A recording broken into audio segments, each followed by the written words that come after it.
I'll keep going till my speaker phone blows. I'll keep going till my speaker phone blows. I'll keep going till my speaker phone blows. I'll keep going till my I'll keep going till my I'll keep go till my speaker phone. I'll keep going till my speaker phone blows. I'll keep going till my speaker phone blows. I'll keep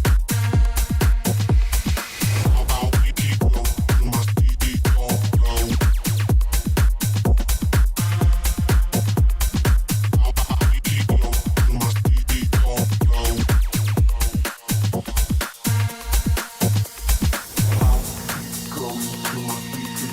blows. I'll keep going till my speaker phone blows. Going till my speaker phone blows. I'll keep going till my speaker phone blows. I'll keep going till my speaker phone blows. I'll keep going till my I'll keep going till my I'll keep go till my speaker phone. I'll keep going till my speaker phone blows. I'll keep going till my speaker phone blows. I'll keep going till my speaker phone blows. I'll keep going till my speaker phone blows.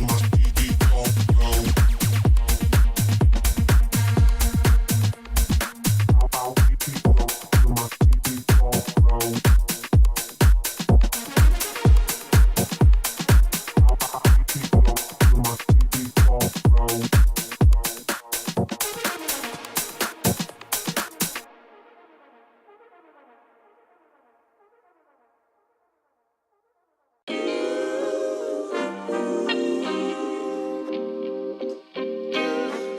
Sometimes you gotta pray for a victory.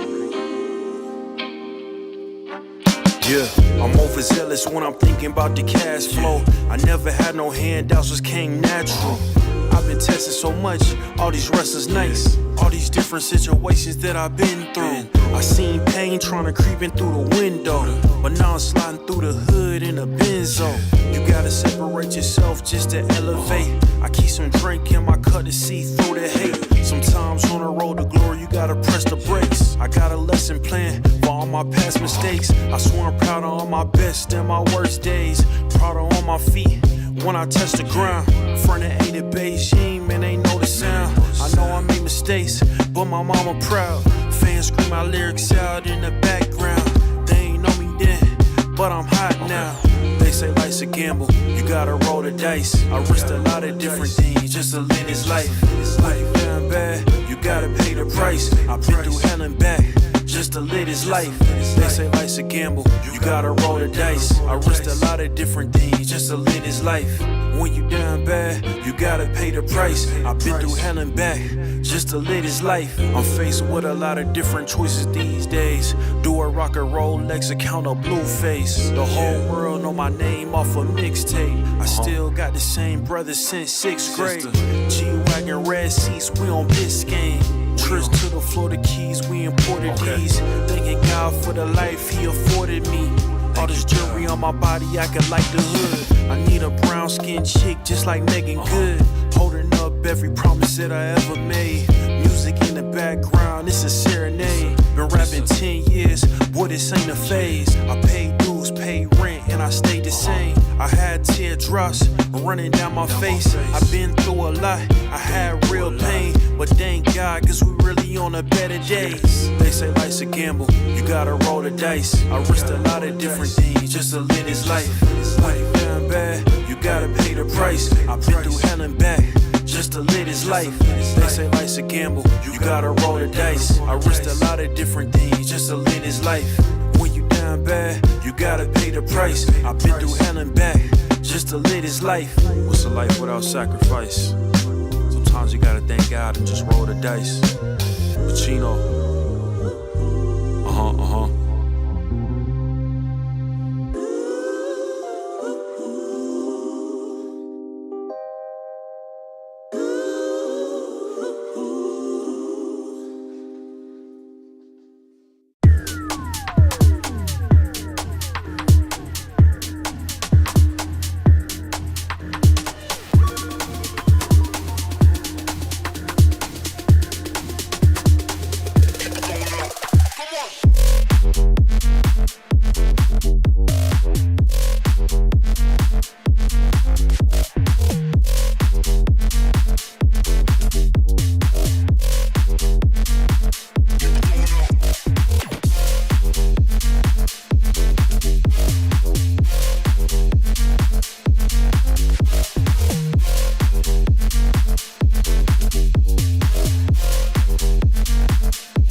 ESL presents ESL Challenger League in partnership with Intel,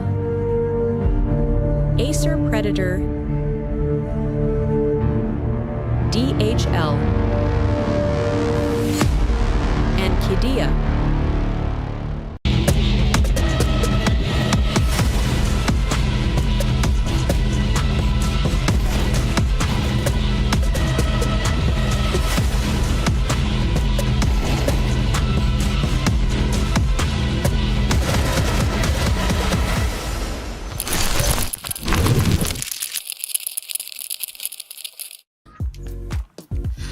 Oceania, tick. Asia, tick. EU, tick. We have 2 more to tick off tonight. South America is what we will be in charge of, me being Travis and he being Hayes. Really looking forward to this one. So many storylines. We've been following South America in multiple seasons, and this could be one of the most interesting grand finals yet. It feels so good to be back. I'm super excited for tonight's matchup, man. A best of 5 no map advantage with so much on the line. A spot at ESL Pro League Season 23, which would be a huge accolade for both of these teams going into next season. It just sets you up, Trav, going into the following season, having that to look forward to already. Count both these teams in, man. I'm sure they're really looking forward to that chance. Yeah, and this is a massive dive into the unknown, this series as well, for many reasons. And the main reason, as you can probably tell, as I'm sure maybe many people will be tuning in for, is 9Z's debut with their brand new team. Playing a big grand final with 2 new players. Now, sure, the 2 new players are quality, and we'll get into that in a minute, but Matt, that's a gamble. Oh, absolutely. A massive gamble. What a way. Your maiden game being a best of 5 grand final for a spot at Pro League. I don't think there's many players who can say that their debut game for their new org was such an important matchup. But they're still going to be the favorites coming into this just based off the name value alone. Let's not delve into that just yet, Trav. Let's quickly have a look at the veto. Best of 5, you get to ban 1 map each. And then it's more just about the order in which you play the maps. How you want to try and prioritize your really strong maps. If you want to open up with them or leave them in towards the middle, maybe at the end, then it's a bit of a risk, obviously. You might not reach those really strong maps. So let's see how they're going to go about this. Yeah, we've got Train coming in first, which does feel like a bit of maybe an odd map to actually start a BO5 on, in a way. Interesting. But it's also a map that Gaimin Gladiators are okay on. I think the problem is it is a 9Z strength historically. We've got Ancient, and we've got Dust 2, and I think Inferno, those 3 in a row If you look at win rates, look at percentages, all of them are, to be fair, very, very middle ground maps for both these two teams. Pretty good, yeah. And that's what makes me think that this series could go all 5. I mean, it wouldn't be the first one for today if anybody saw the Asia Pacific final between Rare Atom and Linvision. It went on for, I think, like 5 or 6 hours. There was 3 or 4 sets of overtime, and every map that didn't go to OT was 13-11. So that's basically as long as it gets in a BO5. That's pushing it back into the narrative of BO5s maybe being too long sometimes, but that's still a rare case. That's still an anomaly with the BO5s we've had over the span of the season so far. Love BO5s, and I'm really glad that we've got it announced officially as the grand final for the major as well to match all the big events we've had this year. But Trav, you're right. All these maps pretty good for both these teams. I mean, obviously we don't know exactly where 9Z's strengths and weaknesses lie with the changes. I mean, how much have they been able to go over? It's the one big problem with the best of 5 being their debut game is that they haven't had a whole lot of time to iron out all 5 of these maps, right, and go over everything, the nitty gritty details of all the maps. So that could be a bit of a challenge for 9Z if we do go the distance. Yeah, we saw an absolutely brawly back and forth between Gaimin Gladiators and Bestia last night, which went to 22-19 in the third map. It wouldn't surprise me, as you have touched on, with it being difficult to iron out your map pool when you've got 2 new additions so quickly. If we do get an incredibly back and forth, firepower driven matchup here between these two teams. So don't forget, even Gaming Gladiators haven't played with Phelps for too long. But on that subject, I would like to just talk about the 2 new additions that 9Z have. They are very known players. Mayan is one of them. He's revitalizing his career lately. He was kind of in no man's land as a rifler for a little while after he famously was on MIBR for a little bit. But bouncing around Argentinian teams and Brazilian teams in Tier 2 and Tier 3 in South America, like Bestia before Icarus. He was even on 9Z for a couple of months back in 2020. Most recently, Dusty Roots and Bounty Hunters, though, and he's been picking up the AWP as of late. And I think that's actually given him a chance to have some sort of a career revitalization. And sure, he's only 23. It might sound crazy to need a career revitalization at 23, but I think he did need it, and this is doing it so far. I mean, it is ridiculous that he's only 23 years old when you think about how long he's actually been playing Counter-Strike at a pretty high level. You know, Icarus in 2018, into Sharks, into MIBR, like you said. So already 5-6 years ago, Mayan was the talk of the town. And you're right, he kind of slipped off into obsolescency for a while. And now he's having this resurgence. And I think you're right that the AWP might be a nice way for him to kind of like revitalize himself a little bit and just get that motivation and that inspiration once again with the new role coming his way.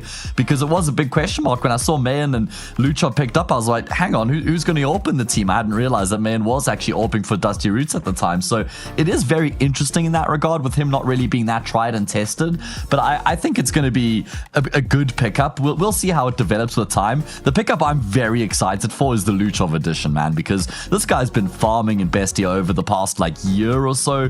He's been a guy who's been so explosive. He's been so good in the opening duels. That guy who, Trav, you've heard me say it a number of times now. I'll use it again for people who haven't heard it. The tip of the spear kind of like analogy with him. The guy who loves to be thrust in first. He thrives amongst the chaos. And I think he'll just perform such a good job in that entry role here for this 9Z team and bring a much needed balance in that regard to the opening side of the rounds and the T side in particular.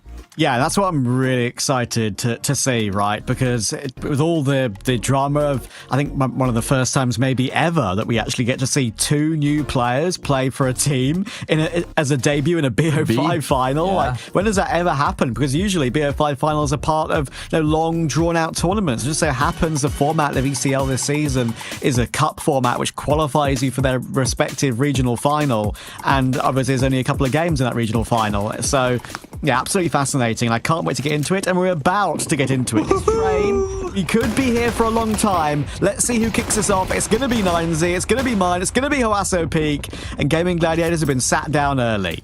Oh, Trav, give Max some credit there as well. That was a pretty good flashbang to enable his teammates, gets an assist on all 3. Don't think it blinded all of them up, but what a way to open up here with the Julies doing the damage. 4 pistols between 2 players, get all 4 kills. It's only Neck. He's left and not for much longer. What a statement out of Hoasso Peak there. Quad kill in the pistol as 9Z come out the blocks roaring. Beautiful. And that is the Hasso pick that I want to see on this team, right? Maybe it doesn't need to happen. That's kind of how I've been describing 9Z when they lost a couple of their stars historically, whether it's been Davides in days gone by, whether it's been DGT more recently. They needed someone to step up and fill in those star player roles and be an explosive talent. Hasso Peak, I thought, would fill those shoes. He had to fill those shoes. Now maybe with Luchov joining in, doesn't have to do as much hard or heavy lifting, but that is some way to start either way. I think it's another one of the aspects. Like, there's many different micro aspects I'm really excited about with this new 9Z team, and that's one of them is this two-prong attack between Luchov and Hasso Peak, in particular on the T side. Like, these guys could just tear teams apart. You just have them working opposite sides of the map. They'll be so difficult to contain. I mean, think about the firepower they just stack to the brim. For me, Trav, I'll come out and say it. This is the most exciting 9Z team that's ever existed since the org's inception in the space. That is a hot take. That is a hot take. Don't forget the team that made it through to that Dallas playoff in the semifinals, the famous Dallas. Yeah, the Martinez, Buddha, Hasso Peak, Max, DGT, I think. Something like that, I believe, yes. The famous Dallas that Stewie 2K won with G2 in the end. I picked this one mostly because Buddha would probably have been the one guy I was a bit skeptical about. I think this one's got a lot more potential. Yeah, we'll have to see if your call comes true in time, because 9Z, they know that they should be in a position, as we see the Glocks getting eaten up here, should be all good. Mayan and Luchov holding on brilliantly.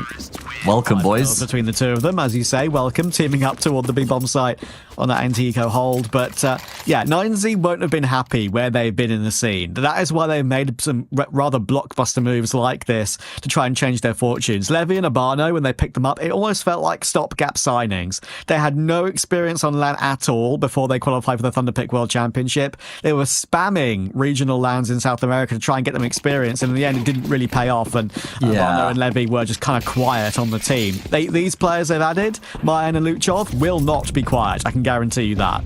Tried and tested quantities, right? They're known quantities compared to what those pickups were in comparison.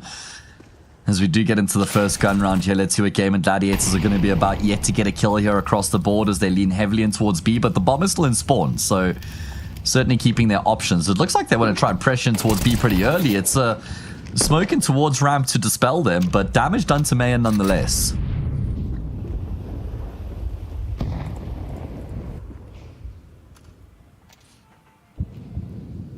Jota pushed back into the corner. He was incredible in that third map decider against Bestia yesterday. He's going to have to be incredible again. Flash into the MP9. Max sees his prey and eats it up. Free AK upgrade as well. Perfect maneuver to make when you've got an SMG, and Nekiz is stuck between a rock and a hard place in no man's land around E-Box. Con rotation and Luchov will take him down. Phelps is stuck. About to get double peaked. And 9Z already looking the ascendancy here.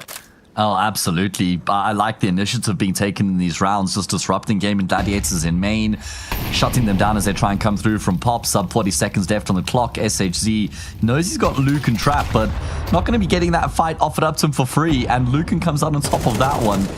Oh, BSD, last man left alive. Shouldn't be for much longer. Good trade out of Luchov in combination with Lucan, and it's 9Z. Keep it clean, 3-0. Trav, I've seen enough. We've got a 3-0 on our hands here. 9Z wins comfortably. Oh, don't say that. We could be playing... I actually counted earlier, by the way. We could be playing a full 147 rounds of Counter-Strike, which is what Rare Atom and Linvision dealt with earlier. Every single map going to the full 24 or beyond. Neo and Scriv, that was a long day for you, my friends. But yeah, salute. And funnily enough, it was the direct opposite for Paravision and Sinners in that EU final. Paravision completely destroying Sinners in 3-0 fashion. None of the maps really competitive either. There we go, bit of a miscommunication. Maxia taught of God, these Tech 9s could be difficult to contain here. Nekis catches Lucan as well, who also peak being pursued. It's actually Luchov in connect in the meantime. Mayan will cut down another. Oh, it's a really good job there from 9Z to hold on and keep their composure. That could have gotten away from them 100%. That's very, very clean. And something you won't see too often, as I said earlier, maybe ever, is seeing two new players added to a roster and their first game being a critical BO5 final to qualify for a big S-tier LAN. What you also won't see too often is both those two new players starting 10-0 combined. Yeah, talk about a way to get going. They must have been raring to get into the server and play with 9Z, because you know that they've obviously been practicing for at least a week. It's been, what, like 2 weeks since the Luchov move has been speculated with him joining 9Z, so I'm sure they have had some time to kind of go through the motions and processes. They've been chomping at the bit, no doubt, to get going in an official. And again, look at them trying to fight on the front lines here. Max in an advanced positioning towards Pop. Luchov looking to combine from ramp. Attention taken by Luchov. Max activates. They both get a kill. 5v3. Oh, they're all over them like a rash at the moment. CT Train already is powerful. They're making it look even more so. Boost toward Ivy. That's a great way of going about that kill for Gaimin Gladiators. Grabbing one back. Of course, Luchov down to 5 HP in the meantime too. Max has shot once there in toward main. Not sure if that was on purpose. I'm going to guess not. I don't think so, yeah. Surprised he's hanging around after that. Yeah.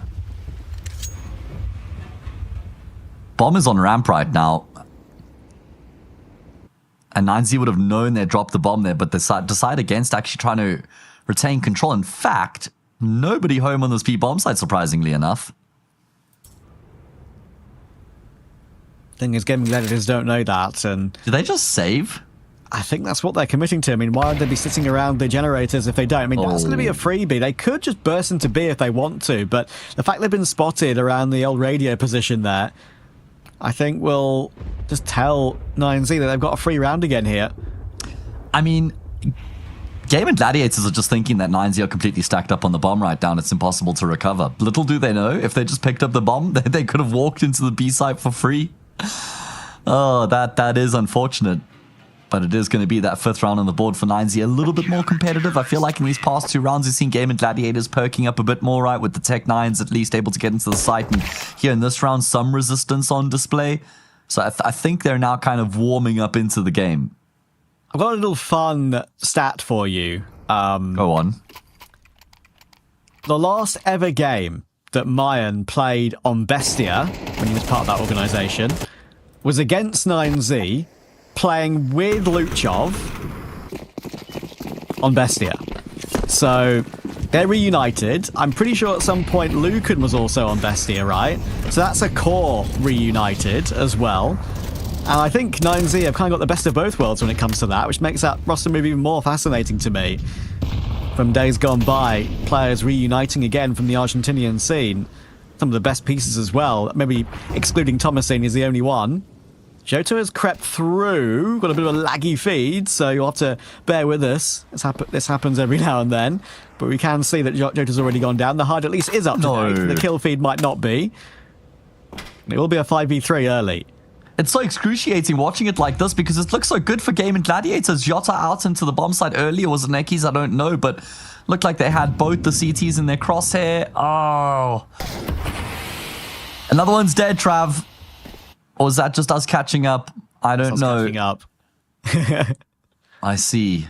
Well, I think the good news, at a minimum, is that I think this is just from a spectator POV, and that in the server, the players are at least having that they're not having any of these tech issues, at least. Yeah, it's a very important thing to mention that is not an in-server thing. That is only from what we can see from the observer POV. So we saw it happen very briefly in the game against Bestia last night as well, where we had it was only one round where it happened. So right at the end, yeah. It'll be sorted out very soon. Just the kill feed lags behind. Thankfully, the HUD doesn't, so we can see who's been killed.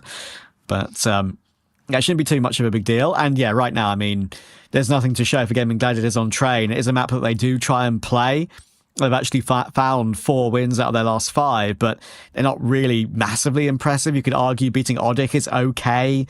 Beating Fake Deburo is okay as well. It's got some well-known players on that team, like PKL, Hardzal, Zaruba, and Lukiz.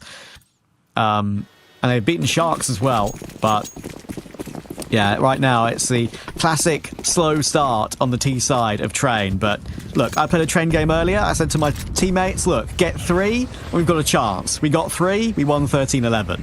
It's doable. Yeah, it is doable, but it's the way that they're losing the rounds that's a concern I for know. me. It's just like how one-sided these rounds have been so far. 9Z have just been dominating Gaimin Gladiators. That duo that were 10-0 are now 12-0. Yotta, Phelps, both sitting on a duck as things stand. Can they break the round open here with the half investment? SHZ with that hero AK. Tech9 surrounding him. Oh, good pre-aim. That's Mayan with his first death of the entire game, and Hasapik really had to hold on strong there, because he was being swarmed, and the A-site was being swarmed too, but oh my word, Lucan is so ready. And we know, like, historically, even before 9Z made these changes, when they had the Urbano Levy roster, which obviously clearly was not a very good team by 9Z standards. They know they want to be higher in the South American region. They're losing too many games against some rivals in the Tier 2 space. Lucan was still farming, even though their form wasn't great. Yes. And the combination of Lucan and Luchov, it's happened before, like I said, it does get you licking lips, that's for sure. Well, I mean, the lowest rated player in the past 3 months for 9Z outside of the IGL is 1.15.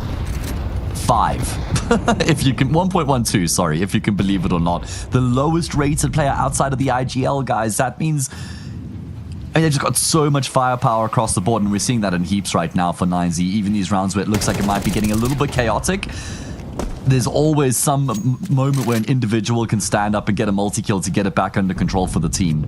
That's what 9Z have got so much of at their disposal with this roster. Just firepower, stacked. Insane. Can Gaimin Gladiators find any way to fight past it? Because this is an incredible opportunity for them. I was mentioning it yesterday when we were covering their game against Bestia, that SHZ, Jota, both been around for quite a long time. Jota's had his moments on some big teams like MIBR and Imperial. SHZ has been on teams dating back to 2016, and when Luminosity moved on from the legendary roster, and they all went to SK. He Fallen Cold, FNX Taco for their roster, of course.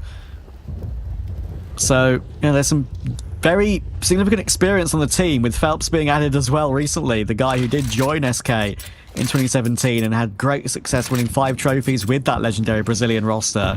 But this is a different state at the moment, and they've got a lot on their hands on T-Train. Mine will miss an opening shot there, will fall back to a more favourable angle. I'll tell a lie. He's looking to peek forward, and that is the aggression we want to see. Did Levy do that? Not much of it. And he'll get a second kill as well, Will Mayan, and a good trade from Hasso Peak coming in from Con on that rotation. Jota will go down. SHZ needs to put all that experience I mentioned into practice, but with 4 seconds, he's going to be taken down. There is no chance of getting that bomb planted either way with how far away it was, and the clean sheet is still intact. I can't get over how dialed in they're looking right now. They seem like they were so hungry for this game. Like I said, just chomping at the bit to actually get into the action of this matchup. And what a way to just come out the gate swinging. Statements across the board. 8-0 Gaimin Gladiators haven't even gotten a bomb plant. They have not even planted the bomb yet in any of these 8 rounds they've lost. It seemed pretty individualistic from them so far as well, with the way that they're trying to get into bomb sites. It's mostly just players sporadically pushing, trying to find some individual success. I don't think that's going to be enough straight through the molly. Well, at least that will catch Huasso Peak off guard.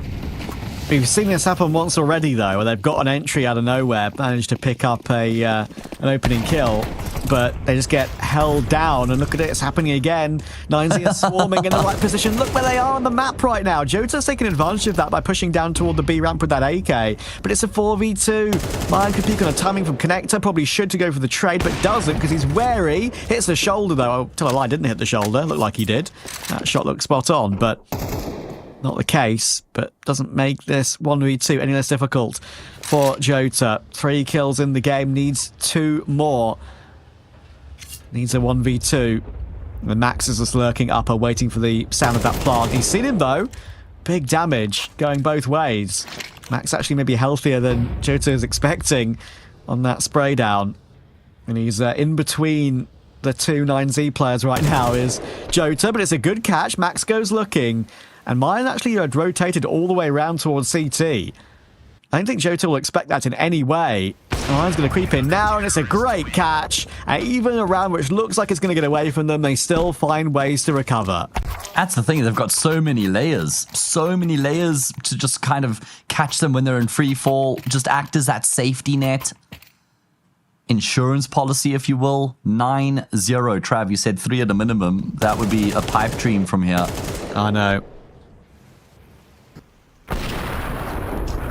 The unpredictability of their rotations from 9Z has been really what's been catching Gaimin Gladiators out. They've been probably thinking to themselves, oh boy, we've got an opening pick, let's go. We've got a couple of rifles, let's pinch them. But no, they're the ones who got pinched. And it feels like GG for GG right now. Yeah, at least as far as the first map is concerned. Yeah, it's a long... It's been a shell shock for them, though, with how rapidly this game has gotten out of control. Barely even competitive. It's the two Tech 9 rounds that have looked the best for Gaimin Gladiators. And that's not a good sign when your gun rounds are nowhere and your Tech 9 rounds are looking a little bit better. Great nade on toward Neckers. Again, more pain for him, only going 2-9 in this game. But you can't really criticize any of the Gaimin Gladiators players because, at the end of the day, none of them are really showing up when it matters. As I said, map 1 of a BO5 final. There's a long, long way to go. Again, a great setup here. Luchov will be able to clear SHZ. You've got re-peeking players from back lane. And Hoasso peek. There is that Hoasso that we want to see. Johto gets Maxo, and BSD did hold the line to find that trade on Luchov, but Hoasso peek is feeling so confident. Re-picks for the trade, and BSD may have found his one kill, but the bomb in front of him still needs to be planted, and it's a 1v3. Yeah, and they know where he was, like 15, 20 seconds ago, so they've got a very good read on the situation. Does he even want to attempt this? Does he want to...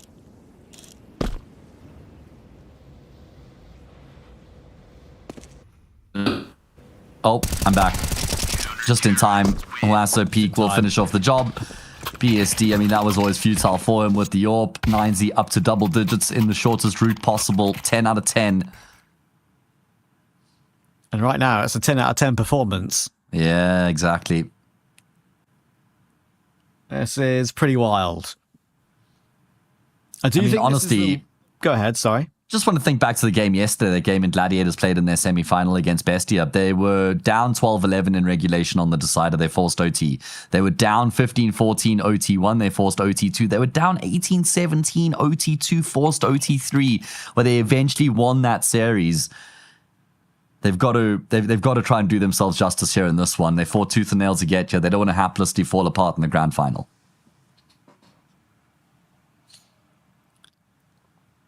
One thing that I think is a saving grace for the Gaimin Gladiators, if they do go on to lose this game in crazy fashion like this, which it looks like they should, is that they can just write it off mentally and say, look, technically, sure, it may have been our pick, but it's a BO5. There's a long, long way to go. Statistically, we have 4 better maps for us, actually, in the pool of this BO5 in Ancient, D2, Inferno, and Overpass, if we actually have to play all 5 of them. So, yeah, I don't think they'll be panicking. Like, it's just you just write this one off, reset, and go again. Yeah, it's important to be able to reset off the back of losing a map, especially in a best of 5. Leave it behind you where it belongs. It's a marathon, not a sprint. Someone needs to tell that to 9Z, though. They're going at full tilt right now. Maximum capacity. Gaimin Gladiators, you got to move the needle here and now, boys. Trying to simplify the approach, grouping up outside of the B bomb side. It's currently only Mayan who's here. Luchov rotating back, but he doesn't have any util. So not going to be able to do much about these players coming down the ramp. The flash is perfect, and yeah, he was never getting out of there. Mayan will jump up, but he's lost his head instantly as well. Finally, Gaimin Gladiators find success on their entries. And they're going to get off the mark. It's taken them a while, but 1T round. Whoop-de-doo. It's finally happened. Hoasso Peak will get destroyed as well. A great triple kill for SHZ, as I mentioned, one of the more experienced players on Gaimin Gladiators. And Max will go down to Neckers as well. 9Z trying to play some kind of aggressive exit kill because they have so much money available to them, knowing that it's the final round of the half coming in, so can absolutely afford to do so. But it's a clean round, 3 alive. They don't have any issues with rebuying the AKs for that final round of the half. Actually have a Galil only on Neckers. But no big deal. I'm surprised it's the first time we've seen them go for that approach, you know. I guess they were getting disrupted a lot with the crunches in from pop and up ramp, so they maybe decided to just try and abandon that part of the map for a few rounds, but it does look pretty good in that regard, that attempt. 9Z get caught a little bit napping, I think, with the way they were set up.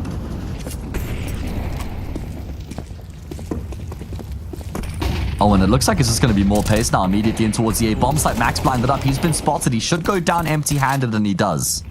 I think they know exactly where Harasso Peak is as well, playing that headshot angle. But look how many players there are here. Mine is so confident, pulling out the 5-7. He's not just confident in his AWPing, he's confident in his 5-7ing, and it's way more than 7. It's 11. It should be done. Let's see if it will be done after the break.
As clean as you like for 9Z, and what a debut so far for their two new players, Mayan and Luchov.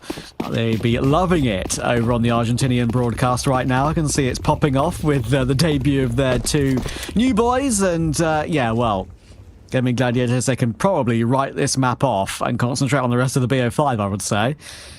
Yeah, I mean, let's see how long they can hold on for. Winning the pistol, gun round, maybe 2. Just frustrate 9Z, maybe improve the mood in the camp a little bit going into the following map. I think there is certainly value in them still trying to fight you on train for as long as they can. Gonna have to try and lock down the defense on the, say, bomb side. 9Z just lining up some utility, smoke into flash on Max. It's gonna be the gap smoke, flash over the top, and explosion into the, say, bomb side. Yeah, I love the fact they're just doing it properly as well. They're not just taking liberties because they're up 11-1, not just rushing as a group thinking they can outbrawl them, which obviously could easily work too. They're trying to do a proper execute, and Jota holds on the head triangle. 1 HP, gets away with it. Great strafe from Harasso Peak though. That's a crazy kill to get. Lucan does find Phelps, and Neck is tracking and tracing. Should find one, does find one, spots the bomb in main, and that should be round done. But Lucan, he's got Kevlar, he's got 50 health still, and health doesn't mean too much in pistol rounds when you're mostly aiming at heads. With Jota 7 HP, he could get a plant. In fact, he should get a plant. Oh, so close. Ah. And then he starts to cook. Oh, hang on. Could still get that plant. Yeah, it looks like he is going to double back in towards the B-bomb site. The site's open, Lucan. There we go. I mean, you know what? There could still be a chance here for him, Trav, with Jota being as low as he is right now. Lucan is going to plant the bomb. BST, the first player to push back in here, compromises his position. Lucan doesn't have anywhere to play from right now, but he could try. State the Jules can't connect on the shot initially, and Jota, on 7 health, gets both of those kills. Pretty nuts, and that is a reprieve. And as you said, Matt, like, you could easily mentally write this game off, but at this point for them, it takes the pressure off slightly. They're thinking to themselves, okay, we've been completely destroyed, but as you said, couple of gun rounds maybe, chance to build back into the game. 9Z, they don't want to be stressed, 9Z. They want to just be able to play, finish this map off quickly and go into map 2 very, very quickly, and just continue the momentum rather than have any sort of fake comeback coming in from Gaming Gladiators that stalls them out. And that's exactly what Gaming Gladiators are playing for right now. They're playing to just annoy 9Z a little bit and see if they can hold them at bay for as long as possible. Yeah, exactly that. Just frustrate them, because you know that the playbook's not going to be particularly deep. So if you can win 3-4 rounds in a row, 9Z could run out of options quite quickly and just have to start to recycle ideas. Look at this 2-man setup into pop for the CT side. One coming through from ramp as well. It's going to be a bloodbath here. Whose blood is spilt? Well, we're going to find out now. Kills go back and forth. Damage done to Luke, and Phelps down to a single point of health. He's got support here, but Jota will go down without a frag. Phelps desperately trying to fall back. They know he's trapped in the corner, but he's safe for now. Safe in inverted commas. 1 HP. Actually been allowed to get out, which is lucky for him. Low HP on Lucan with the Mac 10. 4v3. If they can recover this, they can maybe begin to annoy 9Z a little, but guns will be swapped over. Max will be given the utility. Might be Mayan looking to entry. And that's one thing that having Mayan on the team now does give you. Not just the revitalization on the AWP that his career has had. Also, he's always been a decent rifler, obviously. Yeah. His original role, so... Hybrid ability. Indeed. They have actually got themselves onto the site here, really annoyingly for BSD. The parding is pretty crazy, and he'll be like, wait, they're actually planting? How's that happened? He's creeping up on a good also missed. timing, and yeah, that was the awkward part, trying to use the one-way on the corner of that side lane position, and somehow Lucan gets away, but it does bait him in. Gets an easy kill on mine because of it. Pick needs to trade, does trade. And now with a 1 HP Phelps, it had to kind of all be BSD there. I just don't think they're going to be able to do anything about it. They all fall away. And it's a M4 FAMAS save at 211 down. It feels horrible. I mean, it's a small detail, but that smoke actually does miss there from BSD, and it means that it kind of gives the 9Z players cover trying to push down ramp and get onto the B-bomb site. Everything works out for them. Bomb explosion might take a couple victims. Okay, no, they've gotten far away enough, only just 12-2 for 9Z. They lose the pistol to start off the second half, but then win the force spy immediately afterwards and get themselves up to map point as early as the 15th round. Wow.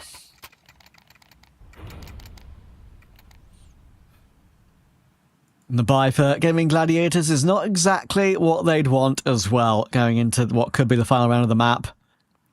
Speedy one so far, and they'll be looking to change that significantly, of course. It will be a different start to map 2. But Ancient is a bit more of an even map. It's not like one's heavy CT or heavy T, so compared to Train, that's for sure.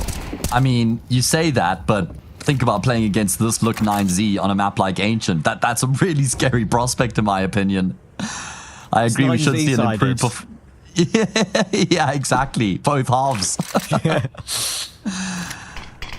I agree, Gaimin Gladiators, you know, should be better on that map. We saw them have a pretty good performance on it yesterday, but I still think 9Z are a very scary team to go up against on a map like Ancient. Yeah. The bomb is still dropped around the radio, which is kind of a annoying place for it to be. Max does get the entry. Maybe they don't even need the bomb, honestly. They can just win via elimination like they have done so many times in this half so far. On this map, I should say, so far. They have kind of snookered them behind the smoke, so Gaimin Gladiators. That's something. 9Z have been stalled out, but the fact that they're waiting here for so long, it could be a bit of a surprise that they're still there. They're kind of peeking one by one, though, and BSD gets a lovely dig. So it's purely from being a bit more patient on both sides. It's going to go the way of the CT side. Yeah, Max has been trapped here as well. Necky's in a very good position with the MP9 hugging the wall. Max won't expect him there. If only he had the bomb, maybe try to get into the B bomb side as well. He's trying to fake right now to cause him to maybe panic a little bit and then come in towards him and then maybe force some fights. Okay, gonna take another one to the grave. Not many bullets left in the mag, and Necky's will commit to the wide swing. The Gaimin Gladiators will hold on for another round. I've been going back through some of the history books with previous pro leagues for 9Z, right? Something to maybe talk about later if they do end up qualifying. They have played at Season 20 and Season 18 before. Season 18 being in 2023, Season 20 being last year. And I'm going to dig a bit deeper now on when the last time Mayan played a pro league, because I think that could be back in the MIBR days a long, long time ago. So if he manages to get the qualification in play today, that would be a massive thing for his career. Yeah, actually would be cool to see when last that had happened, if at all. I'm digging. Must have somewhere. Going to be another force buyback for 9Z. Decent set of weapons, but not amazing.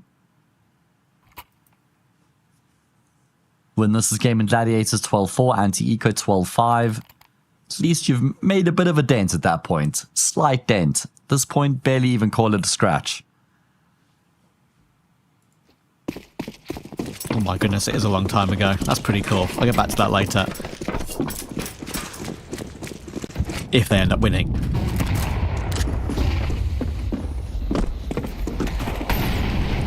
Could be a bit pacey. At least it sounds like it's pacey. That's going to lure Phelps forward with his teammate once again. Quick trade. BSD actually is the guy to get that kill, and he can't find Luchov. That's what Luchov will give you. 2 quick kills. 3 HP. Still standing, though. Yeah, great work from him. I spoke about his explosivity and how much he's going to bring in that regard to the team, and look at that double kill and then just immediately nestles himself into a corner. Oh, Yotta searching straight into the crosshair, but the timing couldn't have been worse for Luchov. Oh, you got to feel bad for the guy. He's been hard done by. Yeah, oh man. Good work from Yotta. Kind of takes the initiative in the round to go searching to get the kill to bring it back into an even numbers game. And Gaimin Gladiators now all of a sudden find themselves very dispersed on the defense. Yeah, look how far back Neckers is playing. He's literally jump spotting for information. He's absolutely allowing a plant. But the bomber actually is coming through heaven. So Mine is going to take point and try and push him out of the round. Does so. It's a great duel to win. SHZ coming in on the rotation. There is that big flank capability of Jota, but SHZ needs this kill. Thankfully, he's going to get it for free. That's a big shadow advantage there. So Jota now is in his hands on this big flank. Should find the all-train player. There we go. Now Lucan all on his own. Can't spin around. Good trade from Jota again.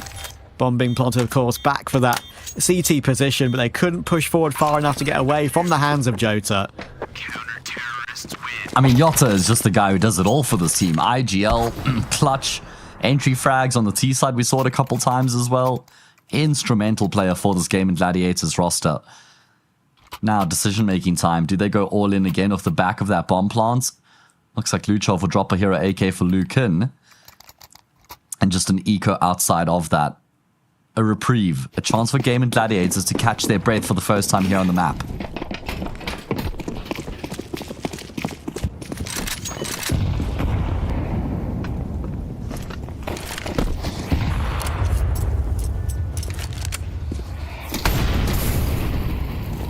Tag from Luchov on the molly. That'll give the close main player in Yoto all the information that he wants. There is an AK he's trying to bait in, though. Lucan on that rifle. But it should be, as you say, a pretty comfortable round. So I'll quickly mention when the last time that Mayan played an ESL Pro League event. Technically, it was in the online era. In 2020, he played the North American version of ESL Pro League for MIBR. And ended up losing to Furia, I think. The MIBR roster was Fallen for Taco, KNG, and Mayan. Okay. But if you want to look at a LAN one, his last one on LAN, you'd have to go back to 2019 in the Americas Pro League in Season 10, where he played for Sharks and lost 1-2 to Renegades. It's been a very, very long time. Yeah, I actually pulled the tab up when you mentioned it to me. The last time he did play on LAN at a Pro League, 100 Thieves had a Counter-Strike team. Oh, wait. Oh, wait. They're about to have one again. Yeah, except this one had an Aussie flag, and it was Gratisfaction, Azza, Liaz, Jacom, and JKS. So that's just a bit of a throwback. I mean, that team lasted all of, 3-4 months, I think, before they decided to pick up the Brazilian team, and we all know how that went. Was it the other way around? It was the Brazilians first, and then the Aussies. Anyway, doesn't matter. 12-5. First full gun round of the second half upon us, and 9Z not going to be pulling any punches. Well, they're actually going pretty quick on it, as you say. Max on Huasa Peak charging in toward upper. Nekis is very, very stuck here and gets cleared by the Tech 9 anyway. That should be map. Tapping long range. Huasa Peak, full confidence. SHZ down.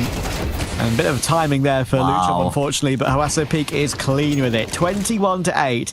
This is the Huaso Peak that you want to see on this team. He is so damn clean with it. BSD is ruined by him as well. Quad kill, make it 22. Keep on adding to that number, baby. 13-5 for 9Z. A statement win in map 1 of this BO5 final. And I think the main theme that you can take away from that from 9Z was just firepower, firepower, firepower. Round in and round out, just stacked to the brim. So difficult to play against. And we see it in that last round with how they closed it out as well, just explosive into the B bomb side. I mean, even that Tech 9 kill was like, okay, this round is over. I've seen enough. Like, they're just going to steamroll the defense from here. It's exactly what Huaso Peak does. Brilliant work there from 9Z as they close things out without any fuss, right? It's not like they start to slip up at the end and struggle to close out the map because they're a newer team, run out of ideas. Roll up their sleeves, charge into the B bomb site. Wham, bam. Thank you, ma'am. 13-5. 1-0 up in the grand final. Yeah, Mayan one step closer to that Pro League, that LAN Pro League that we were touching on, right? I just had another look at it before we throw to a break, right? With the last game he played in a LAN setting, in a Pro League LAN setting. Again, some fun teams here to remember. It was against Renegades, like I said. It was Sharks with Lucan, again. Lucan popping up there. Lucan, Mayan, Leo Drunky, JNT, and Exit versus Renegades, Inns, Dexter, Malta, Sicko, and our GOAT, Dick Stacey. See you after the break.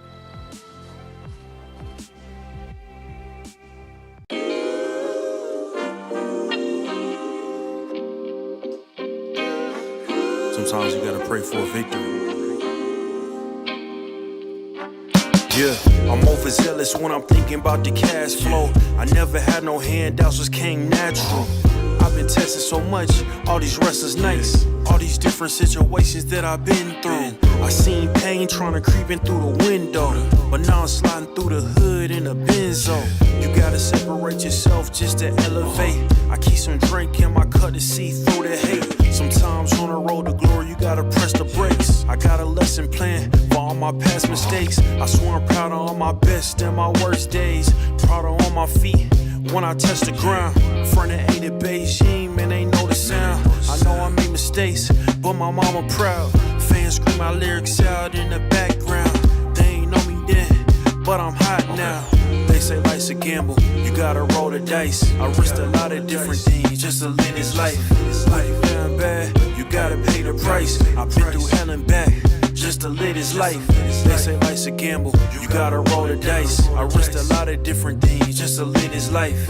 When you down bad, you gotta pay the price. I've been through hell and back just to live this life. I'm faced with a lot of different choices these days. Do a rock and roll Lex account of Blueface. The whole world know my name off a mixtape. I still got the same brothers since 6th grade. G-Wagon red seats, we on Biscayne.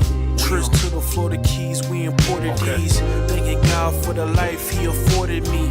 All this jewelry on my body, I could like the hood. I need a brown skinned chick just like Megan Good.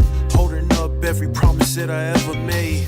Music in the background, it's a serenade. Been rapping 10 years, boy, this ain't a phase. I paid dues, paid rent, and I stayed the same. I had teardrops running down my face. I've been through a lot, I had real pain. But thank God, cause we really on a better days. They say life's a gamble, you gotta roll the dice. I risked a lot of different things just to live this life. When you down bad, you gotta pay the price. I've been through hell and back just to live this life. They say life's a gamble, you gotta roll the dice. I risked a lot of different things just to live this life. When you down bad, you gotta pay the price. I've been through hell and back just to live this life. What's a life without sacrifice? Sometimes you gotta thank God and just roll the dice. Pacino.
The road to the top is a riddle.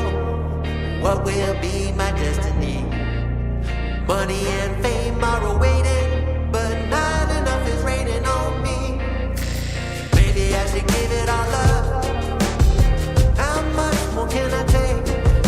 Out here singing to the heavens. When I gonna get my break?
feet, this is a shakedown. Order up that beat just like it's takeout.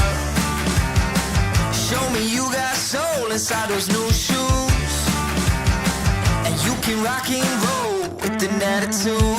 So good, so fresh, just the way you like it. Just the way you like it. So good, so fresh. You're the new MC, you got the remix. Keep it on repeat, just let the beat kick. Everywhere you go, you bring the roof down. Everybody knows you got your own sound. So good, so fresh, just the way you like it. Just the way you like it. So good, so fresh. Yeah, you like it, the way you like it. Oh, yeah, you like it, the way you like it now.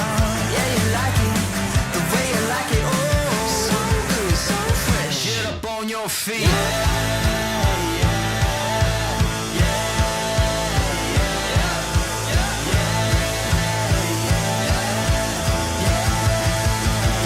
Show me you got soul.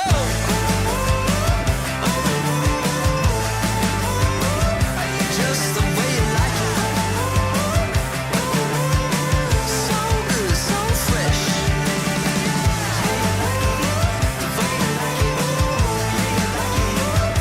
Just the way you like it. The way you like it. So good, so fresh. Get up on your feet, this is a shakedown.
To say 9Z started their journey with their 2 new players in an impressive fashion might be a bit of an understatement. That start was incredible on that CT side of Train, but we know that map to be heavily CT-sided. But it was how they played it. It was how they went about their work.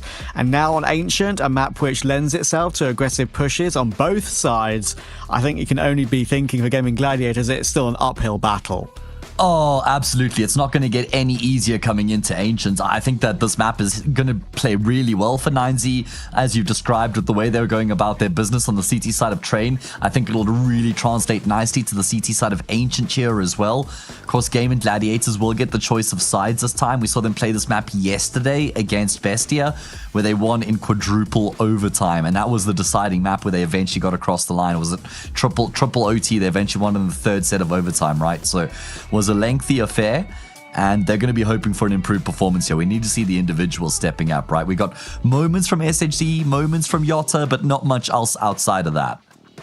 And we didn't only get a moment from Yotta yesterday, right? We got pretty much an entire map on Ancient where he was loving life. I mean, as the in-game leader, he was the main point of contact on more than one occasion on that deciding map. Just having a look at the stats that he had on Ancient. In the end, he went 38 to 26 with a 1.5 rating. Not like incredibly, world-beating, you could say, but it was what he did across the map. How consistent he was, how stable he was. There was a big 3k that he got on the B bomb site when the final 3 Bestia players were going into only him, and I just think he can be that reliable. So yeah, if they wake up, they're in the game. If they don't, 9Z will run them over. I do feel like a lot of his big plays were predicated off of Bestia also making mistakes. And I don't think 9Z are going to be making those same sorts of mistakes. So certainly going to be a tough one. Okay, well, Gaimin Gladiators will start off their campaign on the defensive half of the map as expected. Will that change their fate?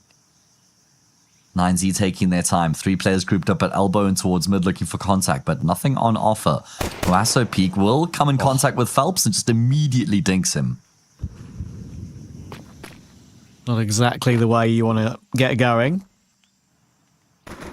Push down in towards B lane, and that is a great catch from Yotta again. It will be Lucan who'll drop on this occasion. That does force him over toward the A bomb site, but the combination of the SHZ dually is getting a goosh, and the Phelps tap will actually get them a 5v3. It's kind of funny sometimes how the Glocks and the dualies are pretty similar when it comes to range battles and the goosh damage. As we see that second kill coming through there. 2 players still on toward B as well, playing in pretty defensive positions, in good positions. Yotta keeping them at bay. Neckers is going to be there on a quick rotation with that smoke and kit if necessary. 9Z would love a plant here if they're able to nab it. Yeah, it's going to be difficult with BSD's position. And yeah, bomb carrier not going to be able to get out. Finally, a bit of a punch being packed here by Huasso Peak and Mayan. Can they get the bomb into the site, looking to try and fight in tandem with each other? No idea how that shot connects there from Mayan, who is going to fake the plants up to try and draw these players forward and actually can't finish off the job on either of them. Neckies and Phelps survive by the skin of their teeth as Gaimin Gladiators open up first. Yeah, that could have gone the other way. Mayan was definitely in the right position for that. Could have easily caught a jiggle body shot on the body of Phelps, and the Neckers wasn't exactly that much healthier either. We did see, I think you were right. I think that kill from Mayan looked a bit delayed, right? Like the crosshair wasn't really on his head when he got that tap with the P250, and he just dropped from the server. So maybe that was a slight ping issue that he had in that moment, perhaps. Good way to open up if you're Gaimin Gladiators, especially with what's just transpired on Train. You want to get off to a good start here on Ancient, because if Ancient also slips into a 04-05 kind of deficit, then those cracks from the previous map can very quickly creep into the following map. So a good start here important.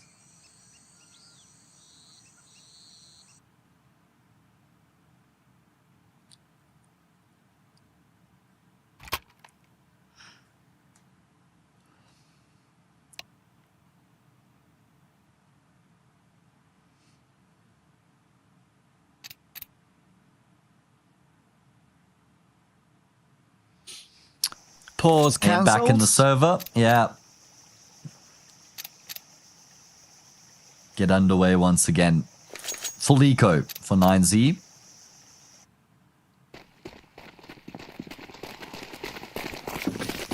Time to get some control of the economy for Gaimin Gladiators. The first time in the entire series so far on the CT side of Ancient. SHZ knows what's coming, he can hear what's coming, and he holds the line with a bit of help from Phelps and BSD. Max actually team killed Lucan, which I'm pretty sure does give you, yes it did, does still give you minus $300, so that's one less piece of util that he's going to be able to buy. Might have to go Galil because of that.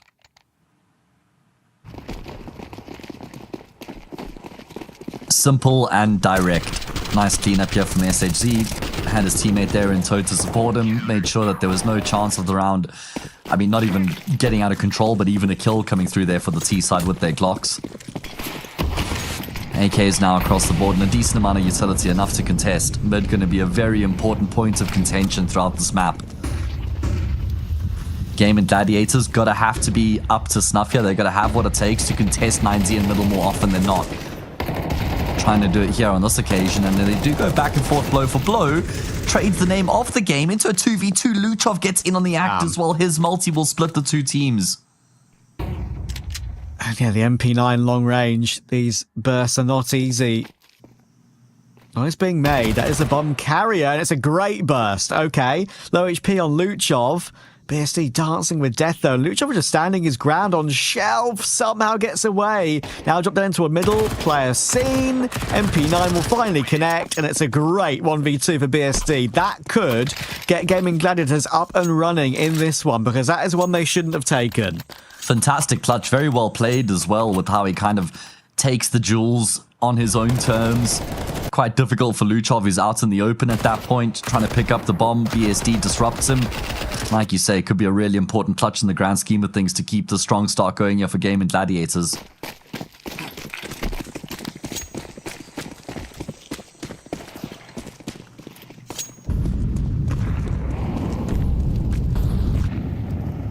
Yeah, it's a huge win. Huge win after what's gone before in this series. A bit of confidence, building up some money. Sure, only one alive with that MP9, which does make this round a little bit worrying. We smoke. Ooh. 3 players waiting behind it. What timing are they going to choose to go on? The answer's now. Dink hit. Great hold. It didn't look as clean as I thought it was going to be. But he recovered the spray brilliantly. Yeah, great work there from Phelps. It's a really important tone that Gaimin Gladiators are setting right now. I mentioned how important middle will be in the map and the outcome of this map, and the Gaimin Gladiators have to have what it takes to be able to hold on the front lines in middle. They've done exactly that in the past couple of rounds. Yeah, that was brilliant, right? It was like a little flick burst on the first kill from Phelps, and then the transfer and the hold with the final 2 may only be against Tech 9, so we know it's very difficult to hold on in those sort of situations. So he's done a brilliant job, and now once again getting himself into the action, still gets a 1-for-1. Great trade out of Hoaso Peak, who is now maybe a little bit concerned. Oh my goodness, look at this from BSD, who's gone through A main. Hoaso Peak very lucky to be alive, but shouldn't be for much longer. And he will go down. That's going to prompt his teammates to try and get in towards this B bomb site. Nade will actually chip down Luchov, but it does allow for them to make their way forward, get that kill, but there's immediately a trade. I missed smoke on the corner of the site there again. Not the first time we've seen that one in position and be erroneously thrown. Luchov will get the bomb planted but can't swing wide enough. Held down by Jota. Okay, we've got polar opposites at the moment here. 5-0. There's a chance that it can keep on trucking as well. The buyer's available with that bomb plant for 9Z. It's going to be an okay one. But look at the CT money all of a sudden. Yeah, it's actually snowballing, looking very healthy for Gaimin Gladiators. The one thing I will say is, even though it's a very similar start as far as the scoreline is concerned here on Ancient with what we had on Train, the team that are losing the rounds this time, 9Z, are still looking a lot more convincing in the rounds they're losing compared to what we got out of Gaimin Gladiators on that previous map. So I'm still not like I'm getting too worried about 9Z. I feel like if they can tweak 1 or 2 things, they'll start to win some rounds in this first half.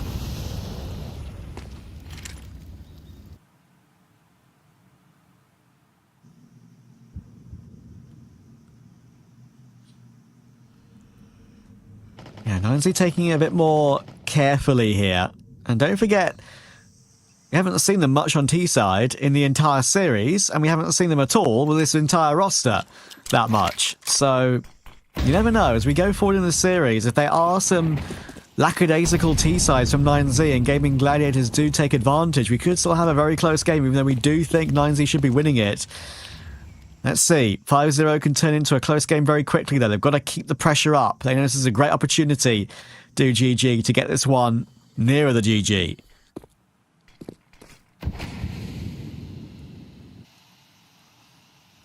Very passive setup here from the CT side. Quite a stark contrast from what we've seen out of them in the 5 rounds prior to this one, offering up a lot of space. Luchov will happily oblige as he scales forward in towards Cave. Team set up for the executes into the B bomb site. Not much Gaimin Gladiators can do about this. Where's the smoke for long, boys? This is what cost them last time. They don't have a smoke for long again here. Gonna have to try and take the duels. Didn't work out for them in the previous round. It'll be okay this time. Man advantage, but there's more where that came from. Yeah, okay being the key word. Okay is not perfect, and Phelps gets a 2k spray down recovery. Back into a 2v2. And Max is a little bit separated from Lucan. That's why Lucan gets back in toward Cave very quickly. BSD's got the utility. They've both got defuse kits. They should be able to deal with this one, you would think, on the trades, and they don't even need to trade. Both kills in from Phelps. He is showing his historic quality here. 12-2, 6-0. Oh, he's been instrumental. He's had some really important kills in middle in some of these gun rounds, but this one is his best return yet here on Ancient. A quad kill in such an important moment. Looked like it had gotten out of control in the 4 versus 2, but Phelps says, don't worry. I've got it from here. I mean, how does he manage to get both those frags on the 2 players swinging long? That for me is where he should have gone down. Able to come out on top, and look at the numbers now for 9Z. 0 kills on Max, 2 kills on both Mayan and Luchov, 3 for Hoasopik. A stark contrast compared to what we saw on Train. Incredible. This is exactly what Gaimin Gladiators would have picked up Phelps for. These sort of performances in these Tier 2 South America games. Maybe he's not got what it takes to play Tier 1 anymore, but we know he's got undeniable quality in his region, even so many years after he was at supposedly his peak, winning trophies in 2017 with SK, winning a Cologne. What a start, what spray control we've seen from him so far. Demonstration.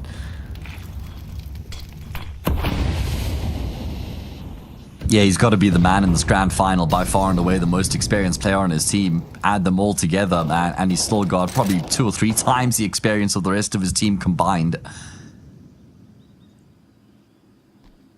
6-0, a blistering starter for Gaimin Gladiators as we go into another gun round. This one's one of the double up gun rounds from 9Z though, where they've got the bomb plant and the round loss bonus, and it means Galil's a majority of the players. No open play for Mayan throughout this whole half just yet, and doesn't look like they're going to find much success here either. BSD looking to lock it down off the back of Neki's double, just trying to hold on for as long as he can to buy time for the rotations, but in the meantime, Max will catch SHZ. Look at the position for Phelps. Oh my, nestles himself into the corner, going to catch them both off guard and spray them both down while he's at it.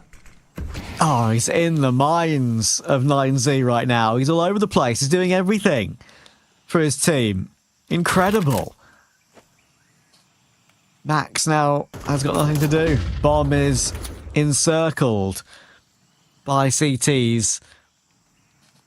And with 25 seconds, might even be worth saving, but getting the loss bonus I think is obviously fine here too. They have got full loss and have had for a little while now. Oh, it's a chance for Max! That's an insane transfer! Phelps has gone down and he knows where Jota was, obviously. 14 seconds though, and it's going to be so hard to win this duel. Jota playing behind the site, waiting to peek on a timing, not looking to shy away in this 1v1, and almost! Oh, Max, what a try, but Jota holds on and the clean sheet remains intact. Oh, fantastic attempt. I can't believe he's even able to make something of it in the first place. Coming down to the 1v1, he had his crosshair perfectly placed, but Jota's able to come out on top. Phelps just dealing in multi-kills right now. The multi-kill monster. Imagine he connects on that burst there. I know. So close. The setup there from Gaimin Gladiators is actually good, but Max just broke it apart. Yeah, moments of individual brilliance, nearly enough there to get 9Z on the board, but it doesn't transpire. A half by now for the T side. Gaimin Gladiators should be able to get themselves up to 8 without much of a problem. What a map from Gaimin so far. What a response. Found Luchov. Anything you can do, I can do just as well, apparently. But hang on. There's an opening. Max will get that kill. A bit whiffy from Phelps, but it doesn't matter. He seems to be still connecting those sprays, whatever he does. This time traded, and now Neckers is on the scene. Max will go down. That's the rifle on the ground. And Mayan, oh, he's managed to find Jota. No way. That's a big one, because now the bomb can come over on the back of Luke and it can be planted. But again, the main issue here for 9Z is while they've done all this damage, they've not been able to push forward and find any of the rifles they've taken out of the hands of the CT side. So Lucan and Mayan, a duo that has played together on multiple times historically on different rosters. Sharks, Bestia, need to do it again together here to get their new team off the mark, but not allowed to. Neckers plays with the angle brilliantly. 8-0 on CT Ancient. A very dominant scoreline, and maybe not necessarily an accurate representation of how close some of these rounds have been, because I feel like 9Z have had chances in at least 3 or 4 of these rounds so far, but haven't actually been able to get any of them across the line. Brilliant job there from Neckies, because he kind of compromises. He gives up the fact that he's coming through from Jag and then repositions. And that reposition just works the trick to unlock this bomb site, complete the retake, maintain this flawless run.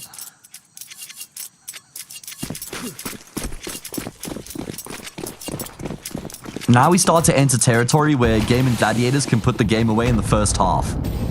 And we start to enter territory where for 9Z, Train is a distant memory now. Like, that is done and dusted, it's in the history books, and all of a sudden, they're really struggling, and maybe playing a BO5, of course, a long way to go, we'll discuss that, but playing a BO5 with 2 new players really does test your T-side map pool. We're seeing an example about what a T-side could look for them in this series with the supposed lack of practice. Will that be a continued factor?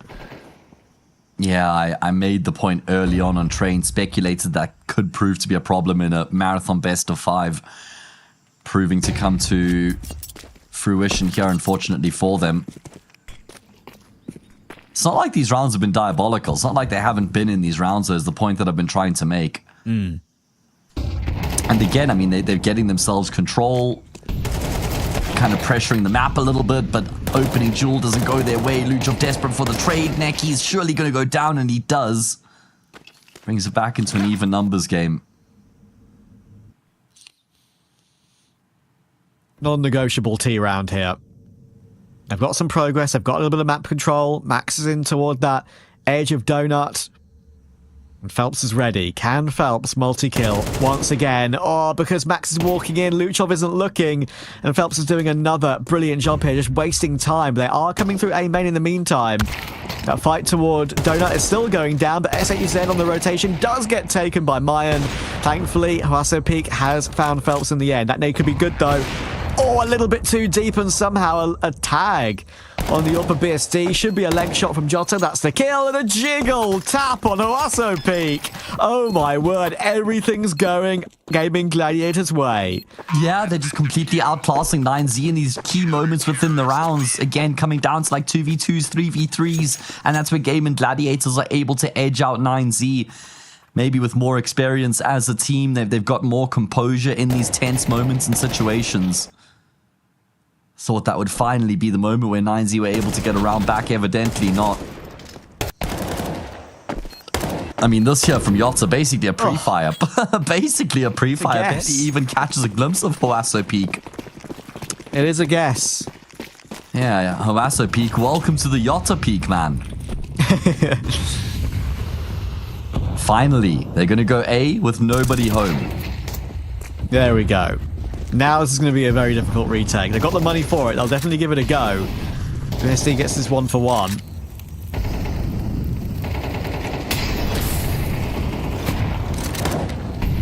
This has got to be the moment, yeah. And then even a few more afterwards. Good kill through the smoke. Phelps on the flank will activate. No, not like this. Not like this. How's it happened? It's another 4 versus 2.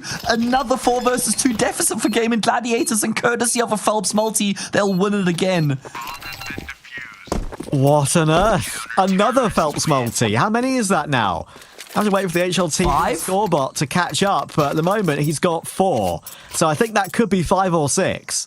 He was 15 and 4 currently as we look at the HLTV match page. He's now 20 and 5. And he got that has 4 to be kills 5 in that or 6. round. Yeah, so it could be 5 then, I think. Okay, valid. That's insane. Absolutely unbelievable from Phelps and from Gaimin Gladiators. We know, I've said it so many times, the A bomb site on Ancient is so damn retakeable, but not from that situation.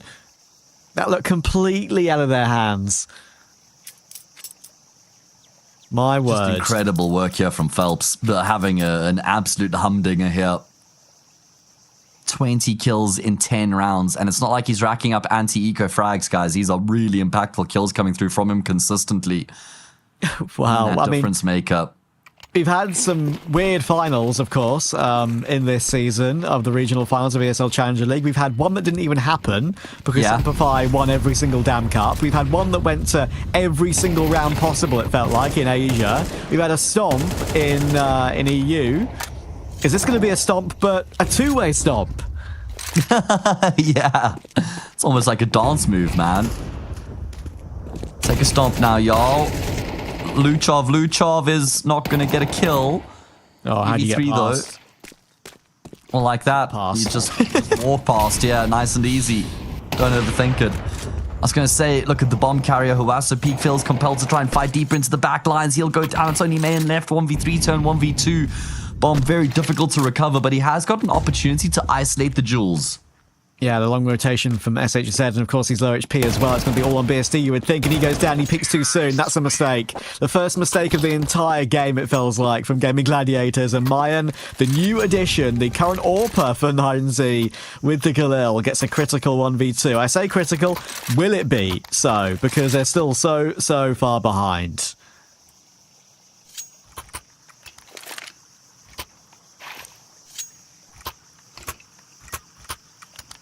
I wish in that situation BSC just didn't peak forever. I know what could have been. Yeah, should have held on. Wasn't necessary to swing out in that moment. 10-1, finally 9Z on the board. Have to make it 10-2. Not that that really changes the feel of the game all that much. Nekiz gets himself the 1-for-1. BSD with a lovely peek on mine though, and a tag on Luchov. Maybe he knows that too. He can activate his cave player and go to peek. Maybe he doesn't realise that Luchov has pushed all the way through though, as that incendiary did go down toward default. I could give him a funny timing, but it's being watched and now being seen. Doesn't matter. Luchov is clean with it. Phelps holds on once more though. Continues to do so. A 21 kill half from Phelps, and he might not be done yet. Oh my. Hold on toward Luchov. It's only Lucan 1v3. And surely not much can be done. Being pushed here by Jota. He's looking away at the wrong time and taken. And would you believe it, in this BO5, we've started with 2 11-1s, but for both teams. See you in a minute.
The road to the top is a riddle.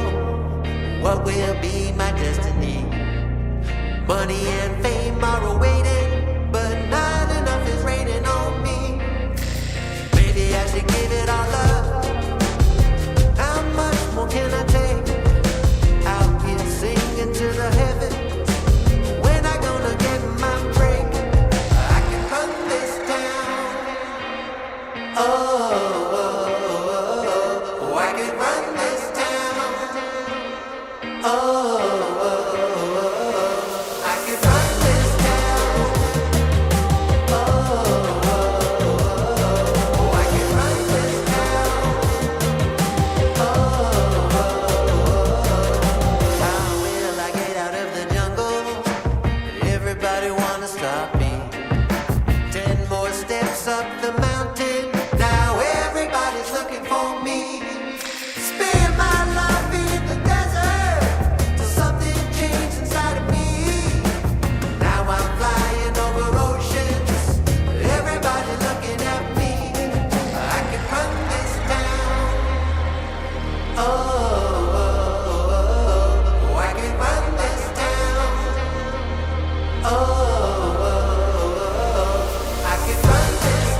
Well, Matt, I can't believe I'm saying this about someone younger than me, but Phelps is rolling back the years. What a half of Counter-Strike from him. 21-6. And once again, Yota, we saw it yesterday against Bestia, a fantastic Ancient from him, and only 2 rounds needed to close. That's the thing, is it was a great half from Phelps, but he had incredible supporting cast around him, in Yota and Nekis in particular. He had some really big moments to just highlight that performance from Phelps, right? 11-1, that's just got to be map over every day of the week. It's more a question of how long can 9Z hold on for, and they have got a correct lean in towards the speed bomb side. Brilliant flashbang, everybody blinded, heads rolling at the moment. Lucan and Maxwell combined for a couple of kills back, and all of a sudden, it's only who has a peak left. 4 kills so quickly, and actually I think 8 in total in the kill feed all at once. Didn't see that too often. That was an incredible fight. And Peak will be wondering, where on earth have all my friends gone in such quick fashion? And probably might have been wondering that the entire game so far, to be fair to him. Might get peeked from Cave at the worst possible time. There's the goof, there's a headshot. Phelps with another multi, add it to the list. Is that now what, 6 or 7 of them? 23 kills, 12-1. They're going to win this game easier than 9Z won map 1. I mean, that's just shocking. If you'd asked me what are the chances of that happening off the back of what we saw on the previous map, I would have said, put the pipe down, mate. 12-1. BO5s can look funny, can't they? I mean, like, map picks don't necessarily mean like, who picked the map doesn't necessarily mean more about the order, much. right? Yeah. So as you say, it's about the order. You mentioned it in the pre-game. Like, the map picks don't matter in a BO5, really. Like, whoever picked them. Helps gets another 2 kills, by the way. Everything seems to have gone right for him in this map. I think even he's being shocked, though, Trav, because there's so many moments where he shoots at one player and he looks at the kill feed and he sees he's gotten 2 frags. I know. I think I'm going to keep an eye on the numbers and maybe bring that into the attention when we start map 3, because Phelps, this could be one of his highest rated games of his very long career. I'll actually tell you where it stands when I look back on it after the map is done. Look at the fake. Yachts has done such a good job, the IGL, to draw the attention in towards his B bomb site while his teammates waltz into a vacant A site, looking to finish off the job here. And now in emphatic fashion, 9Z, their hearts will sink into their stomach as they realize that they're on the wrong side of the map. They're chasing ghosts. They don't have a kit. This one's done. My word. Who would have thought it? As you say, no one could have predicted this. I will preface again, map picks don't mean a whole lot. Doesn't really matter who picked map 1 and who picked map 2. It's just the performance from both these 2 teams. Unreal. 13-1 on Ancient for Gaimin Gladiators. We saw a good level from them against Bestia last night in that incredible map 3 final map between those 2. Jota played incredibly well. It wasn't all Phelps today, although it was a good side act from everyone else on the team. They all played well. Phelps was unbelievable, and, well, we're guaranteed at least 4 maps now. Honestly, off the back of the first map, I was a little bit nervous that we might just have like a devastating blowout here in the grand final, and I was thinking that maybe Gaimin Gladiators had robbed us by beating Bestia and denying the Bestia vs 9Z final, but that is no longer the case. Off the back of that performance on Ancient, they've just completely manhandled 9Z, 13-1. What a performance, especially off the back of Train being lost 13-5. I never thought they had it in them. And now I've got no idea where we go from here into the rest of this grand final. I know. I said before we got underway, before Train, that it's a kind of a jump into the unknown, this series, because of the new additions to 9Z.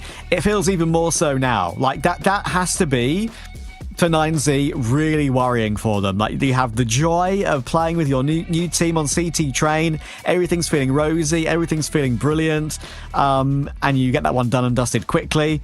From that high to this low, and the question marks regarding playing a BO5 final with 2 new players as your debut game with your 2 new players. How much time have you had? How much, at most, a week of practice maybe with these 2 new players? Yeah. Like that, this is really worrying for their future T-sides in this particular BO5 final. It's a real concern because it's also like, this team's mettle has never been tested. They've never had to bounce back as a unit. They've never suffered losses that they've then had to try and overcome. This is the first time they've gone through something like that. So are they going to be able to do that? Will they be able to figure out the solutions on the fly? Well, we'll find out after the break.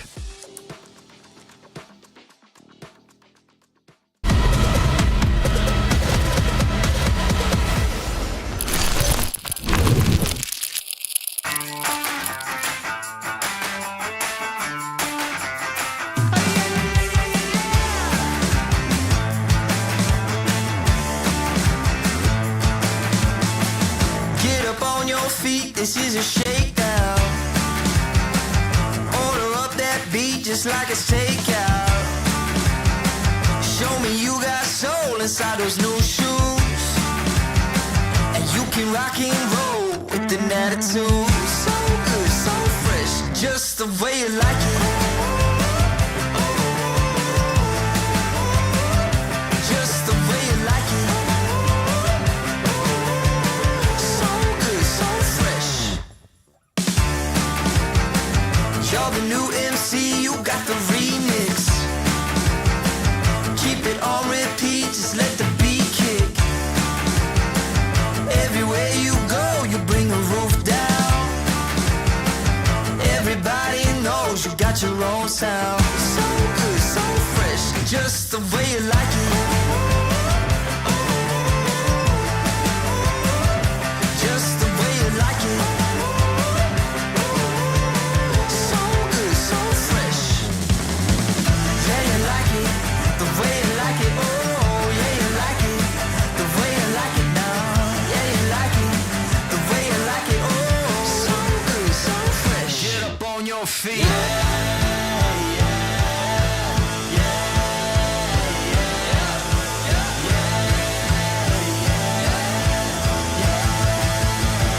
Show me you got soul.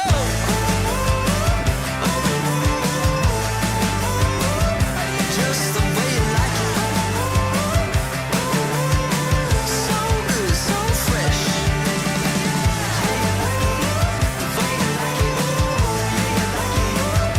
Just the way you like it.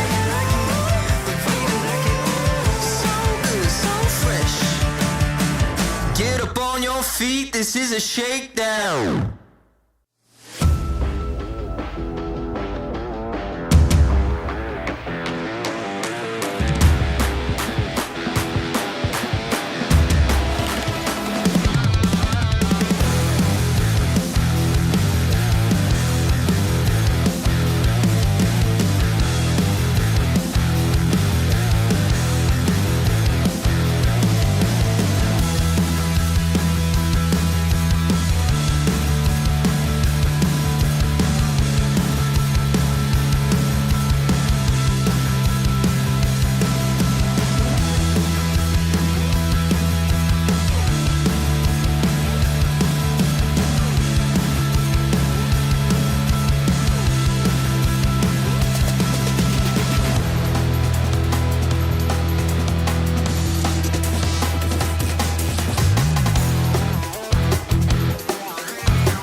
I'll keep going till my feet become blown.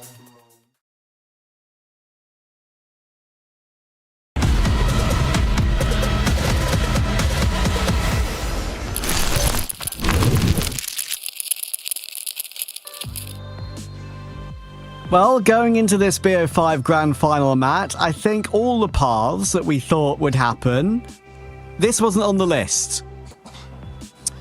Yeah, I think that's probably a fair shout, right? It's certainly gone some very interesting directions so far. 13-5 map 1 off the back of an 11 half. 13-1 map 2 off the back of another 11-1 half. And the scoreline is not 2-0. It's not like one team's dominated both the maps, guys. It's 1-1. Both teams have dominated their opening picks here in this best of 5 grand final. In fact, it's their opponent's picks, right? But still, what a way to kick things off here in this BO5. It's so strange, isn't it? But, yeah, they're going to have to put it out of their mind now. They'll just say, okay, well, we just had a bit of a warm-up on a couple of maps to start off this series. Now we play a BO3 all over again, right? We play a BO3 between, I guess, two teams who think they should be at Pro League as well. Going by with their two results there, they probably think to themselves, okay, if we can play that well in this grand final, we've got a great chance. We can make it. And now, as I said, we kind of reset and go again with 3 maps to come. Could be a full 5 mapper here. We're guaranteed 4. We've got Dust 2 coming up next, Inferno, and then Overpass if we need it. Dust 2 is another one of those middle ground maps between these two teams in this veto, which is very, very hard to call. But I can pretty much categorically guarantee you it won't be as big a blowout as map 1 or 2. Yeah, surely, right? Surely we're going to get a more competitive affair here on this third map. And whoever wins this third map then only has to win one of the next 2, right? They get themselves up to a very good position where they could close out the grand final in map number 4. It's almost like getting up to series points in a way when you go up 2-1 in the grand final. In a best of 5, rather. Yeah, and it makes you feel good, but also, you know, you're only one bad map away from having the pressure of the 5th map. So it never lets up, really. It never lets up. I'll tell you who didn't let up. Phelps on map 2 for Gaimin Gladiators. He just dropped his career best rating after a long and storied career, a 2.88. His previous best, a 2.61, was back in 2016 when they played against Liquid. Pimp and Hika are on the team. Oh, wow. Okay, well, that says it all. And you know what, Trav? He's picked up here on Dust where he left off on Ancient. He's opened up with another multi. If this is the form we're going to get out of Phelps going into the rest of the grand final, then 9Z could be in some deep trouble. He's going to continue to duel towards long, and he's going to continue to rack up kills as well. Still could be a chance, but it requires a Lucan masterclass. We know he's got them in his locker, but he's not got the key to the locker. Run down by SHZ. Max now with no chance in the 1v4. Phelps with another 3-piece. I mean, I'm going to look again. I think he ended with 7 multi-kills on map 2.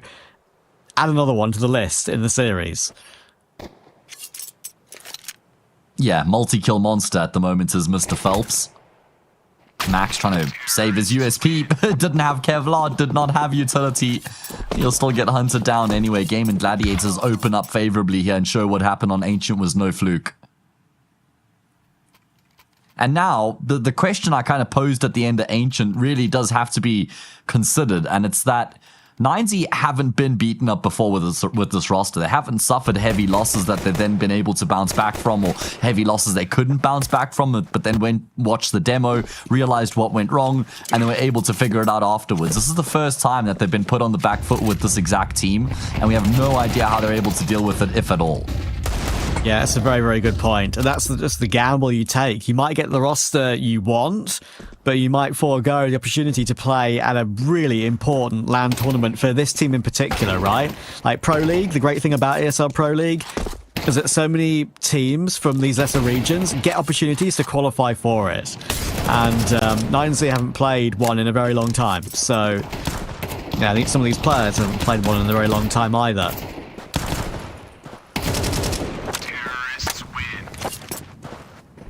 Yeah, true. I mean, I don't think BSD's played at an international LAN before. Not sure. Yotta has. Necky's obviously has. So has Phelps. I'd imagine SHZ has somewhere throughout his career as well. But what an incredible result that would be for this team if they could qualify for Pro League. What a huge boost it would be going into next season, because obviously you're playing to set your next season up.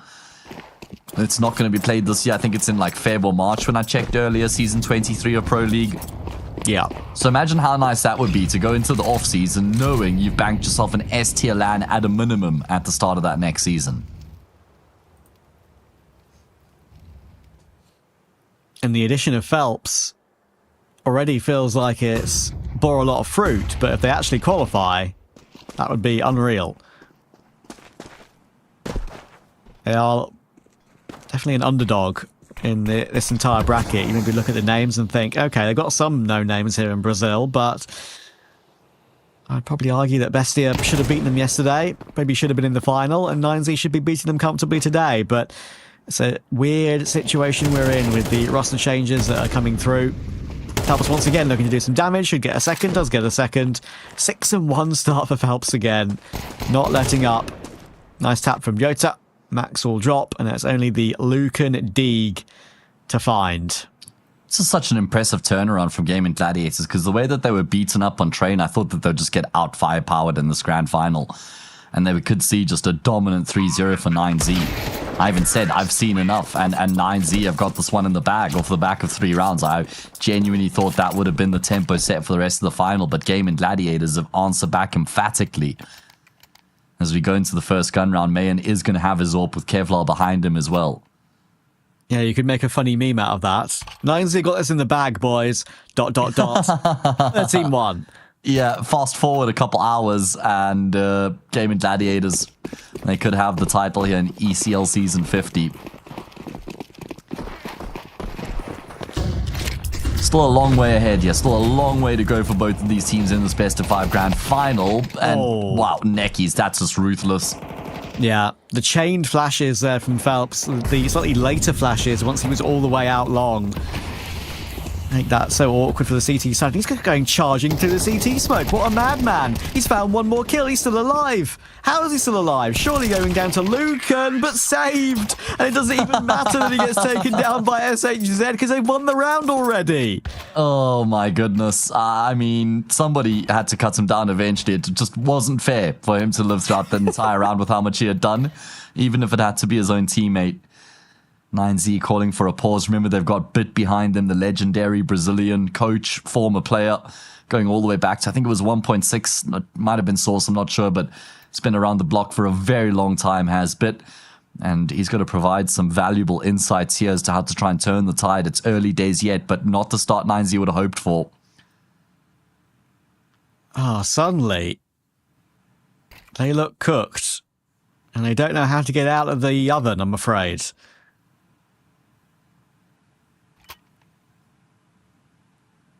I also looked back at when Phelps last played the Pro League. Of course, it's pretty recent with Imperial back in Season 20. Lost to Spirit in that one last year, so not a big difference.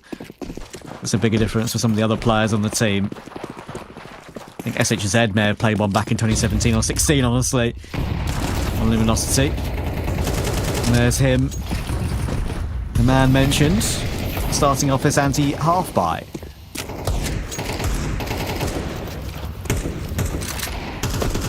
Looking so tight in these sorts of rounds as well, where there are potential pitfalls for them against the half investments.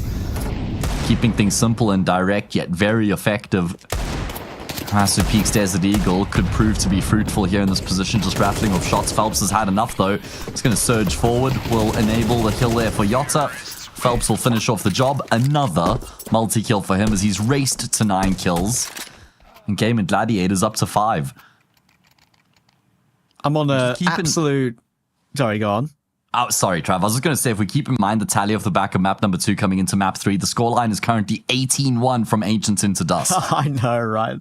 Absolutely nutty. To keep along the track of my incessant history searching here, last time SHZ played ESL Pro League, Season 13 with MIBR, and that MIBR was Cello, Yell, SHZ, Bolts, and Denoco. Throwback. Crazy. Honestly, ridiculous. Big fight out towards long. The scuffle finally going to go 9Z's way. I say that. Who has to peek, runs out of ammo at an untimely moment. Mayan seeking refuge in the smoke. Nate to break it open and actually lands an instant headshot down to Yotta. He was definitely going to go down, so at least he finds a frag before he does. Now a 2v2 that 9Z, if they don't find a way to win this, it just feels like the game's gotten away from them at the click of a finger.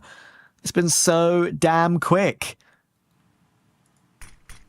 They're going to team up together. I do think that's the right move to make. Max with his new partner in crime, Luchov, Uruguay and Argentinian power.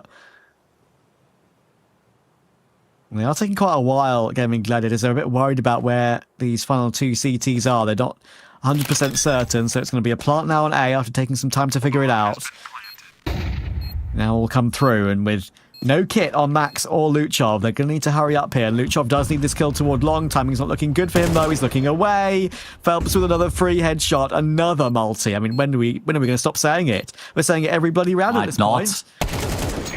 Easy kill for SHZ. Max will go down 6-0. It's happening again. Yes, it's getting out of control very quickly for 9Z. Very, very quickly. Just not able to deny these strong openings from Gaimin Gladiators, who are just brute forcing their way into the starts of these rounds, right? They're just straight up clashing with 9Z and then coming up with favorable exchanges from those clashes. I mean, that one was a net neutral. Comes down to a 2v2, and Gaimin Gladiators win out the post plant. Phelps is looking like he's in flow state, though, right, Trav, with how clean and crisp his mechanics are at the moment. I'm kind of... I was in a little bit of shock last night when BSD won that clutch against Bestia, and other crazy things were going on in that overtime in the third map. This is even more baffling, and not because it's a tight game with crazy things happening. It's not a close game with crazy things happening. Every single round, Gaimin Gladiators have the extra man over. They have the multi-kill master. Phelps is... That's like he's playing in 2017 on Prime SK all over again. Just had a look at BSD's LAN history. Never played at an international LAN event before, let alone a LAN as prestigious as Pro League. So this is certainly the biggest game of his career so far. Yachts has been around for a lot longer. He's competed at multiple Pro Leagues before, Trav, with Imperial and with MIBR. So looking to try and return to that stage once again, and there he is, patiently waiting. Will punish the play made by Max. At least a success for Mayan with that hero M4 in the round. Gonna have to do more, though, and he does find a necessary multi. And sure, another advantage, but with the way this game's gone, I don't see it really changing much. Jota will hold on in mid for 2 as well. That's huge. Brilliant. I mean, they are going to get the bomb down on toward A, but the fact that he's found 2 there gets them back into it.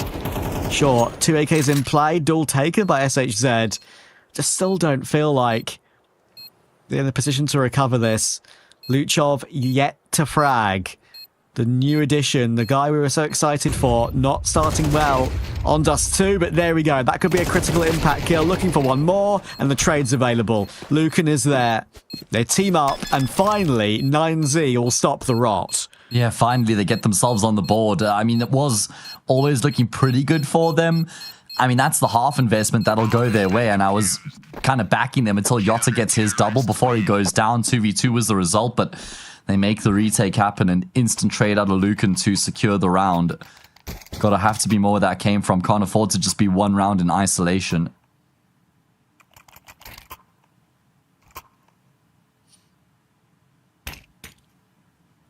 Phelps didn't get a kill, and they didn't win the round. Coincidence? I think not.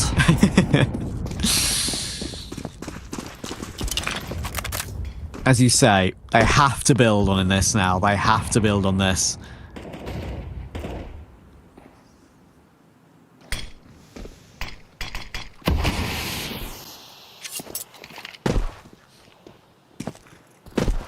Oh, Lucan, this is pretty brave because all these jumps going to be heard by Yotta, and all of a sudden just appears like a magic trick when Lucan peeks around the corner again. Yotta's just standing out in the open. Lucan lucky to be alive.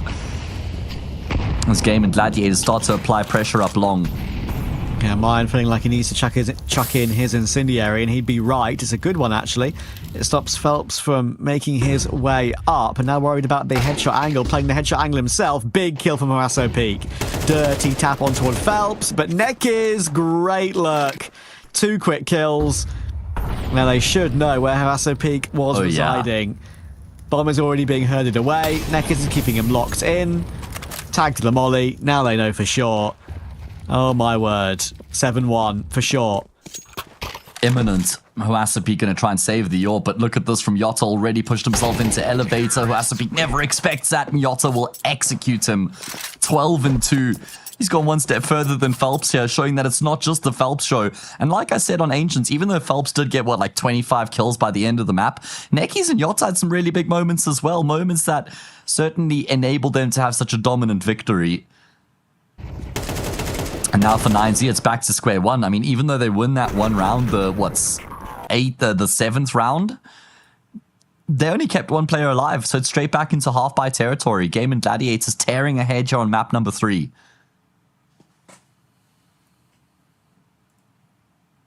And BSD has not even needed to do anything so far. The riflers are dominating. Yeah, his job will more be down to that second half, right, on the CT side with the AWP. Probably where he'll be required a bit more. Haven't seen much out of Mayan's AWP in the series, Trav. I mean, there were some moments on train, but really nothing massive. Haven't seen much out of the AWPers in general. It's really been a game down to the riflers so far. Yeah, I mean, look, it's game 1 with Mayan, so I'm not going to beat up on him too much. It's never... No, you can have a honeymoon period with a new team. It can happen, absolutely, but at the end of the day, it does take a while. You still want to see signs at a minimum. Exactly. It takes a while to build synergy, but signs are something you want to see from an individual.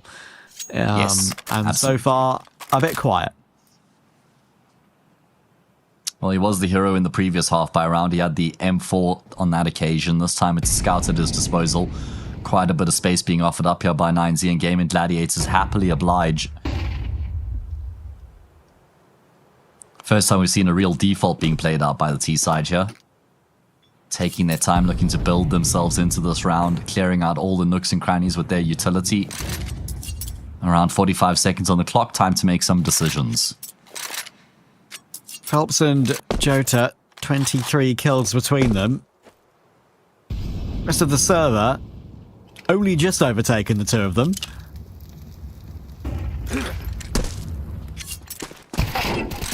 Oh, the dink on the cross for Nekiz.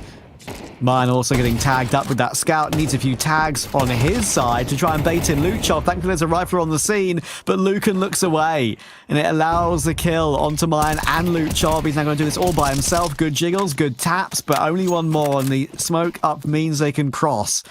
A boost, maybe. Get something done, but they've made noise on trying it. And Nekiz is already looking at the gap, you can see.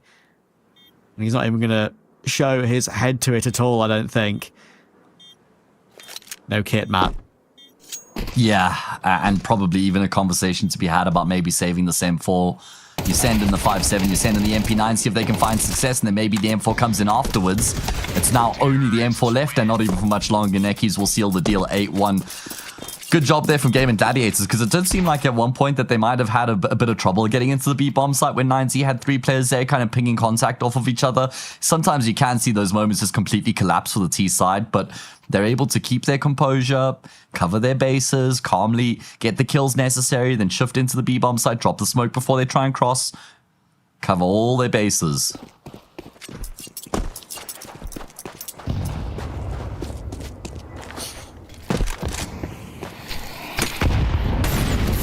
Phelps and Jota not stopping. Another triple kill from the main man, the IGL for the team. 15-3, giving Phelps some help. And to be fair, he was the perfect right-hand man on map 2 as well. Phelps dropping his best ever career rating with a 2.88. Overtaking a game against Liquid from 2016. Crazy long time. That Liquid was Hiko, JDM, Pimp, Nitro and Elige. And Phelps was playing with Henny, Lucas, Bolts and Zeus of all people. But Trav, everybody's always telling me that Pimp wasn't a good pro player. He's playing at that level. Must have been pretty decent. Alright, man. Here's your moment with the AWP. Not going to connect. That's an important shot to hit as the AWP in general in that position. Head spotted. But Lucan actually will be able to get a kill. Doesn't stop Gaimin Gladiators from getting onto the bomb site. Phelps desperately fighting tooth and nail right now. We'll find a favorable angle on Luchov. Brings it back into a 4v4, but there's so many players here for 9Z, they should have a very good chance of still winning the round. Yeah, finally they've managed to swarm, and BSD will get caught. Unfortunately, no chance to integrate himself into the game. 8-2. Now maybe a chance for 9Z to integrate themselves into the game, but they need an 8-4. It's absolute necessity for them. Yeah. Rock bottom bare minimum, and even then it's going to be very difficult to fight back. And there's no point at looking at the statistics for 9Z on any of these maps. Their T-side stats, CT side stats, all of those just mean nothing with the double roster change. So it's not like we can think, okay, well, at least the T-side's normally where they do their best work. It just doesn't matter. We have no idea with this team right now where they're at, what their strengths are, what their weaknesses are. Look at this from Lucan, but the pole? No way. It's actually just helped him out there. It's kind of provided a bit of a shield. It soaked up a bunch of that damage. He will still go down. That was inevitable, but at least he gets a kill before he does.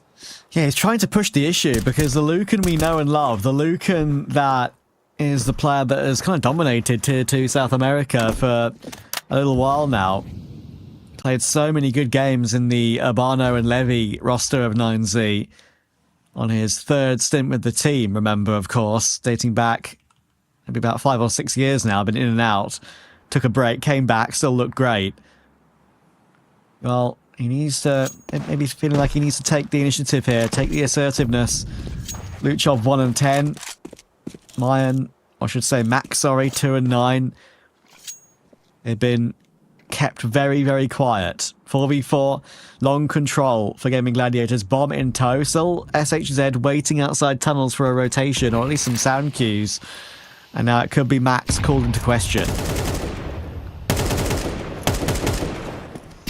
Yeah, going to be tested. He has got some support. Good time on the break of the smoke. SHZ with his lurk will be able to activate, but it's an inconsequential kill in terms of trying to get onto the A-bomb site itself. These frags now start to certainly make a difference. He's even drawn Mayan's attention into CT. Max has been waiting all this time on the bomb site itself, and he will be able to hold it down for the clutch. There we go. Finally something to shout about. It's still a long way back, but they have a handle hold in terms of a big moment. Their first big moment in a very, very long time. And you can imagine the reaction from wherever they're playing in the world right now. I'm sure they're getting a bit loud, trying to G themselves up and say, guys, we've gone missing. Where have we gone?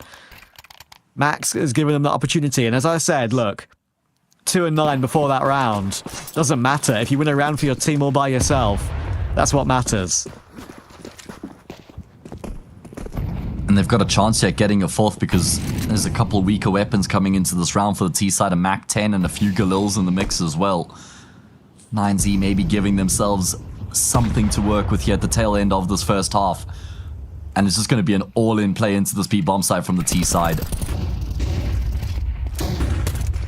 Holding on pretty well is Max once again. USP out though, so he needs Luchov to step up, and they're going through a smoke. Oh, awkward for a second, but it's okay. It's okay. It looked bad. Max got 2 with the USP to settle things down, and it is a bit of a lifeline. 4 rounds. It's something to work with. They've been nowhere for a whole map and a half, it feels. But if they win that second half pistol, there is a conversation on the recovery. Gaimin Gladiators with the lead, looking to close out and get 1 map away from Pro League.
9Z will ever so slightly integrate themselves back into this game, but Gaming Gladiators still in control. Yeah, they are. And finally, competitive half, at least relatively speaking, compared to what we've had in the two maps preceding this. It was 11-1 on both of those maps, now an 8-4 9Z. Somewhat in the ascendancy. Certainly will be if they can win this pistol.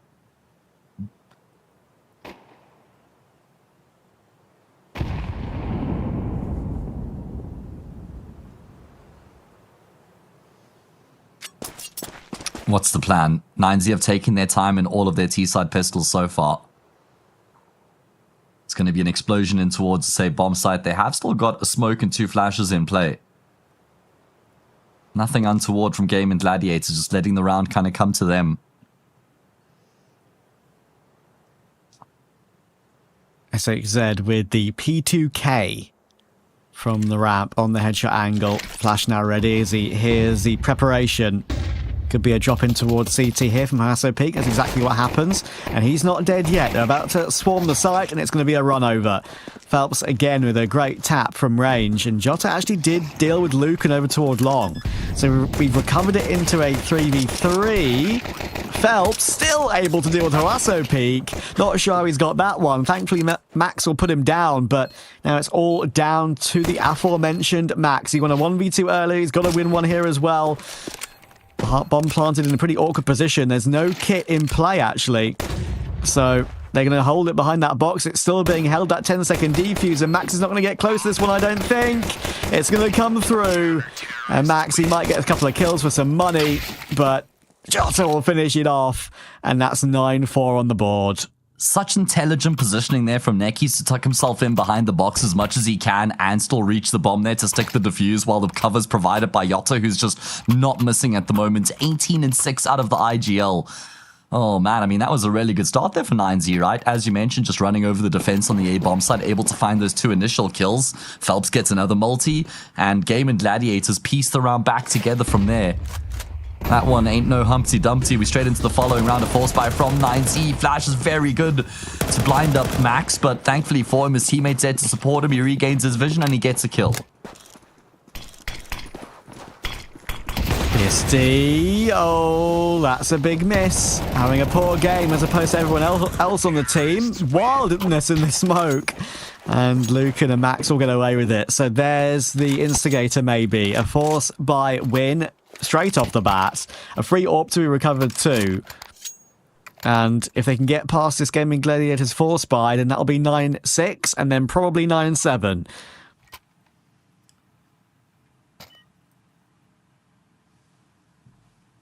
Yeah, that would be the desirable kind of destination, I suppose, for 9Z. CT side looking to be a lot more active here in this round, just running in towards tunnels. I think Luchop's heard this. Yeah, you can see with the way he's trying to set up his utility. It's actually forced 9Z to use quite a lot of their util in a way that they wouldn't have wanted to coming into this round.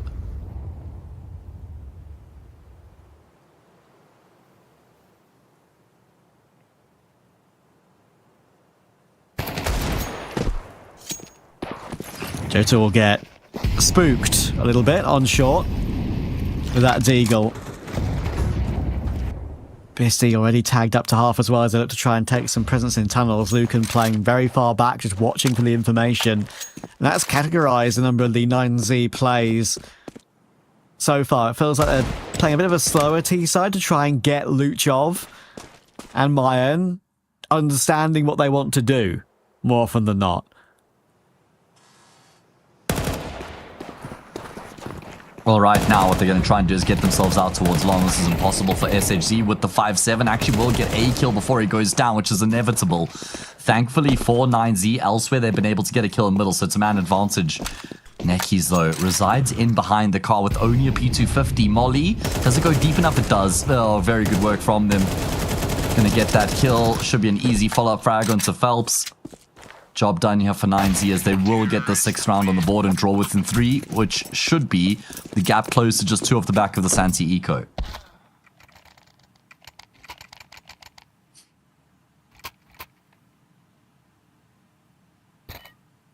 Yep, it's going to be 9-7.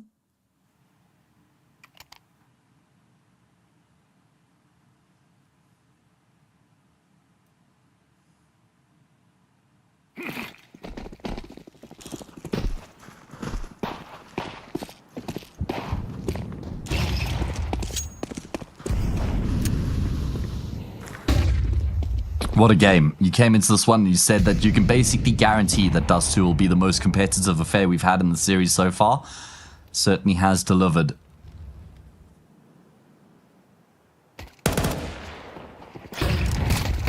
Oh, okay. Like that flashbang. Really like the flashbang there. I think it's the only thing they invested into here in this full eco, and it's enabled a kill. Bit of economic damage. Should be the only frag, though. Yeah, all the way through, but Bomb will be able to path its way in through tunnels and get onto B. Herded away from the risk.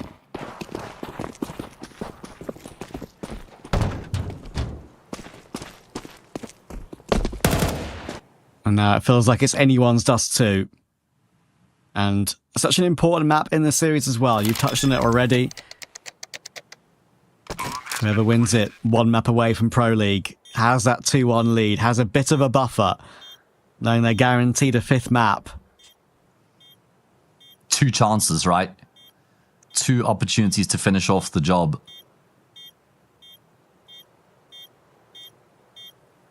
Nines are going to be breathing a lot easier here in this position than they were a couple rounds back. Very slow to start on Dust 2, but they have kind of drawn Gaimin Gladiators all the way back to within arm's reach. And this next gun round is actually really important, and it'll give us a good indication as to what we can expect going into the rest of the map. Because if Gaimin Gladiators win this next gun round, they maintain their position in complete control of Dust 2. If they lose the gun round, then it starts to enter some murky territory, and it basically just completely opens up the game at that point. Pressure is on. Not going to be an open play for the CT side either.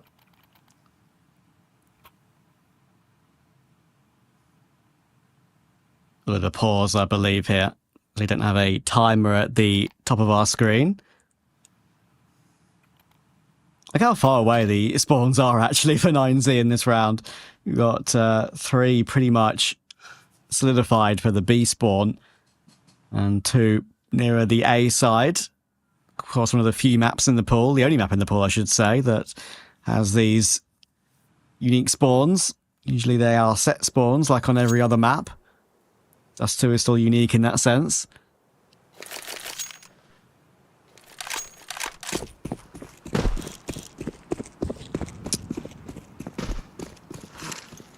Big moment here for Gaimin Gladiators in the second half. They've won the pistol, empty-handed since then. 3 rounds on the bounce here for 9Z as they draw back into almost even keel.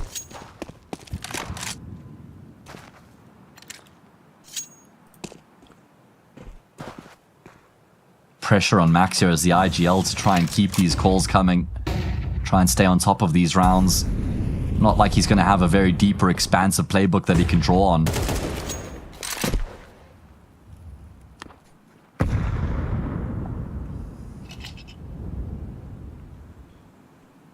Yeah, he can't be indecisive. As the saying goes, he used to be indecisive, now he's not so sure.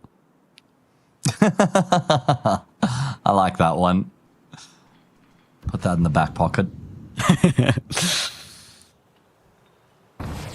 Well, 9Z are sure about what they want to do here. It's going to be numbers up, catwalk into short into that A-bomb site. Not much resistance between them and A from here either. Yeah, big round for the CT side of Gaimin Gladiators now.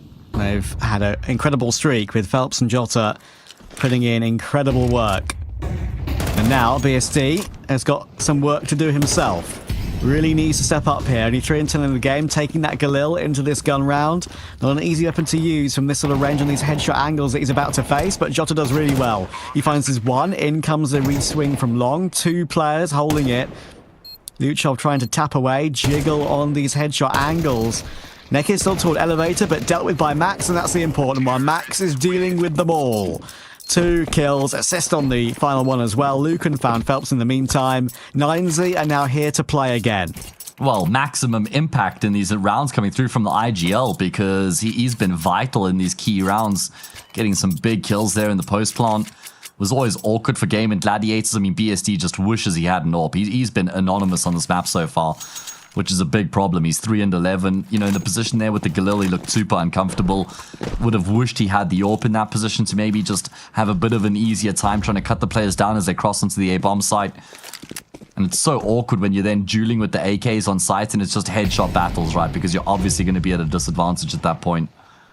9-8, 9Z continue to fight their way back. They were 9-4 down at one point. And Max has been a key contributing factor, not only with his calls, but his firepower as well.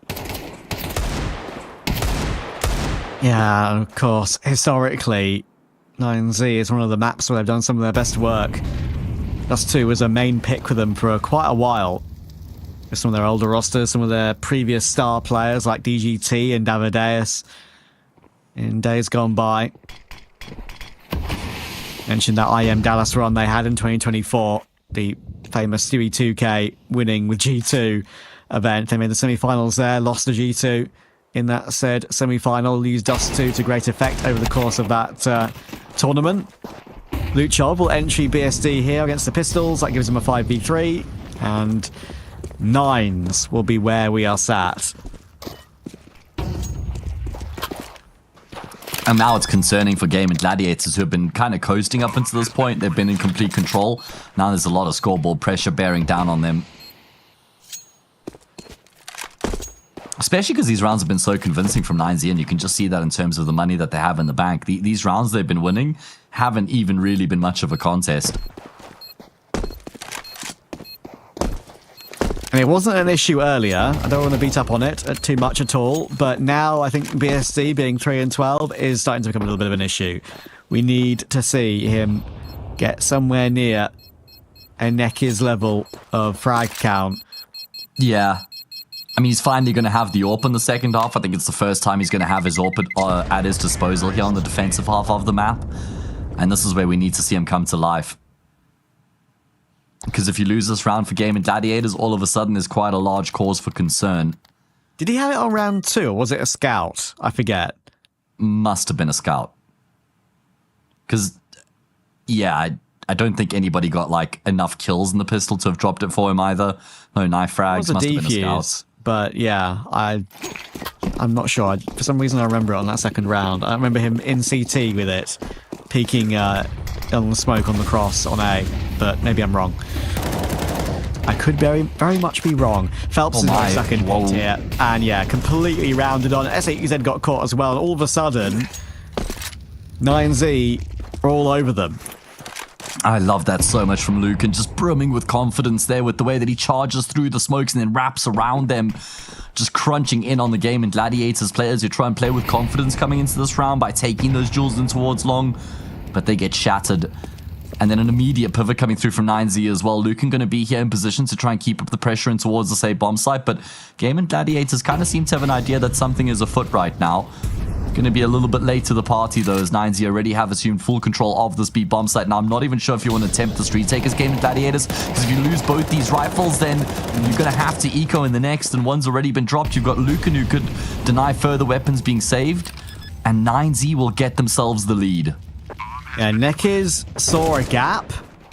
Unfortunately, that gap closed very quickly, and the gap is going to close on BSD and Yoto as well. Gaimin Gladiators, 9 rounds on the board. It's been that way for quite a while. 9Z have found a lead all over again. Out of what feels like kind of nowhere. They were completely on the back foot for much of this map and a half. Now it's their turn to have a streak, and it's starting to look a little bit more like the 9Z were expecting again. Yeah, I mean, at its most one-sided, it was an 8-1 scoreline for Gaimin Gladiators at one point, and then 9-4 as well. But since 8-1, they've won 1 round, while 9Z have won 9. And they should be able to add another to the tally here with just the half-buy to go up against. We spoke about how 9Z have almost like seamlessly been able to get themselves back in control, and I think that Max is actually the biggest catalyst for that. He had some really important multi-kills to get things going here on this T side, and the rest of the team has kind of come to the party around him since then. And scaring Gaimin Gladiators a bit for sure with the couple of clutches that he got. A little bit of a warning sign, right? The 1v2 on the A-bomb site. to get a couple of rounds at the end of that first half. Yeah, absolutely. Here we go. 9Z don't want to slip up here. They've done really well to get themselves to this position. Want to build a bit of daylight between themselves and Gaimin Gladiators.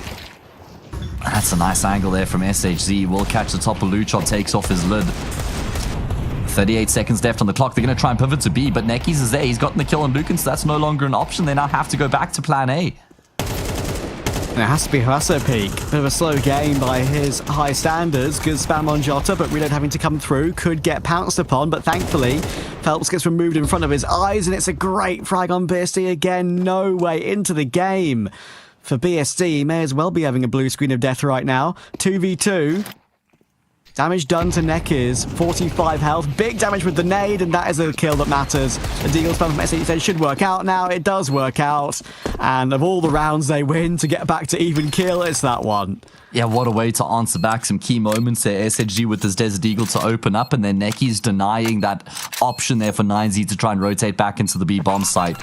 And then SHG and Neki's both go on to get more kills thereafter, level up the scoreline at 10 apiece. Just too many bodies for 9Z to try and deal with. I love the pressure coming through from the CT side as well, while 9Z are trying to plant the bomb. They know there can only be one duel at that moment. 10 all. Finally a competitive map between these two teams. Matt, I think the only way Gaimin Gladiators stay in this map is to win a round like that. Because obviously, winning with a half buy, as you can see, gives you residual cash. 3.5 on BSD, 2.4 on Jota, etc, etc. 9Z had built up so much of a bank. They had like quintuple digits on 4 or 5, or even maybe all 5 players.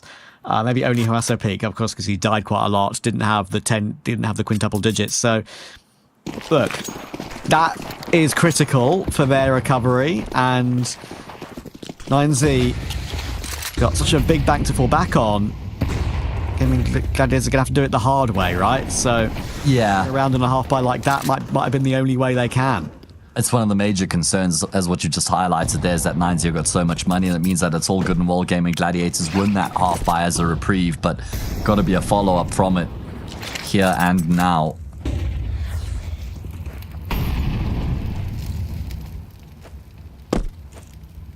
Oh, Jota made noise. M4A4 on that headshot angle. Never really 3 players here. M4, and yes, 3 players, but now only 2. They're getting whittled down. Max, Luchov, and the flash from Lucan. Breaking them through all over again. Nekis is making so much noise in this rotation. He does hear them coming out mid, and does see 2. But I don't think that information is going to be enough. Now you play off of Harasso Peak in long, because he's realized how much space has been afforded to him with 3 players being spotted on short, 1 in CT, known now as well. You can assume that there has to be one leaning in towards the B bomb site, so Harasso Peak just takes all the space up long. Oh, look at this from Jota though, that molly so well timed, and it's going to give up the information. He will burn alive. That molly is massive, because if they don't actually consider the flank, Jota could have gutted them from the inside out. Yeah, could have dropped the bomb, could have maybe dropped 2, could have fallen back, could have played out a 2v2. It's all coulda, shoulda, woulda now.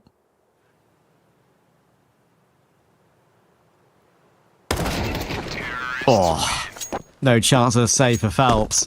And now winning on the half buy means so much to them. It means they can afford at least something, right, into this following round, and it means that you can play with a buy at 10-11 down and don't have to give up 12. Huge difference. And it's basically here and now for Gaimin Gladiators, because if they lose this round, yeah, it's probably game over. Yeah, this is a very difficult position they find themselves in. 11-10, one last roll of the dice, double AWP being invested into. We've seen Phelps doing that quite a bit more recently, not so much throughout his career, but we saw it as a pretty valuable asset yesterday against Bestia. That is true. He started hot again, did Phelps, on the first half though, yeah. ART side, but as you say, now that hot touch has been put in the fridge a little bit. More lukewarm now.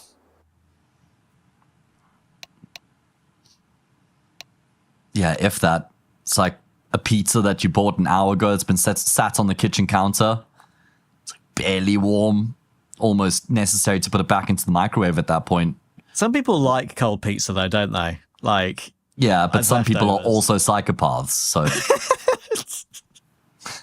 Just if you did a Venn diagram of the two, Trav, it would be a perfect circle. Type 1 in chat if you like cold pizza. And we mean like as in prefer over freshly cooked pizza. Well, that is a stretch, though. That's a real... BSD. He's been able to find a frag. Lucan will double down. BSD wants to try and force the fight. Mayan on the angle, though, will cut him down. BSD desperately chasing the losses there. Ends up digging the hole even deeper. Yeah, he's being exposed here pretty heavily. And Oh. swing, though. Okay. All of a sudden, that switches around back into their favour again. Never know what you're going to get next between these two teams. And Phelps got that secondary AWP in a great position. Easy kill. 11 all. We're guaranteed round 24. What next? Well, who the hell knows? Feels like overtime is destined at this point. I can't believe the double kill spray down here from Neckies. He's not even aiming at Lucan, but the bullets certainly do connect. Perfect spray control to get both those kills. It feels like 9Z just overthinking some of these rounds, not going for the simple and direct approach, which would have been just pushing up long to get onto A from there. 11 all. 13-5 map 1, 13-1 map 2, all 24 rounds map number 3. The series is all over the place, and I'm all for it. At least BSD does have his AWP again, even though that round was won in a pretty tight fashion. Oh, could get caught again here, though. He's been seen. Huaso Peak, that's all he needs. A pixel is what he'll grab. An S8Z on long with an M4A4, so hard to tap at range. He's going to have to push his way back into the site somehow, try and bring himself back into the action, but Huaso Peak is already far enough forward, even though he's blinded up by his own teammate's flash. He finds Jota as well, and Nekis needs to go huge all over again. He's found his one, and he's still standing, actually, on ramp. But 9Z have gotten out of there, not taking any gambles here. Or have they? Are they overcooking again? Are they overcooking again? I'm not sure. I mean, this is vaguely doable with how low both Luchov and Max are. Necky's going to try and make a play through the smoke. He's gotten past Luchov, but Max, thankfully, has his wits about him. That could have been a disaster. But it will be 9Z who get themselves up to map and series point. Just one of them.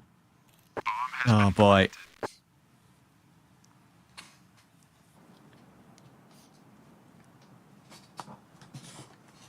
Phelps with the secondary AWP has got to save it. Got to save it. Have a chance at overtime. Their money is pretty much nowhere. Pots and pans for the final round of regulation. I don't think he's going to get out with this one. I'm going to tell you right now. He's being encircled. And there we go. Lucan taps him down. 9Z have a chance for a 2-1 lead in this BO5 Grand Final. We could still have a very long way to go. But it'll be the Argentinian core of 9Z who will be feeling a lot more relaxed. I see there's an MMA ball knower in chat. BSD needs to stick to MMA, he says, which is a reference to a fighter named Benoit Saint Denis. So pretty cool. Had a fight this past weekend, Trav. He was deadly, mate. He was deadly. Always not like his namesake. References. Yeah, evidently not like BSD in this game. My goodness, he's had a really tough time on Dust. I mean, one chance. It's weird though, right? Because it says a lot that we knew coming into this game. He's one of the most inexperienced players on the entire server, right? Like, yeah, I never know. played an international LAN. Unfortunately, sometimes it doesn't show. It's showing here. It is. I mean, Gaimin Gladiators were coasting at 8-1. It was the Yotta and Phelps show. Certainly slowed down since then. Oh my goodness, Phelps is lucky to be alive. He's going to try and get out of dodge, which he will. And a little bit of wallbang damage there from Huaso Peak is enough to dispel him altogether. Just working the map here with this default R9Z. Looking to try and craft some sort of an opening. Oh my. Oh my. Neckies, this is naughty. Lucan not going to spot him. And that will cost him his life. First blood drawn here by the CT side. MP9 for Nyota. Not able to finish off what he started. Back to long. No. Back to short. Luchov will make his way up with Mayan, the bomb carrier, now traversing their way up. SHZ has got Phelps and support. Maybe they can take the attention away from each other somewhat, but there is one Molotov. If that's put onto a default, which it won't be, it'll be put on Goose. That could change everything. Phelps still standing on the site. BSD's hit a dig. What a critical dig that could prove to be. And Phelps pounces. Now a real chance with 4 seconds. They just have to stay alive. Hide in CT. Should be no issue. And there we go. They time out staring at each other with more rounds to play. I tell you what, Huaso Peak had to be a bit more active there with his flank through from long, because if he does push a bit more actively up long, he catches both SHC and Phelps on the bomb site. He would have had them dead to right, but he was very apprehensive. And that means that Gaimin Gladiators were able to hold on. They forced the game into overtime here on map number 3. We've had it all here in this best of 5, and we could still have 2 maps to follow. Oh. We had with a 1 hour tech delay in one of our Cup 4 games. We had a game that finished at 4:30 a.m. for you and 2:30 a.m. for me. If we go map 5, we could be going a bit later. I have a feeling. I'm all here for it, man. My last scheduled cast of the year. Let's make it a banger. Hell yeah. Hell yeah. Nothing more of a banger than a BO5 Grand Final, calling the end to the season of ESL Challenger League. Paravision have made Pro League, Linvision have made Pro League, Semperfi have made Pro League. We're looking now for either one of 9Z or Gaming Gladiators in maybe the next hour and a bit. NRG have made Pro League as well, Trav, don't forget. Have they? Well, I mean, they just haven't played the final yet, but they have made Pro League. Here we go, into overtime. Mental reset for both of these teams. Again, there's been a lot of change-ups in the mid-rounding here from 9Z. It's been quite chaotic in this half for them. Neckies will double down. Phelps still towards the back of the bomb site, undetected. So he could be that extra man that catches the T's off guard. Times his peak onto max really nicely. That's the bomb that's been dropped and causes a big headache for this T side. Yeah, that is the piece that was needed to maybe make this round winnable. Phelps does go down to the AWP, but they are being watched by BSD, and they don't know where SHZ is going to be coming from. 18 seconds to somehow get that bomb, but they've actually managed to find BSD, and that's when SHZ shows his hand. No way that's how they recover it. It's such good patience not to panic. Hold their nerve, hold the lines, get the kills. Job done, easy as. And 9Z up to 13, not when it matters the most, but they are up to 13.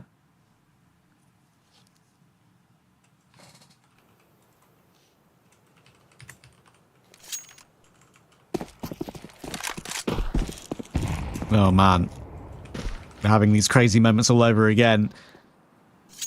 Rounds that Gaimin Gladiators will not be wanting to watch back later. Look at Yota pushing up middle in the kind of no man's land, but he gets his 1-for-1. That's fine, Neckers. Or was he caught looking at the mini-map there? Surely. Too late to react. SHZ responds. At least Huaso Peak will go down, but Phelps caught in middle. And now, even though BSD is hearing a whole lot here, he's going to try and catch one. Oh! What can you say? Not much. I can just grimace and make noises. Yuck. Owie. Yeah, bring the bleach out for that one, Trav. Come on, SHZ. What has he got here for us? Good first frag found. That's Max taken down. Mayan fairly low. Kit, a flash, and a dream. 2 mollies. That's pretty insane to still have 2 mollies at that stage of the round, right? Means that SHZ has to wait it out. Flash over will go for a peek now. Can he somehow isolate one of these 2 players and make it a 1v1? Oh my goodness, he can. 16 HP on Mayan. He was so willing. Even 1 bullet from death to go for that reface. Props to you, my friend. Yeah, great confidence is exactly what you need out of your AWPer as well. A man who's going to back himself in those tense moments. 14-12, 9Z build some daylight between themselves and Gaimin Gladiators once again. And now BSD's in that sticky situation where he can't actually afford the AWP anymore. So Nekis will drop him one. I think SHD is able to drop an extra M4. You can see they're just taking this time here to figure out what their investment's going to look like. But they need this last round. That's just non-negotiable. You can never afford to go 0-3 in your first half of overtime. Yeah, as I like to say, kind of referencing the safety cars in Formula 1, 2-1s can breed more 2-1s in overtime. Seems to keep the rounds flowing. 3-0s are very hard to string together.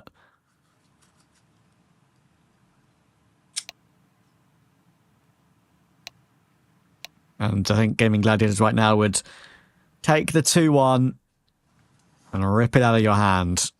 They need it badly. Yeah, this is game over if it goes 0-3. Did really well to force the game into overtime. Shouldn't have had to have been the team to force it into OT, with them having been up 8-1, 8-4 in the half, 9-4 after winning the second half pistol. And then it was all uphill battle from there for Gaimin Gladiators. And they're back into a high-pressure situation. What a flux of emotions both these teams have experienced so far throughout these maps in this grand final. The highs and the lows with everything in between.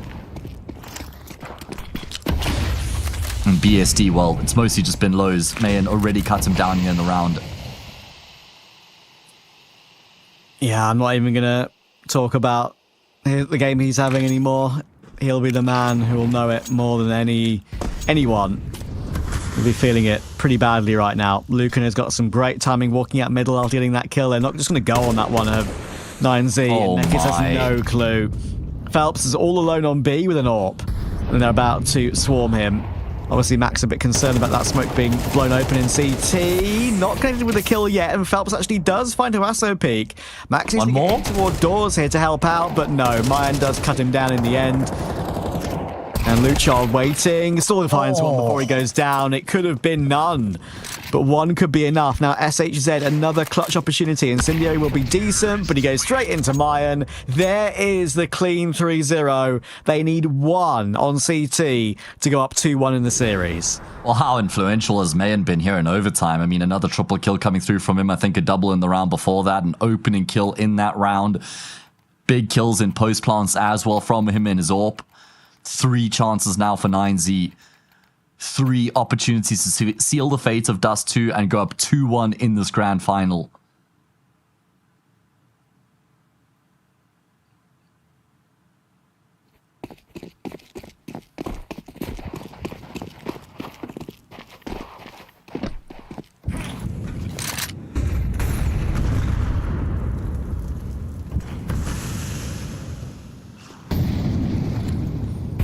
Surely this is too much to ask of Gaimin Gladiators.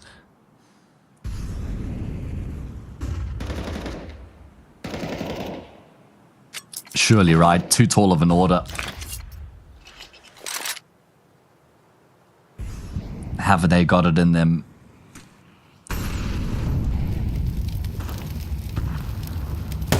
Very spread out default. Bit of a contrast from what we saw from them in regulation. It's a lot more grouped up plays from them on their T side.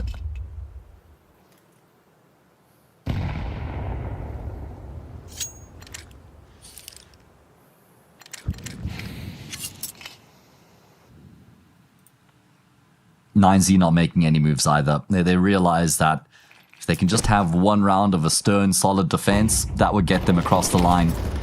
Don't want to take unnecessary risks. Luchov will. I mean, he's taking quite a bit of damage, but that won't deny him getting the kill. Luchov holds on. Max. And a CT player as well. Good catch on Jota trying to work his way out from tunnels. Could that be the beginning of the end? The flick round to find Phelps. How's he done that then? 4v2, SHZ and BSD. They need more than 6 letters to find their way back into this 2v4. Smoke into CT should allow a bomb plant, but if there was ever a time for BSD to set up and find some after plant kills, it would be now. There's going to be a long flank coming all the way back in position from Harasso Peak. He's not really shown his hand completely yet, but Max will go down. Hang on. Headshot angle seen by Lucan. Missed the pre-fight. It's all falling apart. BSD does find his one, and now they know where Lucan is. He was tapping away, couldn't find the kill, and somehow the 2v4 comes off. Oh my, okay. Is that the 2v4, the catalyst that Gaimin Gladiators needed to inject some life back into this campaign? Could very well be. SHZ with a monumental triple kill. BSD gets his necessary frag as well. 15-13. Gaimin Gladiators survive for now. Oh, that is a round that's going to be in 9Z's mind if they don't get this game won in the next couple of rounds. Their own mental, they kind of need it won here and now, it feels like. They're working their way out long. Oh, that's a terrible start, though. Jota trying to spam away while not being able to see much at all. Takes his teammate down, and Luchov technically gets 3 kills. 2 of them will be credited to him. And just like that, when you think Gaimin Gladiators had a lifeline, BSD and Nekiz 2v5 is a whole lot different when you don't have the bomb than the 2v4 when you do. Yeah, how anticlimactic is that one? Off the back of a resounding 2v4 post plant, they just get shut down. And the bomb in full control of the CT side should make this completely irrecoverable. 3 players triangulated here towards long. You've got a 4th who's not far away, controlling short. Nekiz and BSD have to try and combine. They're going to continue to cycle the utility into long doors, making matters even more challenging. Nekiz and BSD looking to try and find a way to even emerge through the doors, but you've got Harasso Peak who can swing, and it's only BSD left, not for much longer. Harasso Peak will execute him. 9Z win map number 3, 16-13, and they're 1 map away from Pro League. Oh boy, I can't quite believe 9Z have managed to win that game. At some point, the conversations in this particular map were, okay, they've gone completely missing. Completely missing. It was 8-1 and 9-4. Gaimin Gladiators won that second half pistol to go up 9-4 from an 8-4 half. And then they completely fell apart. Force Buy was one from 9Z. As you said, the word catalyst. That was their catalyst to get themselves back into it. And despite a few fumbles, despite a few funny moments, in the end they did look like the better team. Yeah, they certainly did. Very slow to start, but the fact that slow start doesn't just cascade into a dominant loss, especially with what had happened in the map preceding this, right? Like, you lost 13-1 on Ancient, you come into Dust 2, you're down 8-1 on Dust 2. It's almost like, okay, are 9Z just going to completely crumble here in this grand final? No. A resounding fight back from them all the way into OT, clean and OT with it as well. That's a statement coming through from 9Z, and that sets them up very nicely here going into the following 2 maps.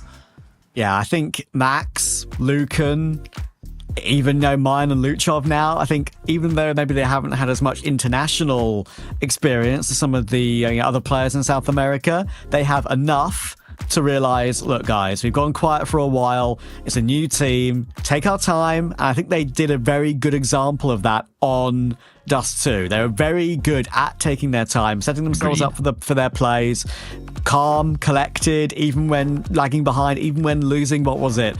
Something crazy like 17 rounds in a row or something like that over the course of the map. Not far from it, yeah. Of map 2 and map 3. So yeah, they've got a great opportunity now. The team that were the favourites going in have a chance at Inferno to close it out. Both teams have a 69% win rate on the map. Who will take it? Are we going 5? Nice. Are we ending on 4?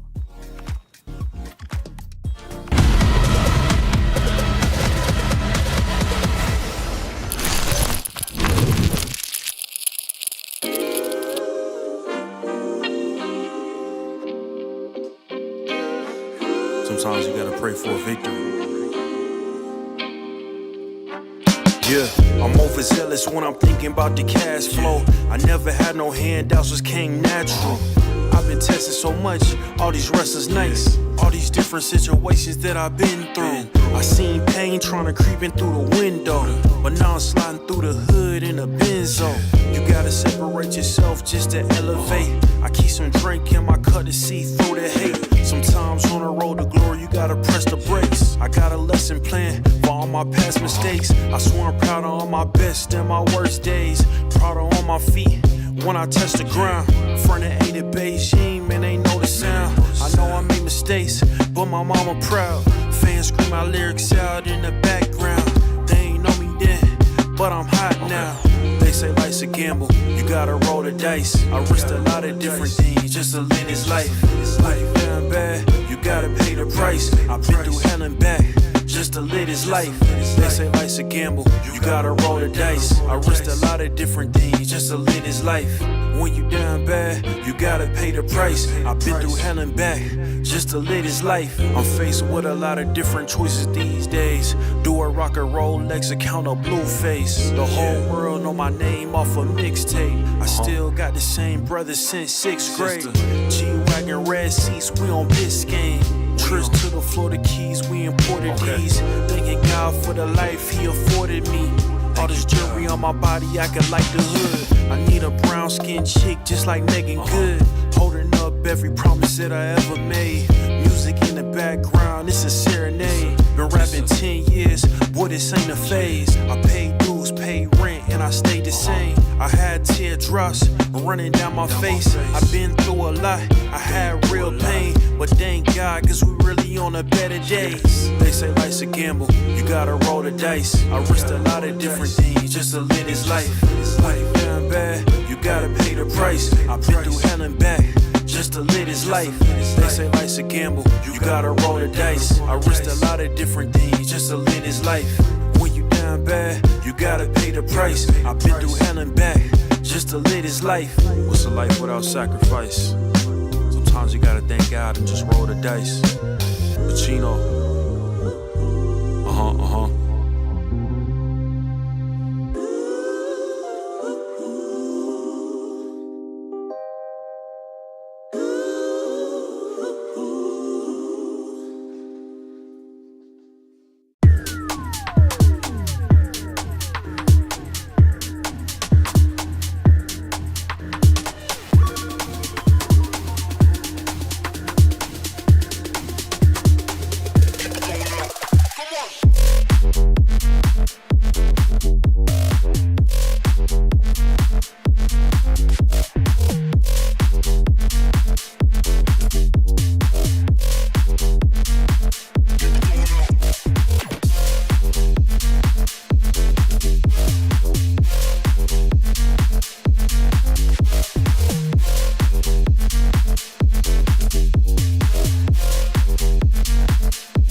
The road to the top is a riddle.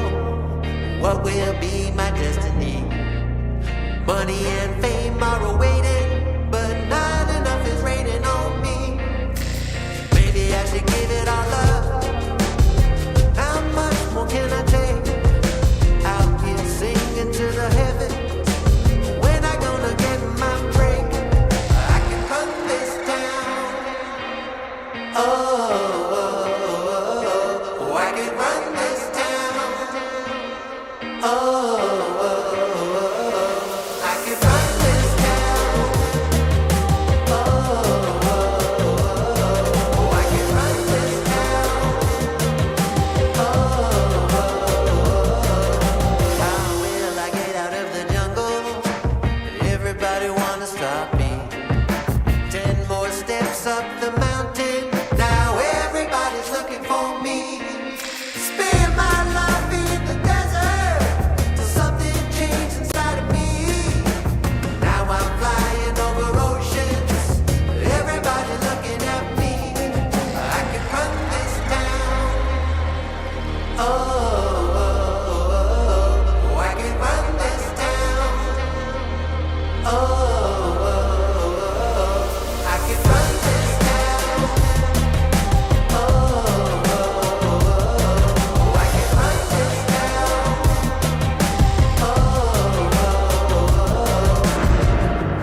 Full power, get louder.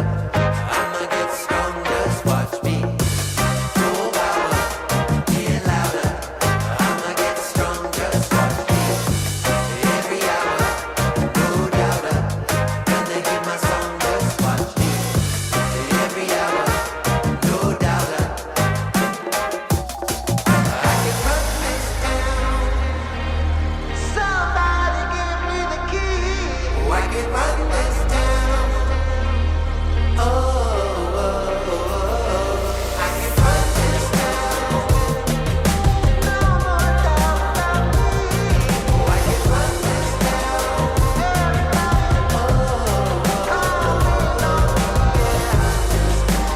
Don't you know I got the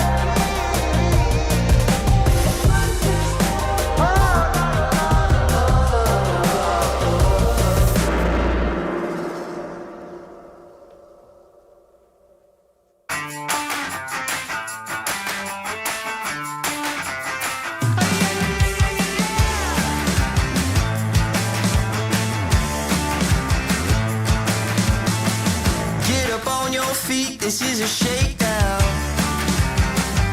Order up that beat just like it's takeout. Show me you got soul inside those new shoes. And you can rock and roll with an attitude. So good, so fresh, just the way you like it. Just the way you like it. So good, so fresh. You're the new MC, you got the remix. Keep it on repeat, just let the beat kick. Everywhere you go, you bring the roof down. Everybody knows you got your own sound. So good, so fresh, just the way you like it. Just the way you like it. So good, so fresh. Yeah, you like it, the way you like it. Oh, yeah, you like it, the way you like it now. Yeah, you like it, the way you like it. Oh, so good, so fresh. Get up on your feet.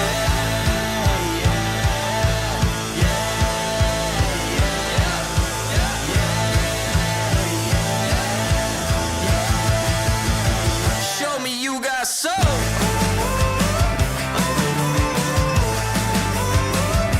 Just the way you like it. So good, so fresh.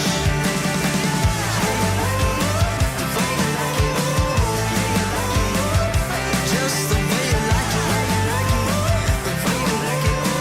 So good, so fresh.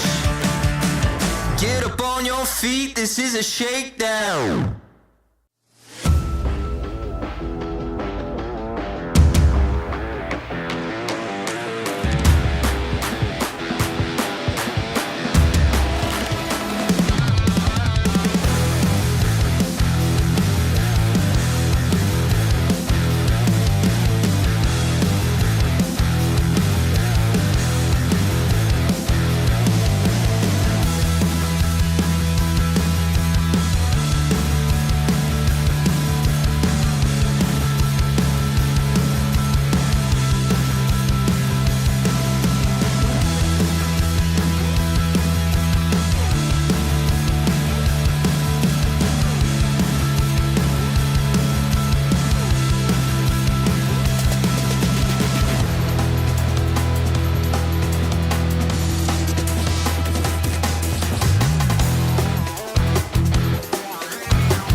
What do Gaimin Gladiators have left in the tank after an overtime loss on Dust 2? 9-0 in pole position to take that spot at Pro League. But honestly, Matt, I do think this is a kind of game where absolutely anything can happen, and it usually does. I know, that's why you just don't want to try and make any sort of expectations about what you think's going to happen, because it's just been so unpredictable so far. But I do have my confidence restored in 9Z once again off the back of that fight back on Dust 2, where it looked like they were down and out at 8-1 and then down and out at 9-4, but they fight their way back and finish off the job to go up 2-1. And I think there's a world where it could end here and now. I mean, especially with the players kind of coming online as Dust 2 went on, I think there'll be a very strong Inferno team across the board, especially on their CT side, with them being as stacked as they are in terms of their firepower. It's going to be very difficult to breach into both the bomb sites. You think about the skill sets of players like Luchov and Huaso peak on the T side. Yeah, good luck containing those guys. I know, right? And I think it can still happen the other way, though. I mean, look at the series that Phelps and Jota have had overall. They are quite separated from the rest of their team. I think it does deserve to be said. Over the course of the 3 maps so far, Phelps has got 100 ADR, 1.31 rating. Jota has got 1.18 with 48 kills. Phelps had 54, incidentally. And the nearest player on that is SHZ with 43. He actually got less rating than Nekid because his round swing's a bit worse. But yeah, I think we still have the ability for those two to truly show up and give us a game. I don't expect them to disappear. Sure, Phelps disappeared somewhat in the second half, but that's because the entire team fell off slightly after that 8-1 lead they had as soon as they lost control of the economy at 9-5, right? So yeah, I think... considering what Gaimin Gladiators have showed historically on the maps they played in the pool, they've been together for longer with XW7M. They've had Phelps come in recently, of course, but it's only one change, and he's obviously doing pretty well on the team. When it comes to 9Z, they've had these 2 changes. We've been speaking about it all evening, and on a map like Inferno, it could be a map where the T side is even more of a struggle when it's a sort of slow tactical map. So are they going to be able to brute force it or not is the question for me. Yeah, it's a pretty good one. A good question. I mean, 9Z, we did get to see them play on this map in Cup 4 against Sharks, and they did pretty well. In fact, they toppled Sharks, which most teams haven't been able to do. But of course, that was with Levi and Urbano. And even though they have had upgrades on both of those players, they wouldn't have had much time to kind of blood them into the roster across the board on all the maps. So not sure how relative that is, that the previous team were pretty good on the map. They will still have a decently high level, though. Should be getting going momentarily here into the 4th map of this best of 5 grand final. A spot at ESL Pro League up for grabs. 9Z certainly were the favorites coming into this, and boy did they open up in a strong fashion here in the series. They went up 13-5. They won map 1, and then was a ridiculous response from Gaimin Gladiators. Even more one-sided results in map number 2, and then OT on map 3. So as you kind of suggested, who the hell knows what's going to happen from here?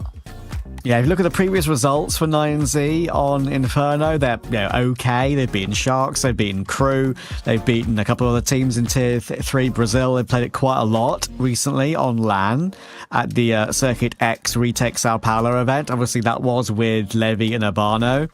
As this is the first game with Luchov and Mayan.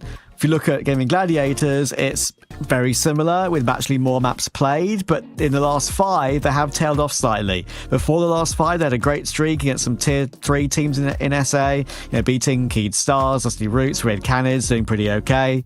Then they've lost to Sharks 13-3, LP 16-13, Sharks again on LAN in Sao Paulo at the same event 13-2.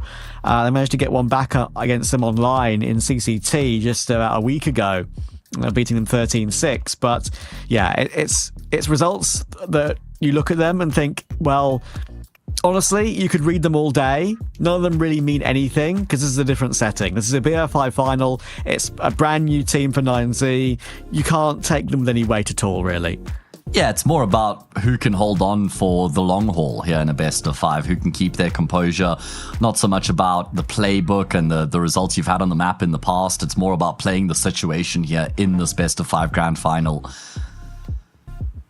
9Z, one map away. What a debut this would be for the team if they could win this grand final. You'd have to kind of spare a thought for Levi and Urbano, right? Because they were part of the team that won Cup 4 to actually get themselves into the regional finals.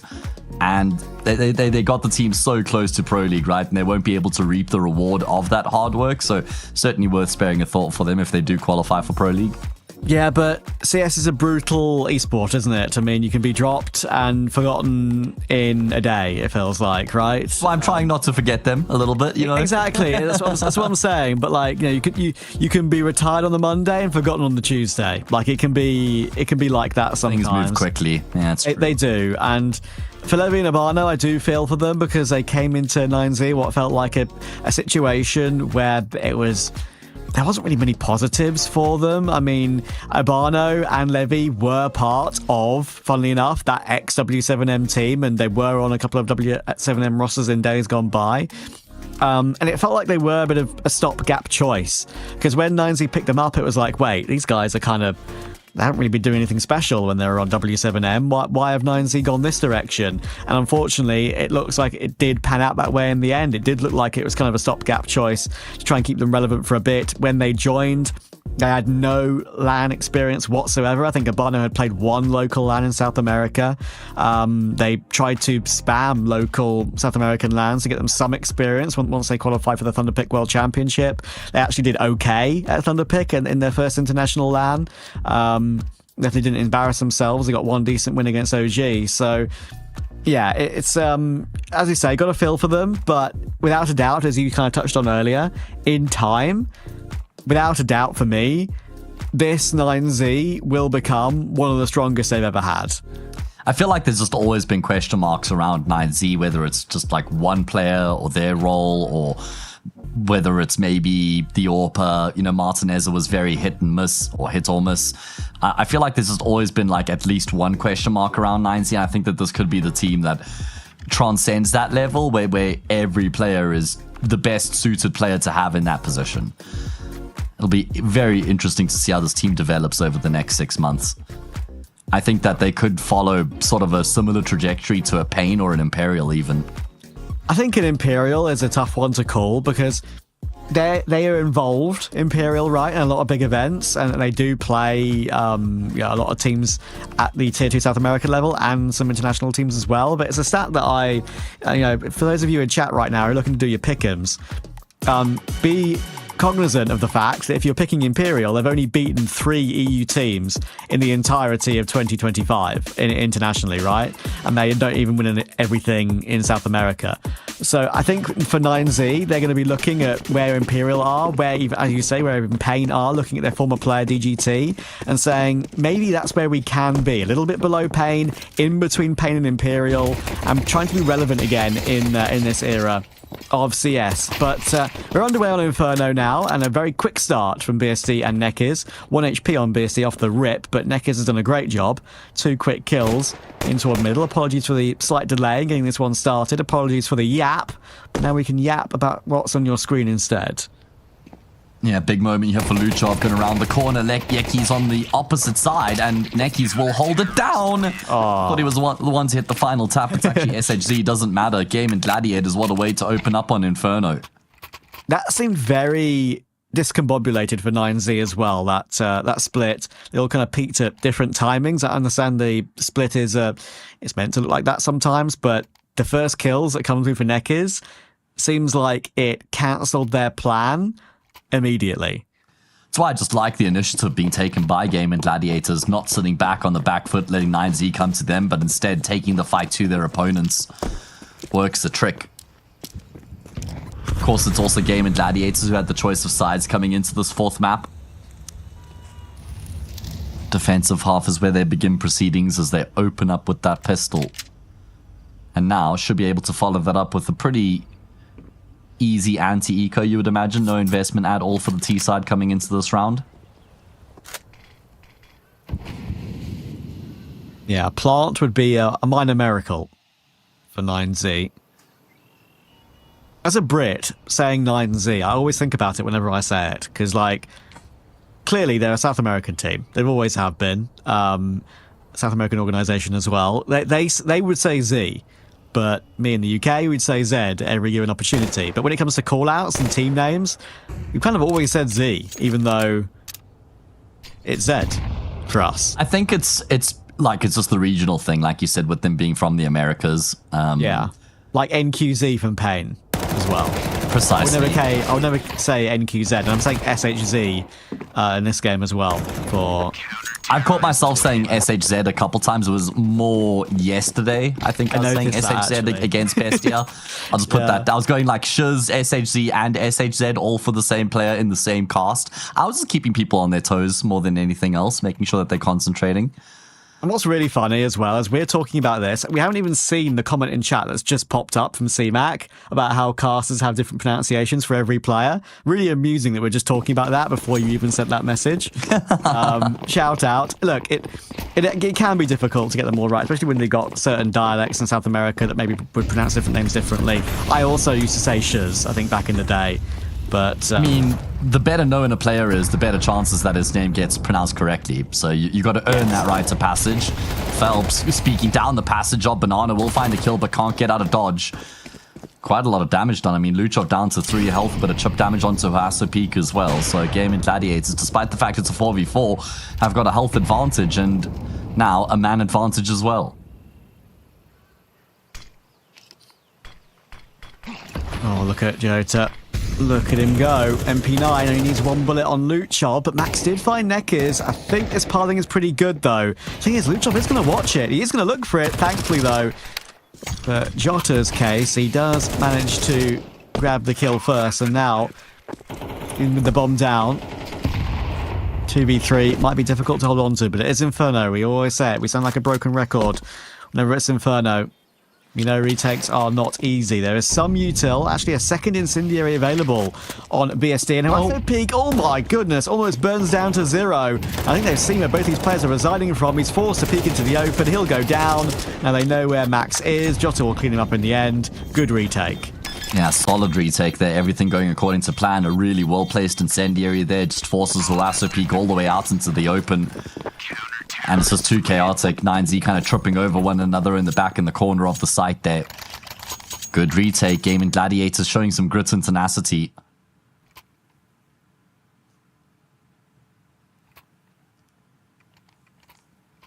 Exactly the start they needed after probably a map they felt has gotten away from them. Yeah, it's important to get off to good starts, right? We spoke about it a little bit with how 9Z's mental could be in the bin when they're at 8-1 down. Now Gaimin Gladiators were thinking to themselves, wait, we should be 2-1 up. We should be an up away from Pro League. But it wasn't to be. 9Z showed up. Now they're trying to force the issue. Oh, Mayan will be annoyed about that one. Phelps holding on, still in the smoke, looking to do more. There's another one. There's another one. Phelps is loving life. This ace gets stolen by Nekiz, and he's like, bro, come on. I just had an insane round. I just love the initiative being taken by Gaimin Gladiators right now and how much confidence they're playing with here on the CT side. I mean, we saw it as early as the pistol with the 2-man push into apartments, fighting down second middle, and we've seen it in basically every round since then with the fight down Banana. So clearly not like they're going to be trying to play super conservatively and from the back of the bomb sites. They're happy to take the fight to 9Z and they've come out on top every single time so far. Big gun round from 9Z. They don't want the rot to set in the same way it did on Dustin and have to fight back from there. Phelps has started every single map like 7-1. Yeah, and on Ancient, he just kept that up throughout the entire map, right? On Indust 2, he did fall off a little bit as the map went on. Yeah. Still remarkable that he gets his career best rating on Ancient. Hasso Peak, that's a great find on Nekiz. Nekiz will be wondering what on earth has just hit him there. Little in and out jiggle between the smokes to find that frag, cut down Nekiz and get control of Banana. Now they shift their focus in towards middle crossfire setup between Phelps and SHZ. Phelps seemingly wherever the action is going down is always where he finds himself.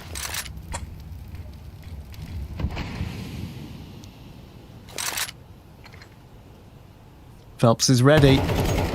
They go through that smoke. Some good nades coming through, and once again, even though they cannot really see much, the kills come through. SHZ gets 2. They have managed to take long, realizing that Phelps was dropped. And with the path through Arch, that puts a lot of pressure on BSD. Come on, my friend. Starting 2-0 here, already a better start than he had anywhere near on Dust 2. What have you got? You're about to be peaked from CT and from Banana. There's another kill. Very, very nice. Doesn't expect second orange, though. Or at least to jump up onto first. Luchov will hit the headshot. 2v2. Another retake, but they're both in Banana very quickly. And Vasipik could get caught. He will be. It's all down to Luchov with a picked up. Oh, he's no. missed his shot. Stuck on pillar. No way out. Surely on the pillar. And no, he is stopped by Jota. And it will be 5-0. Clean sheet intact still. It's actually an eerily similar start here to what we had on both Ancients and Inferno, where Gaimin Gladiators are winning all the rounds, but all of the rounds are contestable. All the rounds are coming down to the wire, 2v2s, 3v3s, retakes, clutches, you name it. And it's again Gaimin Gladiators who will hold on for their 5th round. Really impressive resolve in these tense situations. 9Z probably scratching their heads a little bit. No one really setting the server on fire. No one really even playing at an average level for 9Z right now. 2 kills for 3 players. 1 frag on Mayan. Lucan yet to get a kill here. Completely uncharacteristic of him. Yeah, and 9Z will be thinking to themselves, wait, why have we gone missing at the beginning of 3 maps in a row? What's happening here? Oh, Huaso Peak was reluctant to commit through the incendiary. It would have been touch and go. My word. Yeah, that's so brave. That's so bold, but so effective. I think he'll take a 1-for-1 there, for sure. Phelps looking to maybe reface on the back of that, but he's going to play defensively. Molly and smoke. Put a few bullets through. Of course, traces are visible with the M4A4. Good read here. Gaimin Gladiators with the extra man rotating in towards the safe bomb site for the time being. 9Z do still commit in this direction. Don't really have the option of going back from here because they haven't sent anybody to try and control Banana. Yeah. Got 3 rifles in okay positions and more chip damage on Luchov from Phelps, and he'll now rotate back round to the site to help out for the actual take itself. Got her on the balcony. Needs to stand up, but no, trades are coming through. Doesn't matter. They can't trade Phelps. Once again, he gets a multi-kill, 3 in the round. How many has it been in the series? Like 12? Goodness me. Probably. 1v1. BSD, huge clutch it would be for him to grab after such a slow game on Dust 2. He's got a kit, he's got a nade, he's got a flash. Lucan playing a pretty brazen position behind that smoke. In a very unpredictable position as well. That might catch BSD off guard. The experience of Lucan. Will it pay off? At this point for BSD, you've got a smoke picked up off the ground. Hold it. No, he can't hold it. Lucan's positioning is brilliant. That smoke fades, and it catches the AWP off guard entirely. Well, that's one of those don't try this at home moments, because that's not the orthodox way of clutching a 1v1 when you smoke off pools, then just go and reside in the smoke and wait for it to fade. And then he catches BSD, who's like just got no idea where Lucan's gone at that point. I was just talking about how Lucan was yet to get a kill coming into the round, and he rebuttals that with a quad kill. There he is. And then 9Z call for a pause immediately afterwards. And I think that's them recognizing that they've now pried the door open, and they want to now jam their foot in the door by winning this follow-up round as well. For sure. As the old adage is, though, as Ash has mentioned a number of times, the Gaimin Legion coach, if you call a timeout after winning a big clutch, it gives your opponents time to reset as well. It's not just for you. Yeah, it certainly does go both ways. It's all about your own team's mentality.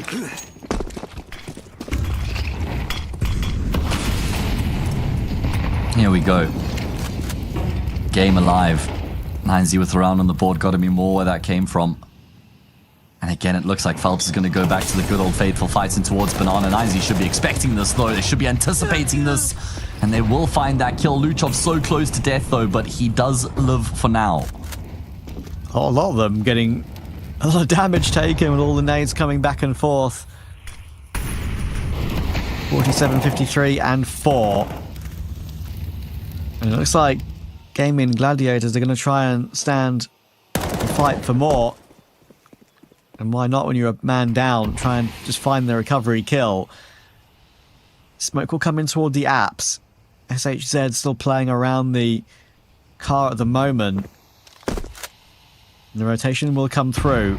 They've left B pretty much entirely open. Only Jota there. He's picking up some utility and now coming back. But as the only man there, and Lucan again making a smoke play toward long, they have bypassed each other. He's going to hear the rotation behind him. He knows there's going to be a banana presence coming through, and that will be the call for 2 players to watch it. There's the kill. Perfect communication. Harasso Peak finds Neckers, and they have no idea that Lucan has slipped the net.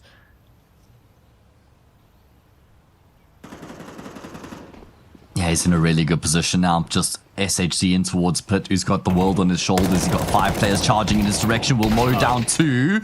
Oh my goodness, looked like he was aware for Lucan as well. And look at how quickly Yotta has rotated into position. That's going to catch Mayan off guard. He just surges forward. Bomb plant secured. He doesn't realize it's been planted on default, but he still has a chance. He gets his crosshair across, drops Max, and gets Gaimin Gladiators back to winning ways. What a round. I mean, so many layers to that. The Lucan push through the smoke. It doesn't just sell a fake. It causes the panic in the ranks for Gaimin Gladiators. 2 players rotated over toward B. A bomber site was totally clear. There was only 1 player left in pit, but Lucan didn't go up toward the graveyard position to try and clear pit properly. He left it down to his short players. 2 of them went down. How quick were the rotations back from Gaimin Gladiators there? Just in time. That was the difference maker, with them being able to rotate as quickly as they do, enabled by Shiz getting those 2 frags as well, bought an extra second. That's all they needed to arrive on the scene. Unchecked, unexpected. And I love how Yotta just pushes forward after getting a kill, doesn't pull his knife out and try and jump back around the corner. Looks like we're destined for a full 5-map best of 5 grand final here. Mine will manage to push his way into the site, though, and we recovered it again. Luchov, first orange being played with. Top of the smoke kill on Neckers. And click of a finger, what looked like it could be 7-1 is going to be 6-2. What an important round for 9Z as well, Trav, because winning this round stops things from just cascading out of control altogether. Because if they lost this round as well, off the back of losing that, 3v5, it could have been the map trending in the wrong direction at a rapid rate for them. But alas, it will be a 6-2 scoreline. Quite a bit of damage being done in these rounds they've been losing, so it's not like there's heaps of cash for Gaimin Gladiators either. Yeah, we're on a bit of a few swing rounds to come, I think, maybe into this half. Someone's going to be on a full eco. SHZ holds on against Luchov, does keep the M4 alive alongside the BSD AWP. Yeah, that is an incredible 3v5 recovery. Mine with a double entry, as we said, picked up to be the AWPer for the team, but historically a great rifler too. Been a while since he's been back in the business end of teams in CS, it feels like. 9Z is his best opportunity to get his career back on track, and more plays like that will definitely help that. I mean, honestly, there was a time where I thought that Mayan's career was actually over. I thought he had just kind of slipped into a guy who would be a tier 3 player in South America and never really transcend that level again. This is now a reprieve for him, almost a second lease, and he's only 23, so perfect opportunity to just kickstart things once again in his career. And 9Z for them to kickstart this map again. Lucan, he stepped though, Trav. He stepped, he was hurt, but doesn't matter. We'll still win that gunfight anyway. Crafts a path into the safe bomb site. His teammates will filter on in. Necky's trying to play some cheeky games around the smoke. Luchov says no, and that's 6-3. Again, blink and you miss it. Lucan playing with the timing, doing something that Gaimin Gladiators hadn't seen throughout the entire half, really, so far. A player being so forward in the apartments at that time of the round. Sure, as you say, he stepped, but still able to react and get the entry in time. And Phelps, honestly, this 3-man save might not be long for this world. Boost over. He's got himself back up on first orange. Flash will come through at least to try and help out, but Jota's down to Lucan. Phelps holds on for 2, but only 2. And BSC now, they know where he is. Will he stay alive? I think he will. Just about. Damage taken for 9Z, but they're willing to take that hit to remove 2 more players. I love the way Lucan's playing right now, man. He's just got like some newfound confidence because he was quite slow to start on the map, and since he's gotten things going, he's just been unplayable. He's really just trusting his game sense right now with the moves that he's making. Kind of the key that's unlocking a lot of these rounds here for 9Z as he fights back into a pretty good position, 6-3, with an anti-eco to follow.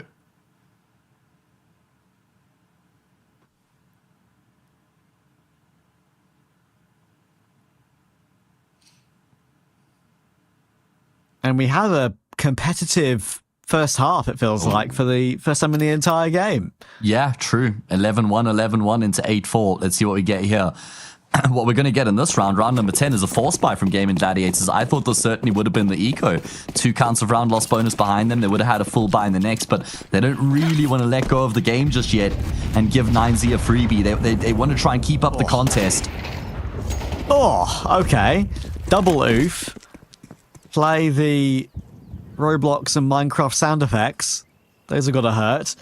Headshot with the AWP. And Phelps and BSD taking a lot of damage for that opening kill. But that's exactly what you need to do with that AWP. Get it in play. Don't just sit back with it on a round where you have pretty much a mishmash of weaponry. MP9 FAMAS CZ 5-7. Good nade. Yeah, well played. Certainly does negate BSD a bit more here in the round. 9Z shift their focus, set sights on the same bomb site. Yota with the CZ in apartments right now. It's all about the timing. Nekis is that supporting actor over on the A bomb site. Nice smoke from him. Actually doesn't go as deep as he would have wanted, so there's a bit of a gap here for them to work around. They now know Yota's in apartments. That'll nullify the threat. Yeah, and that mid-range pistol is not going to go out too well for Jota. Now he's in a bit of an awkward position, being in a position where they know where he is. I say that. This reposition is excellent. Into the corner of the site. Harasso peak is low. Close range CZ almost finds Mayan too. That would have been huge. But they're both really tagged up. There's some decent counter util, but maybe a bit of miscommunication on what to throw when. And Phelps has pushed through. He gets himself his 1, but not the second. BSD now 1 bullet from death against an 80 HP Lucan, and he can't hit the flick. Once again, Lucan best BSD in a 1v1. Was he like 0-5? I'm trying to remember exactly how many deaths he had before he got his first kill. Because since he's gotten going, like I said, he's been unplayable. And that continues to be the case. The difference maker, the catalyst again here for 9Z to get things going. That was so close. The force buy nearly works out for Gaimin Gladiators, but now they're going to have to lick their wounds, tuck their tail, and concede this 11th round. What was 1-6-1 will now be a 1-round game. Yeah. Lucan has got BSC's number, and he keeps on dialing it. In these clutches. Speed dial. Helps us well to find the 1 with that 5-7. Yeah, Luchov's had a tough time in Banana Trav. He's 4-11. I spoke about how he's one player I'd be very excited about on the T side of this map for 9Z because of his skill set in particular. Hasn't really come to fruition, I'm afraid. And I will say, it'll take Max some time to figure out how to best use Luchov's skill set, because that's something Nox had waxed, right? Because he had played for Luchov for so long, he knew exactly how to get the most and the best out of Luchov, how to set him up, how to enable him. Because he does have a unique skill set. He's not just like your standard kind of reliable fragger who plays standard Counter-Strike. He's an explosive individual, likes to make plays, needs to be set up. And so, like I said, that relationship, that synergy between IGL and Luchov will take time to develop. Yeah, I mean, Luchov spent the majority of his career, sure, in maybe some lower tier South American teams like Isurus, for example, and Boca Juniors, but when he went over to Bestia, that's a full 2.5 year career on one team. And he would have been with Nocta and Usurus before that, I think, right? So Let's have a look. Think so. how long was he actually even playing with Nocta as his IGL that really kind of helped mold him into the player he is today? Yep, you're right, with Deco, Reversive, and Mayan, funnily enough. Well, there we go. Some more history between them. But the point is that he hasn't played under another IGL for a very long time. Exactly. That takes time, and as you mentioned earlier, maybe they've had a week practice at absolute maximum. And even then, good luck cracking 6 maps, because you knew what you would have banned coming into this, but you wouldn't know what Gaimin Gladiators were going to remove. Yeah. BO5 is an incredibly stern test for a brand new roster. As tough as it gets. Max, very blind in banana. Looking a bit nervy around that position, actually. But again, Lucan has got an opening. It's on Esh8Z, and he was standing his ground over toward long. It sells the fake, though, to get his teammates up short, but they're holding on really well here. One more kill for Phelps, one more kill for Nekiz. But this time they are locked out. There'll be no speedy retake this time. Rasso Peak not getting the bomb planted just yet until now. BSD, Jota, and Phelps. Phelps again having an incredible map. 16 and 8 for him. They're going to need more magic. I think there's a defuse kit somewhere dropped on site. I could be wrong. I'm not entirely sure, actually. Might be behind that smoke.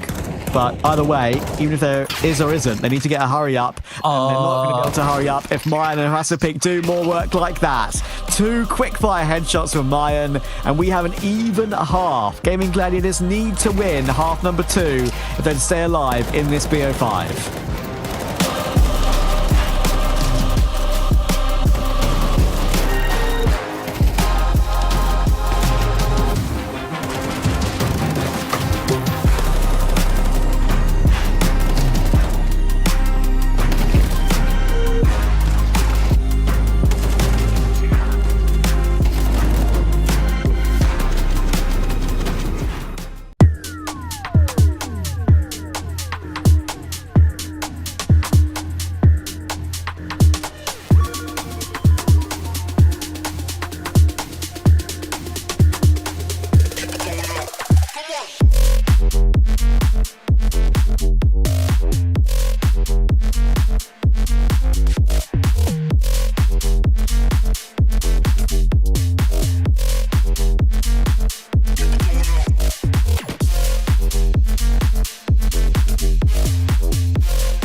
Once again, Phelps is the leader in the server. 19 multi-kills in the entire series so far. They're going to need more from him, even more, if they want to force this into a 5th map.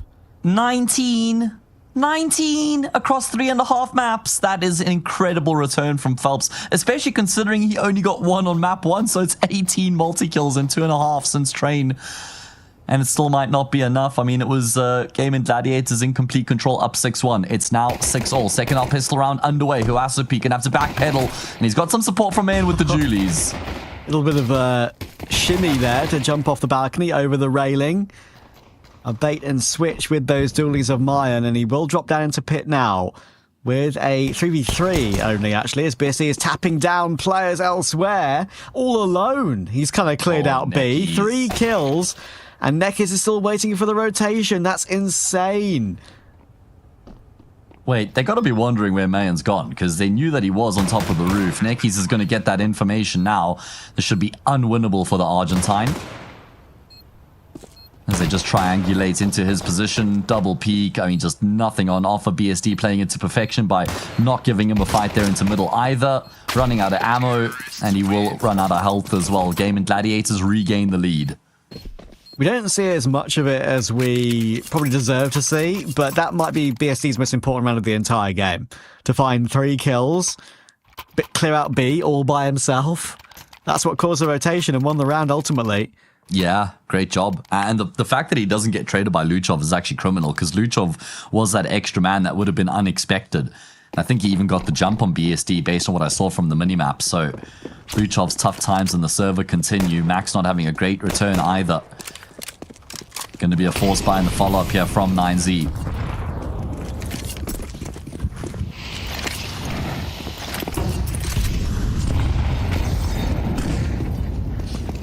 Top banana taken. Pacey with those Mac 10s, but it is against a full force buy here. They've got to take these with due care and attention, because they know they're in a great position here to maybe grab a 9-6 lead. Every round counts when you're half away from elimination. It's Pro League or bust for either of these two teams. It's a bit of a guessing game for Gaimin Gladiators. Now, where do they go from here is the question. Phelps going to be forced to use the smoke to extinguish the molly. Compromises his position. BSD with the bomb now heads in towards B. Now, do 9Z start to second guess himself? They're going to continue to cycle the smokes, but they're faking as though they've got one player on the speed bomb site. They're cycling the smokes and trying to funnel the T side into middle. That's what they're trying to fake out right now. And it looks like it's going to work the trick to actually bait Gaimin Gladiators into the trap. And with Phelps taking all that damage to the Molotov alone in the corner, didn't get that smoke down as quickly maybe as he would have wanted. This stack could be pretty naughty. Right-click nade to break it. Bit of damage to Maya, and it actually does burn him out of the round. That could be the thing that opens it up. And Max is taken down through the smoke. It's down to Luchov now. Do they expect him here as well? Playing right behind it with the 5-7. Great flash. Really good flash. 12 seconds there was on the clock to get through that smoke and get the bomb planted, and Luchov could have put a stop to it all by himself. As it is, it's going to be 8-6. Such a fine margin. Such a fine margin. And now Gaimin Gladiators, not only are they going to win this round, they could do it with majority of their players surviving. Huasopi, he's just committed at this point, so he might as well try things, and it's not going to work out. BSD executes him. 6-8 should turn 6-9. Nice try there from 9Z. They did kind of abandon their gamble a little bit. They had 4 players in that B-bomb side at one point. They rotated an extra player across, and what a difference that extra man could have made. That is true. That is true. I think Luchov will be really frustrated so far on this map. He, as you said earlier, hasn't really got into, or didn't really get into any of the banana fights at all on the T side, and now there he probably feels like, yes, I'm the third player they're not expecting. I've got the 5-7. I'm playing behind a smoke. They're going to have to go through it. It's 12 seconds on the clock and doesn't get a single thing done. I think it's those situations where you build it up in your mind where you're so convinced that you are going to win the round for your team and it doesn't happen, that are really hard to deal with. Yeah, because you go from the highs to the lows very quickly. Nice time to just catch their breath now on this T side. Right? Should be simple 9th round for the T side without any problems. A single P250. Wait, 2 P250s is all 9Z have brought up in the round, and yeah, Hoasop going to be pursued, forced backwards. The rotations have come through, unfortunately, for the CT side, so Owie. say bomb site's basically undefended. Ugh. Wobbly. Bit Trav's a wobbly. bit nervous, yeah. Getting that sense, rightfully so. But look, it's his 20th multi-kill now. That's insane. Wait, they're very low wait. HP and Hoasop's still in pit. No. Calm down, Travis. A P250 in a dream. Going 4 and 13.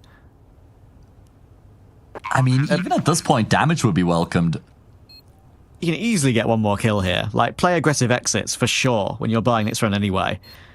Headshot angle in pit. Oh, a tap. Is this on? He's picked up an AK. Oh, but he's got a misread. And time is of the essence. He's going to accept the round, call it a day, because it's unconfirmed damage, right? So keeping the AK in play probably favorable. You give that to one of the B-bomb side players if you don't just hold on to it yourself. Spraying down banana through smokes, that AK is a lot more deadly than an M4, so I understand the decision. But it is 6-9. Gaimin Gladiators, some breathing room for them once again. Helps does go down to the bomb, so only one player surviving on what was against a full eco. 9Z will take that every day of the week. But yeah, that could have gotten out of hand. Hoasop's in a great position in pit. If he had anything but a default USP, he could just multi-kill his way to all 3 kills there. It really felt possible. Even with a USP, dinks were on to make that incredibly dangerous.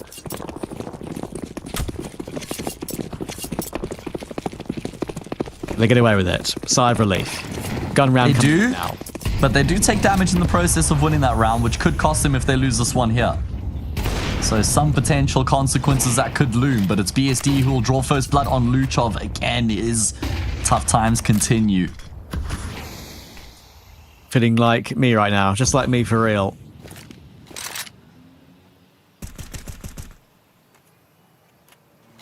Just having one of those games where nothing goes right for you. Yeah, it's been a brutal series across the board for him, to be fair. Hasn't really ever looked super comfortable on any of the maps so far. Yeah, it's not a good look at the moment, I'm afraid, for the new edition. We built him up, and 9Z might have to somewhat win this BO5 without him, in a weird way. He's there, he's present, he's playing good teamwork, he's trying to do what he thinks is best for the team. And, of course, throwing utility and everything. He's not just a completely invisible presence, but he'll be very disappointed with how it's gone, the debut so far. If they win, it can be forgotten about, and you can say, let's move on. And go again and learn more in my new surroundings. You know Bestia just hate watching and loving Luchov's downfall here in this game so far. Preying on his downfall. I jest, of course. Either way, tense. Who knows? Who actually knows, to be fair? I'm sure they have. Timo from Bestia did tweet out like a bit of a confused GIF type of thing when that announcement was made on social media. Okay, so you've been doing the hunting for the goss, have you? Yeah, so it does kind of sign that maybe there was a bit of a surprise within the team itself. Gotcha. 9Z, they're going to roll the dice here as they continue to invest. Haven't been able to win a round yet on the CT side.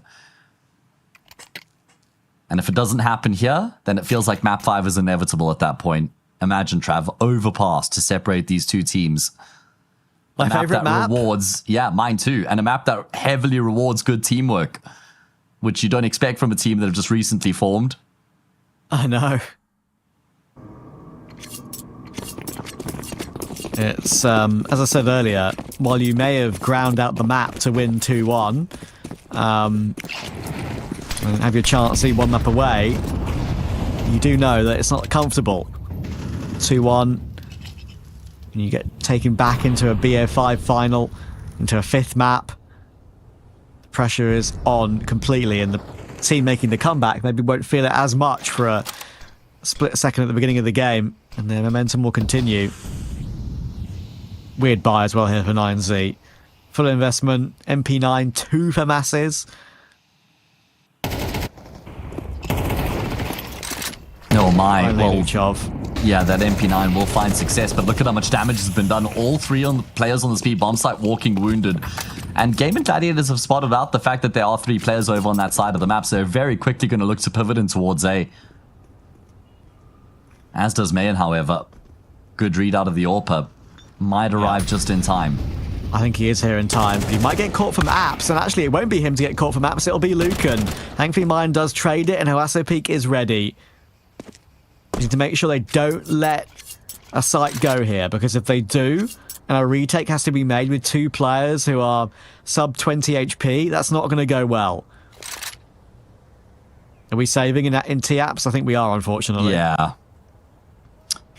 Bit surprising with the money that they've got. I guess they also don't realize how much damage they've done. 9Z going to breathe a massive sigh of relief as they've finally been able to open up their accounts in the second half.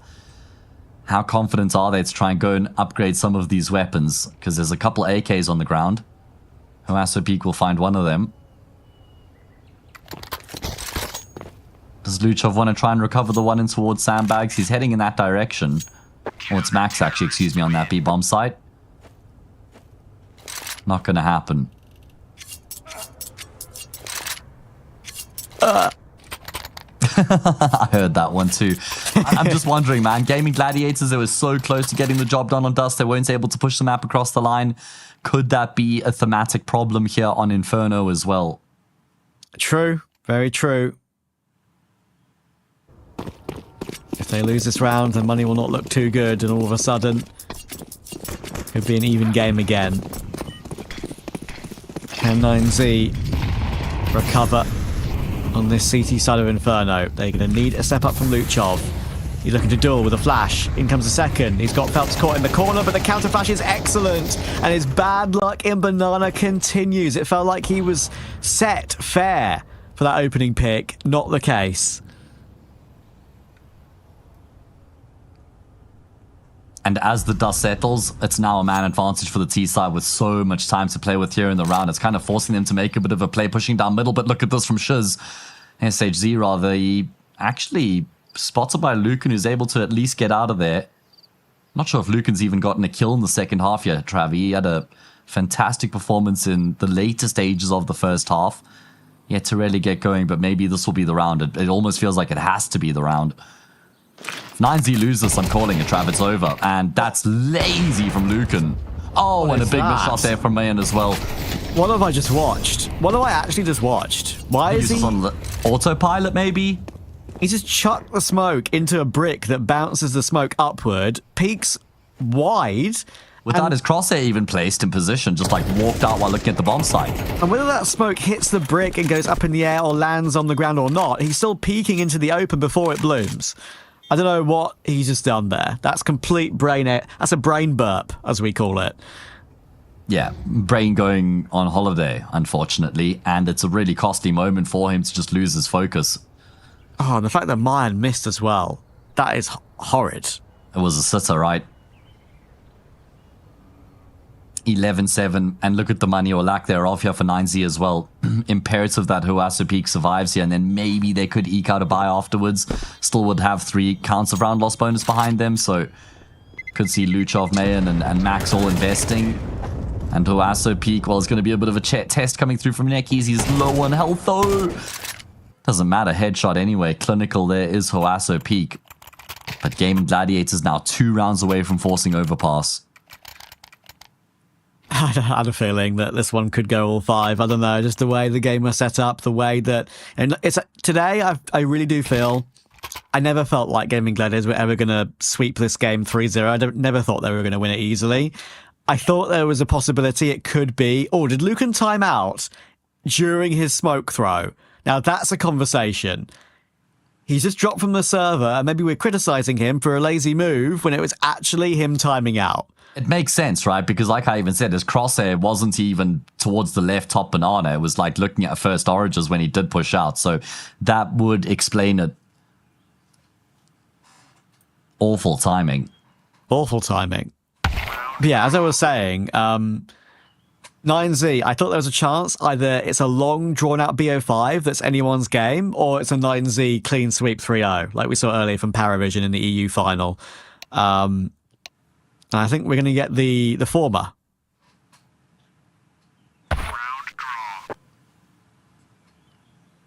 Yeah, and I'm all for it, man.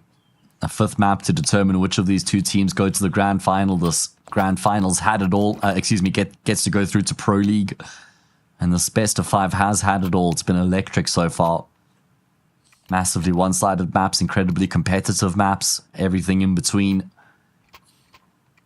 And it doesn't look like the story is going to end here on Inferno either.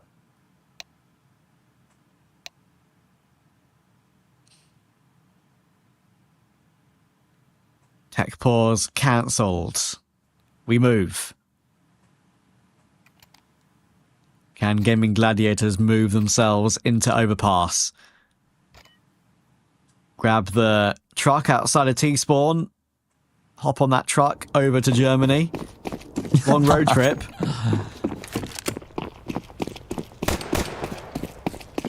Yeah, and one that they're going to be hoping they can make. 9Z have got an AWP, 4 rifles, and a must-win round ahead of them. Oh, Hoasso peak. Lucky they didn't just surge through middle on that timing, and they might still look to try and chase him down. They do. First blood, again, drawn by SHZ, and he hasn't stopped there either. Lucan also cut down back in the server, but doesn't really matter.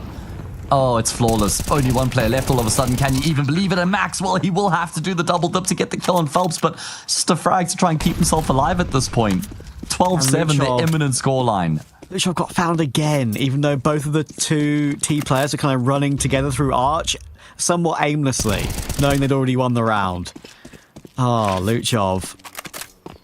How are we not connecting with these frags? It's not the Luchov we know.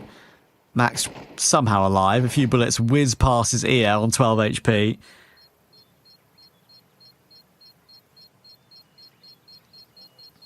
My oh my. A consolation save if he manages to keep the M4 anyway.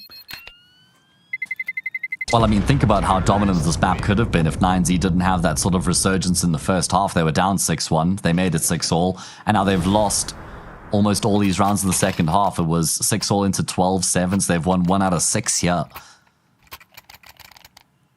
Huge credit got to go to Phelps because, again, he was the player to get the ball rolling for his team. But the longer the game went on, the more the rest of his team had kind of come online and also chipped in, right? Indeed. Here we go. 1 to get it over the line. 1 for Overpass. 1 for the dream of a BO5. A chance. If Gaimin Gladiators came into this series and probably thought to themselves, look, we are probably the underdogs, even though 9Z have got a brand new team. If we get to a position in the series where we can play a map to get through to Pro League, we'll take that. And they might have that chance here.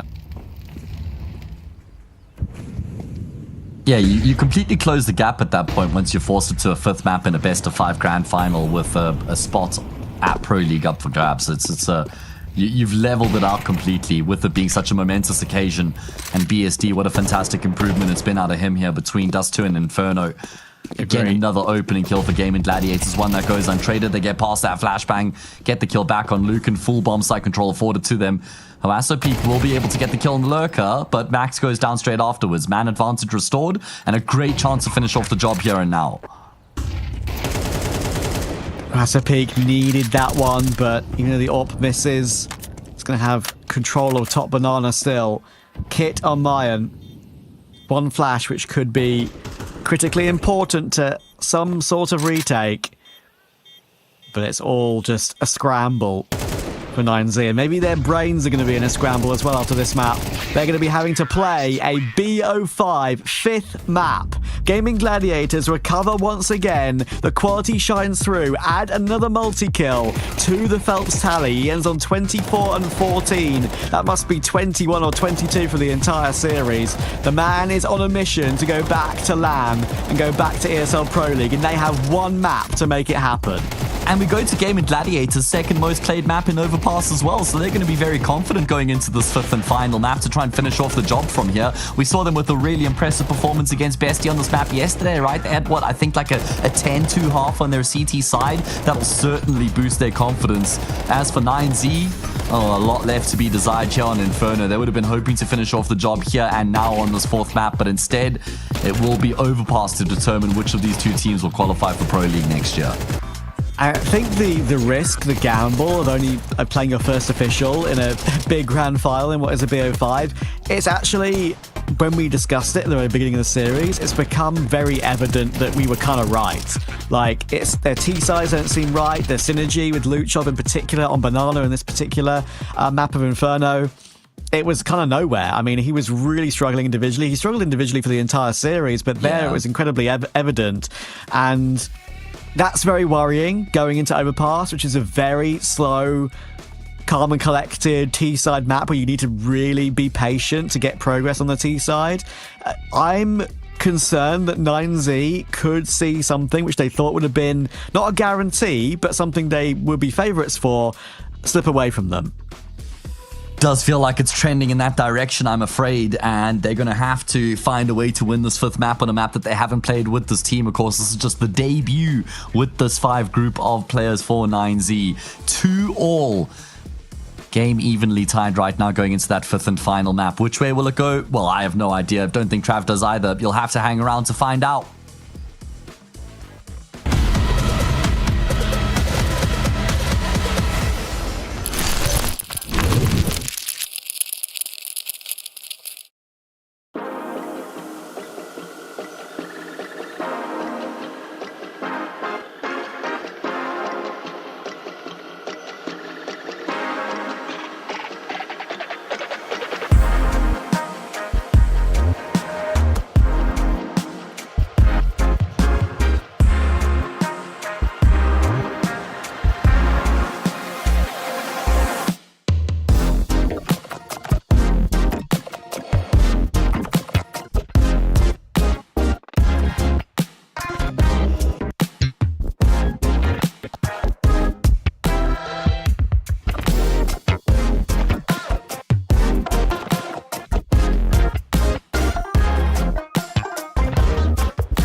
I'll keep going till my speakers come blow.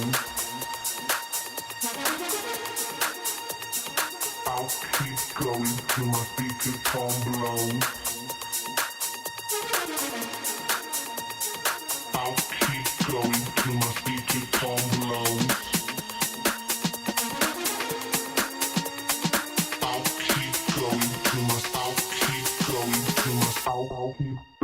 till my speaker come. I'll keep going till my speaker come low. I'll keep going till my speaker come low. I'll keep going till my speaker come low.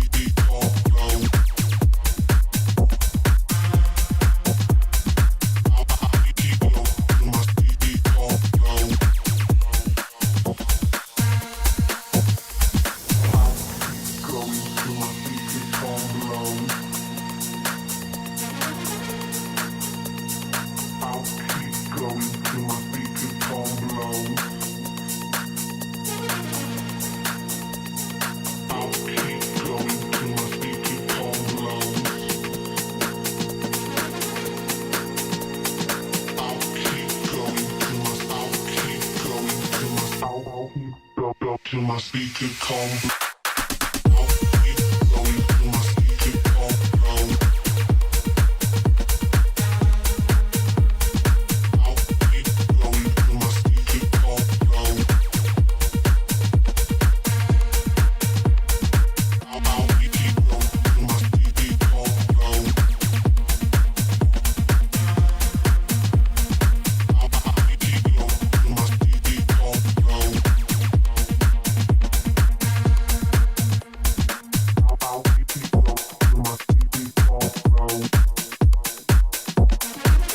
I'll keep going till my speaker come low. I'll keep going till my speaker come low.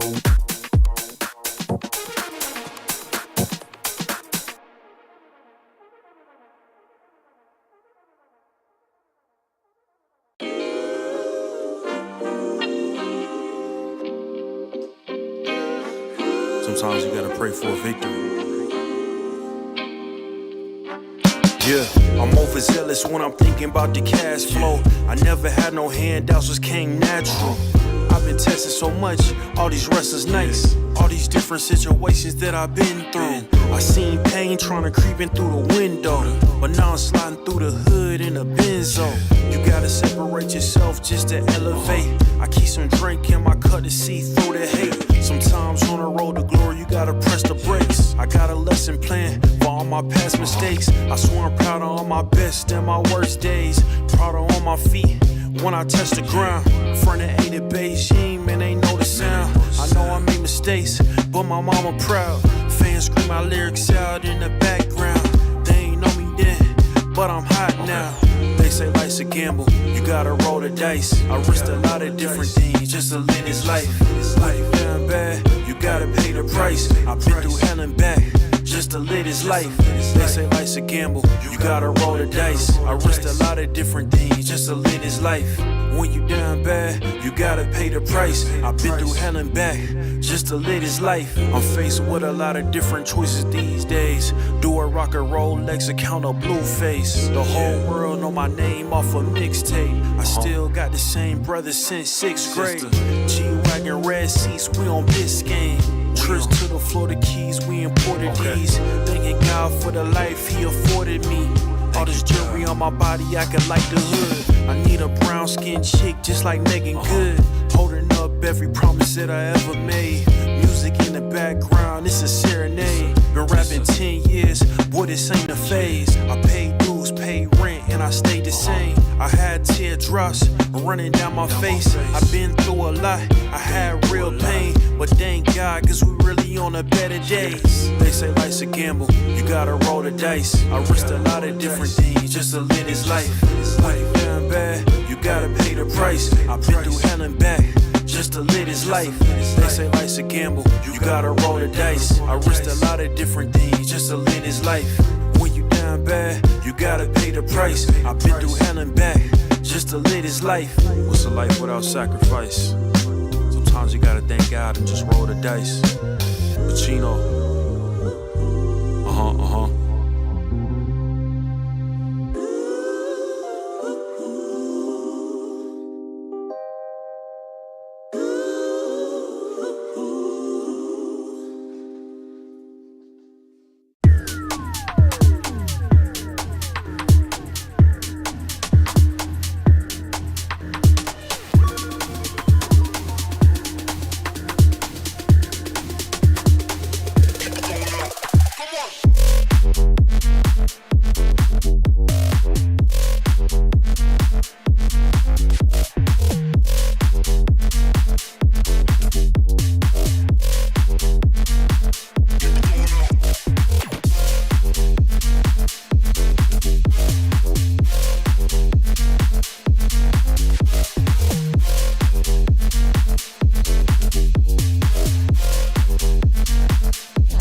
The road to the top is a riddle.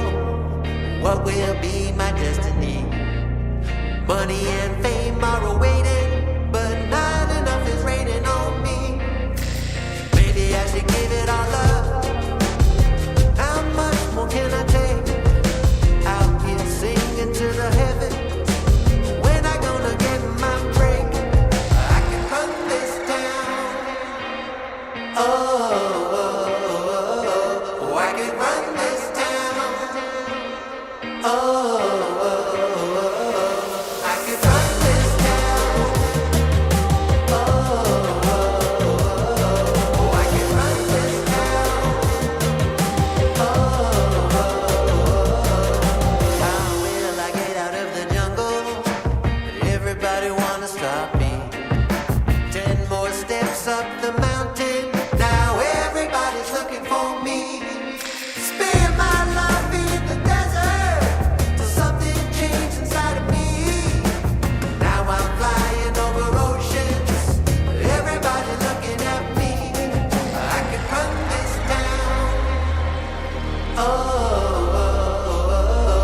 I can run this town. Oh, I can run this town. Oh, I can run this town.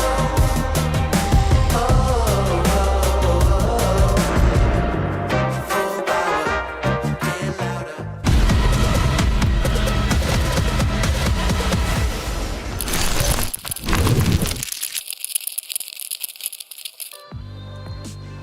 After an entire season, after 4 separate cups in ESL Challenger League South America, it all comes down to one singular map of Overpass. It's 2 maps for 9Z, it's 2 maps for Gaimin Gladiators. Whoever wins this goes to ESL Pro League. All I'll say is long live the king, and the king is best of 5 Counter-Strike, because this is where we get the most out of the teams. It's where we get the best and the highest value in terms of entertainment in these series as well, especially with so much on the line. 9Z and Gaimin Gladiators just been trading maps back and forth throughout the entirety of the series. Gaimin Gladiators very convincing in their win. I mean, Trav, ironically, we actually had our closest halftime scoreline in that previous map, and it still ended up being a bit of a blowout. Absolutely, yeah, I thought the same thing, in fact. I mean, it's kind of funny looking back at the other finals we've had today. It's a very different final. We haven't had similar games whatsoever. We had Oceania not even happen because Semper Fi won every single cup and went straight to Pro League.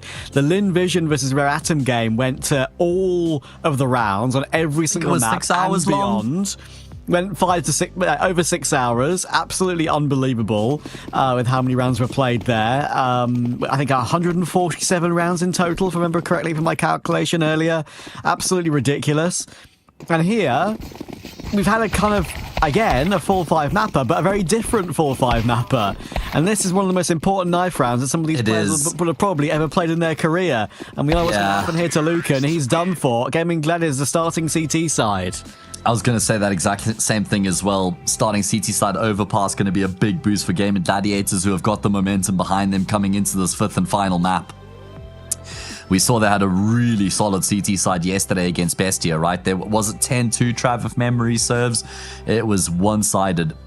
They won that map, and that was Bestia's pick. Bestia certainly no slouches on Overpass. So for me, that result gives me a lot of confidence in this Gaimin Gladiators outfit.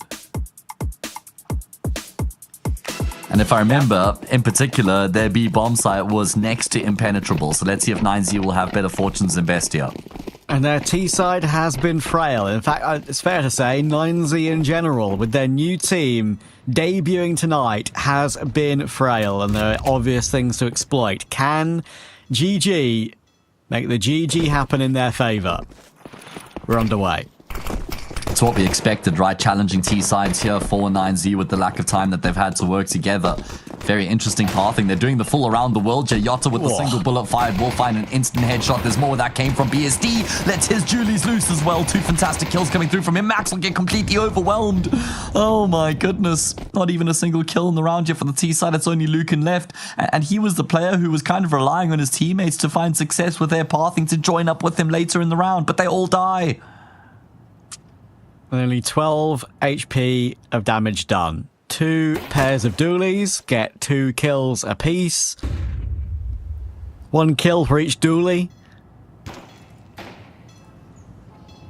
What a start. And then we'll start as they mean to go on. Lucan is done for somehow, landing in con. That's all Finesneck is. And any kills here he gets is actually going to be quite impactful. A little bit of extra money for his sake. It's only the one. BSD has really stepped up since his poor Dust 2, it has to be said. He had a great Inferno, and he started here very well on CT.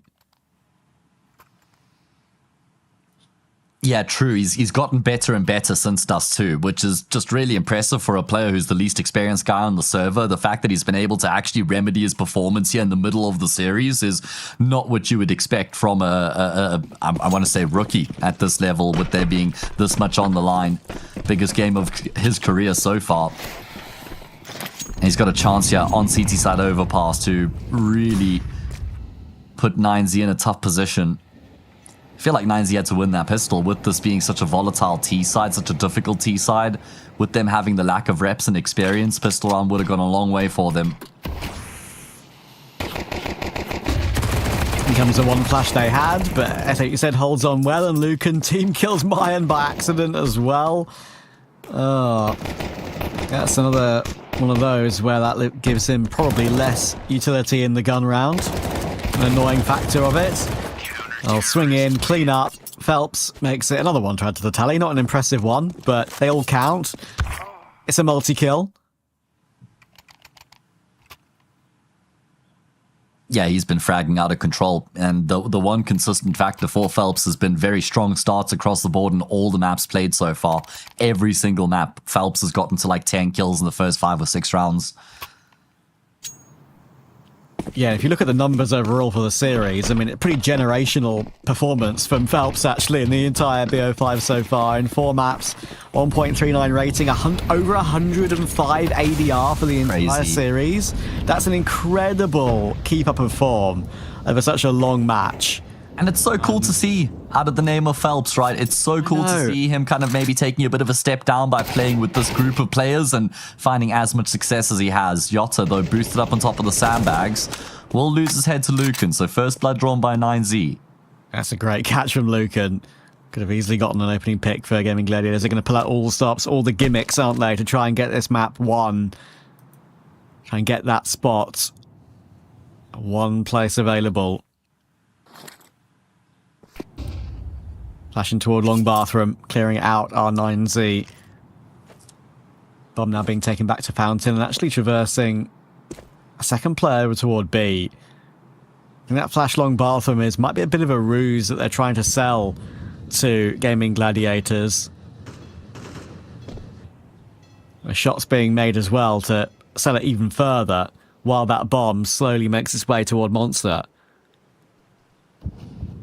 Yeah, taking their time. I think they were guilty of overcooking quite a few rounds on their T side of Inferno. So maybe just simplifying the approach could be a good option on Overpass's game. And Gladiators, they're going to gamble.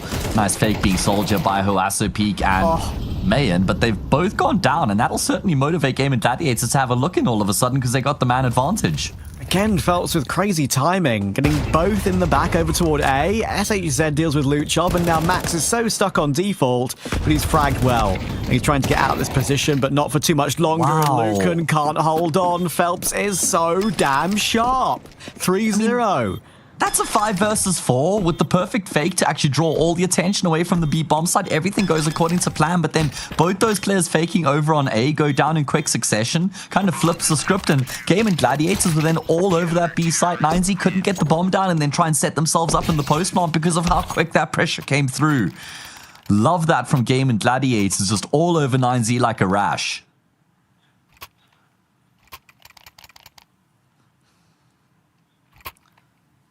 Phelps desperately wants the spots at Pro League, evidently. As for Yotta, it will be a return to the international stage as well. It's been over 2 years since he's played an international LAN event. Been around for a long time, has Yotta. Took him a long time to get going on the international stage. Start to get his first few chances under MIBR and then Imperial as well. Did he play that most recent LAN with MIBR or Imperial? It would have been Imperial. Imperial, exactly, yeah. Yes. First international LAN for him was with MIBR and then most recently Imperial, but it's been over 2 years. Finally, the raid boss in Phelps will be put down by, funnily enough, the lowest rated player in the entire series so far, Luchov. Tech9 grabs the AK. Forces it back into the hands of the T side. Boost up on default. Max on the T boost position. Just avoids being seen. And finally jumps up and checks it. Still wins the duel. Now they have something to work with. Such a fine margin because Yota was actually crouching initially. Had he stood, I think he spots Max's head while he's creeping across towards the railing. 5v3, couple players walking wounded, and BSD will find Hoasso Peak. That's a huge kill on the opposite side of the map. Now he can shift his focus in towards the speed bomb site, try and join up with his teammates. Neki's going to find contact, finds a frag while he's at it, could double down, he does. Stuck between two players, and in fact, in the meantime, actually looks like that other player was dropped there for 9Z. Luca will finish off the job, and 9Z have won an eco. Exactly what they needed to get started on T-side Overpass as well. This game could have easily gotten away from them. Every single map, but bar one, has kind of had a first half that's gotten away from a team. Whether it's been 9Z or Gaimin Gladiators.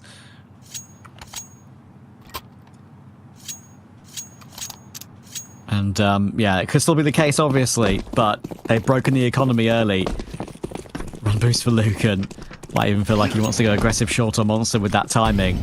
You may as well, but it is dangerous. The BSD AWP is here. He's going to go for it, and then gets punished for it as well. So the run boost gives him the feeling. That feeling is now a bad feeling. I was going to say, I mean, 9Z did look their best on the T side when Lucan was just cut off the leash and kind of given license to do whatever he wants and be the playmaker in the rounds. Tries to do it here, but doesn't find success. It is an eco round for the CT side. I mean, they only get $1,900 if they lose this round, so it's probably double eco territory. Unless they can win this round.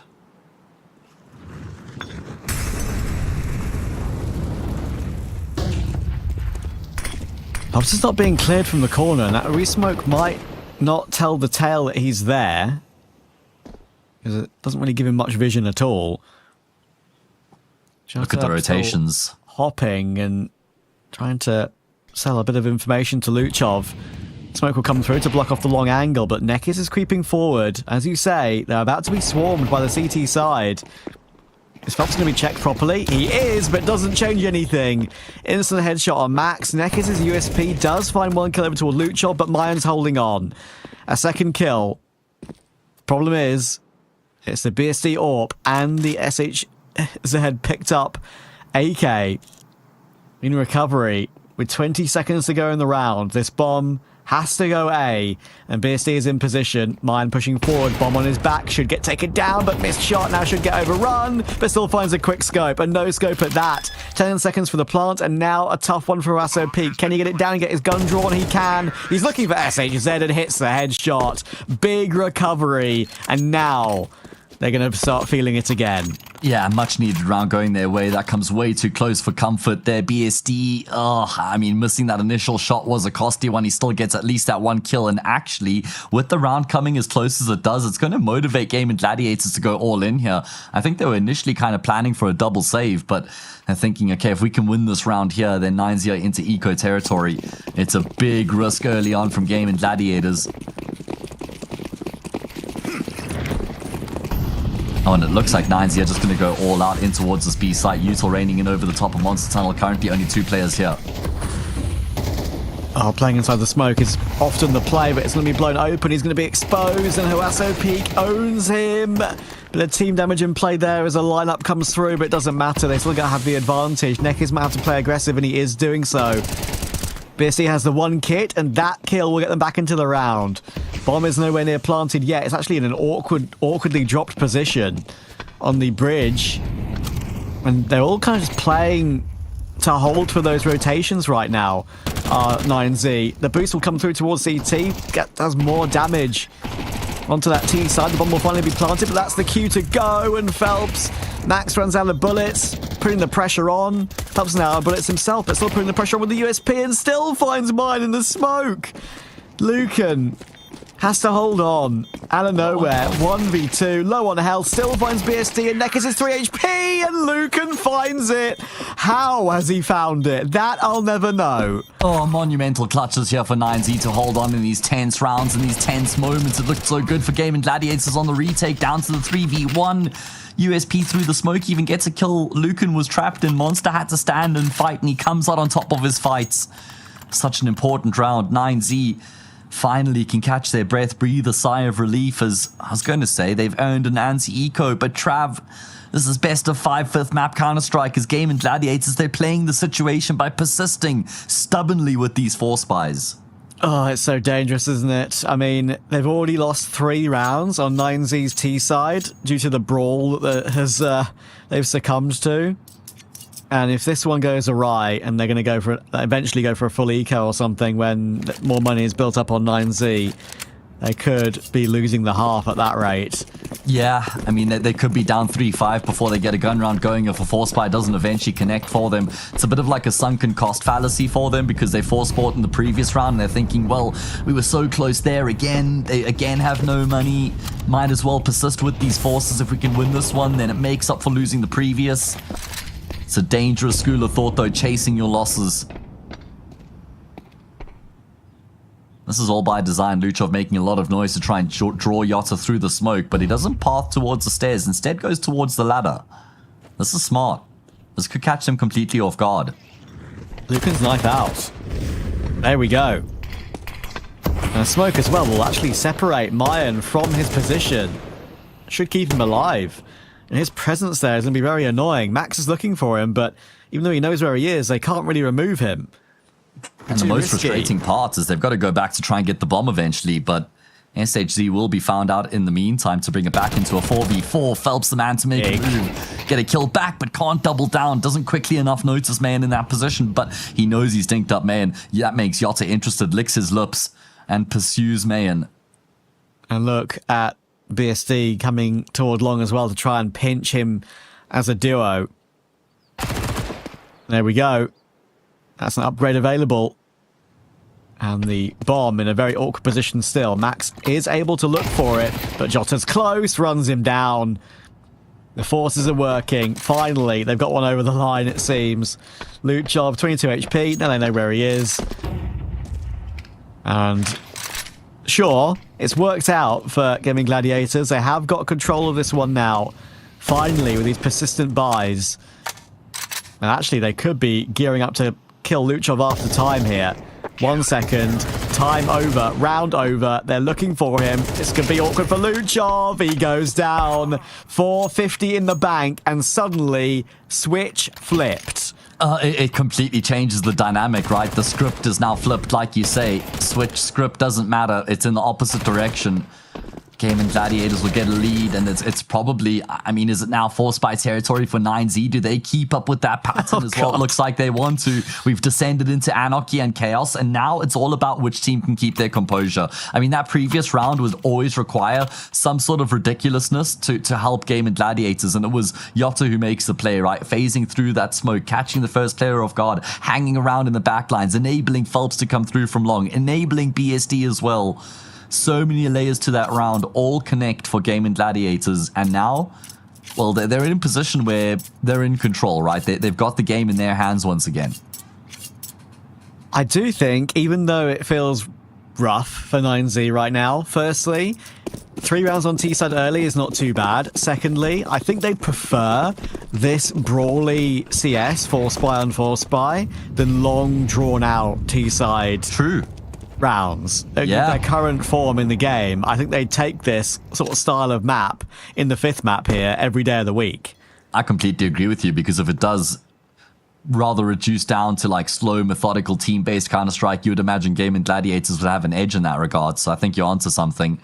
And then with that in mind, it kind of falls on Gaimin Gladiators to not let the rounds descend into this chaos, because then that would play into 9Z's hands.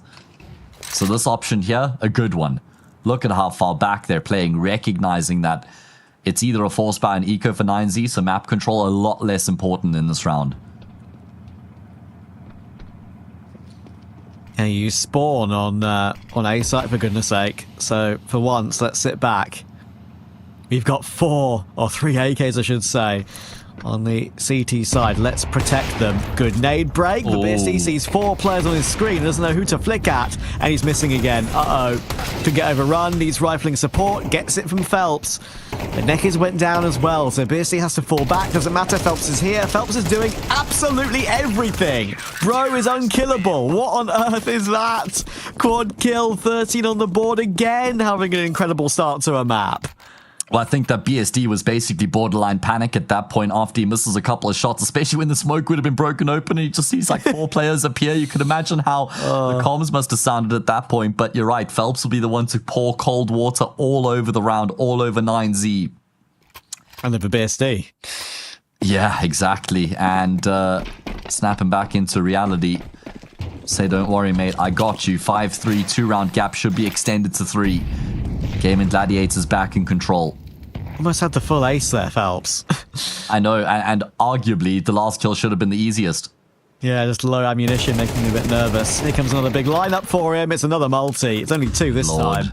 But he'll take He that. must be borderline 25 multi-kills in the grand final at this point. I think he might even be over that now. I mean, I don't think I've seen a look, we, between us in particular, we very, very rarely get a chance to cast BO5s. It's like a once per season ECL season type thing for us. But that number of multi-kills is unreal. And I don't think I've ever seen the like.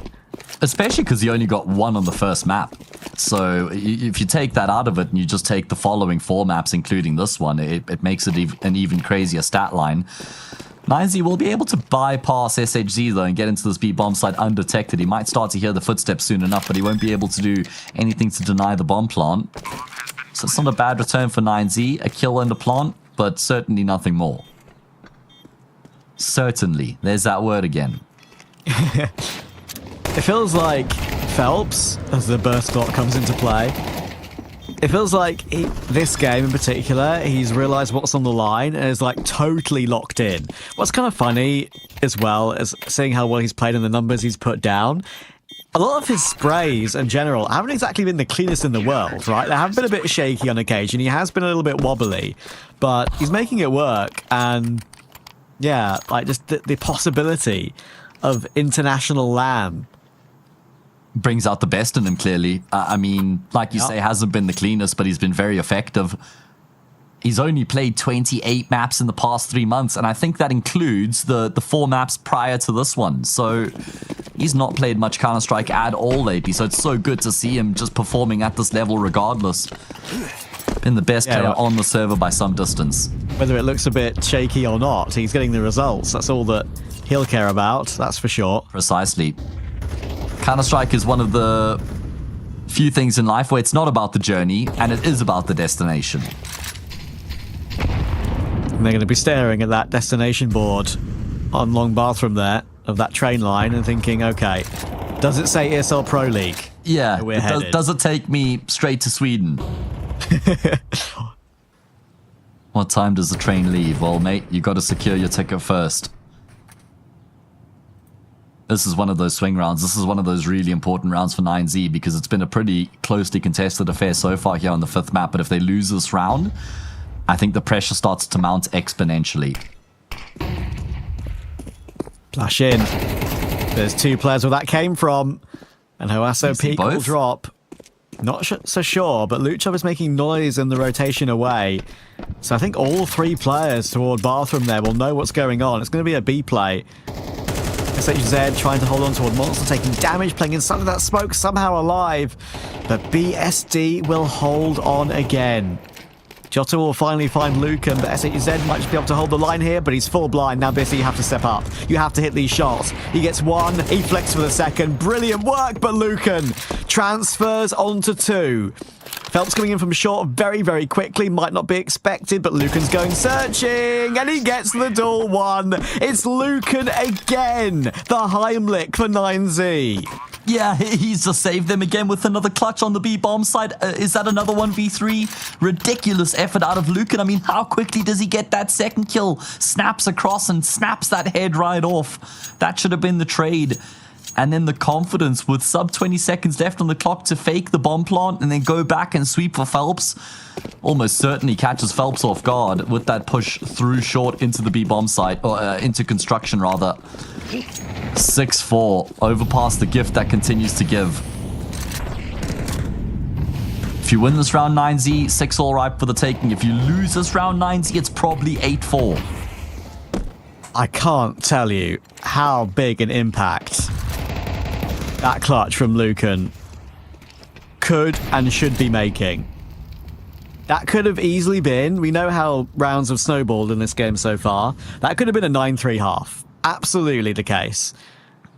They've been completely bailed out by some incredible individual moments, and two from Lucan. Sure, Yeah. The first one was against two low HP players. This one, the transfer was sick. The clear on short on Phelps, the main man of the game, the entire BO5, wins that duel as well. I think Unreal. that's the best part of the clutch, is that you've just highlighted incredible mechanical ability and fantastic game sense in the space of like 5 seconds. And now the creep around long. First frag found in towards low as a two-man setup, but both players focused on bathrooms. Or as Anders likes to call it, the restrooms. I wouldn't like to Very rest in polite. there right now. Yeah, nothing restful about this series, that's for sure. Oh, Max. Kind of unfortunate not to have caught either of these players. He will still be able to double dip and get the kill on Nekis, and BSD will push into the scope of May. And so 9Z, you were talking about how it looked like it could very realistically have cascaded into 9-3. Instead, it may very well be 6-all. Unreal. And they'll take that. They'll rip your arm off for a 6-all. 6T rounds when you've got a new team debuting. What a return that would be. On Overpass as well. Almost entirely thanks to Lucan. Unreal. He's been that guy, and hadn't been that guy for the first couple of maps of the series, it has to be said.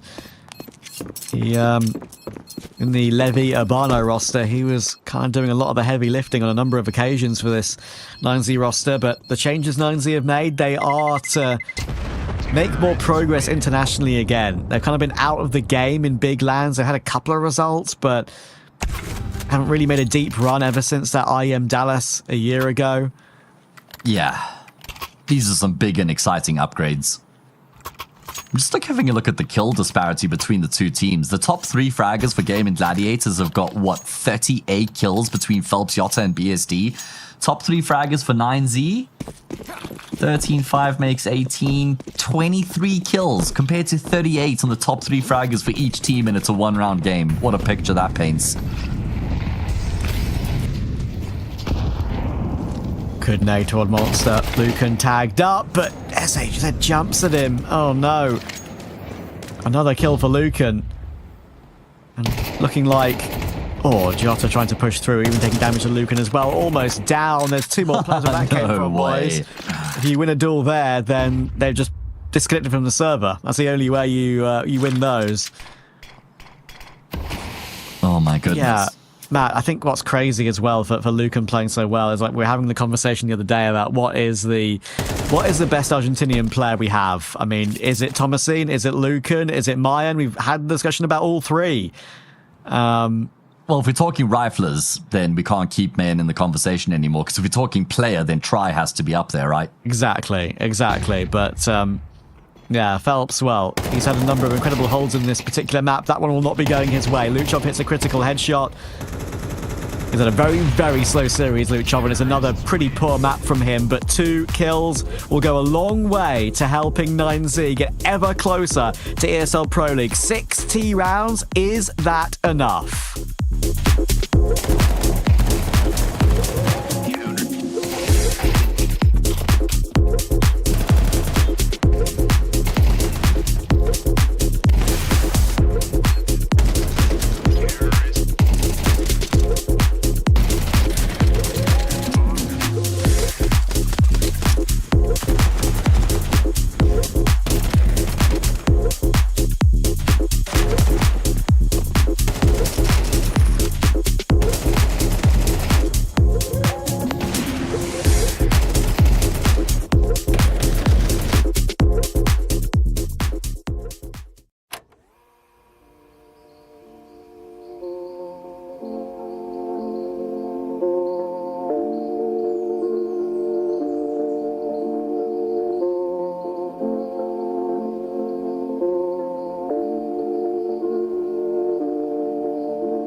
Honours even in the final half of the final map of the final series in ESL Challenger League South America to find out who goes to ESL Pro League next year. 9-0 in pole position. They've put themselves in a great position with that incredible T-half with some crazy clutches from Lucan. Now on the favoured side, surely they close this out, or does this game have one more twist? Oh man, I wouldn't be surprised. No idea what to expect, but Yotta will be able to find an opening kill. Luchov should be a dead man as well, just completely trapped right now, and he does eventually get overwhelmed. So it's a good start here in the pistol for Gaimin Gladiators.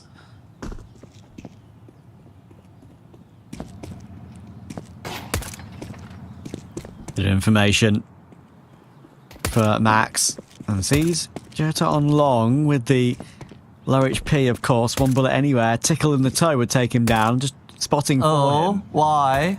Being very Jota. cheeky is Jota. He's actually taking the attention away from two players on the side, but they'll realise what's going on now. Full attention, trying to block a smoke as Wasso Peak, but can't jump high enough. Legs too short. Been there, my friend. 5v3 as we push onto the site. Wasso Peak will manage to tap down one. Now, everyone's here. 4-9Z, they've got a lot of good defensive positions. They see Jota on long, but that's an incredible headshot on Hawasso Peak. Barely saw a thing, and Max can't connect the shots. SHZ will find the frag on Lucan, and now they're back in the lead again. It's going to be such a big boost for them emotionally, right? Because they were in complete control at 6-3. Could even have been 9-3 if they had won that one, the 3v1 against Lucan on the B-bomb side. They come into the second half with the score leveled up, and if they lose this pistol, you know mentally, you start to spiral a bit. With it being the fifth map in a best-of-5 grand final, with it being T-side overpass, there's a lot of things that would have stacked up against them at that point. However, they win the pistol. They even do it on hard mode after getting the opening 2 kills by pushing into the remaining 3 players on the A-bomb side. And they make pretty light work of it. Full eco now from 9Z. They want to try and get the rifles in play as early as possible. What that does mean, though, Trav, is no AWP in the first gun round. Maybe not the worst thing in the world when Mayan used to be such a decent rifler, but yeah, having a slow series and you'd want him on that AWP as soon as possible on Overpass, that's for sure.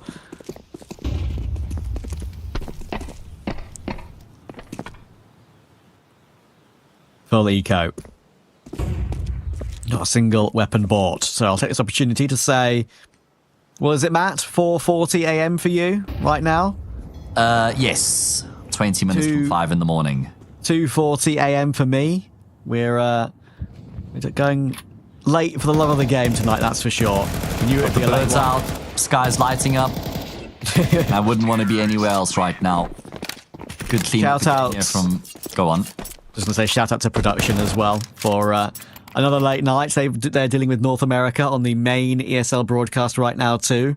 If you remove the B from the top of your screen, you will be able to catch that game later. Only in progress, I believe. And yeah, Skinray versus NRG in the NA final. Production doing one of their last broadcasts for ESL Challenger League. Shout out to the studio in Katowice. Been doing a lot of streams over the years, and I will miss them a lot.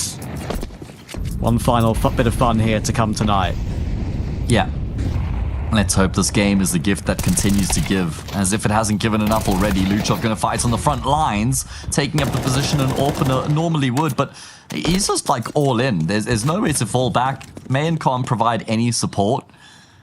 So I know he gets the opening kill, but at what cost? Was it worth it? Probably not.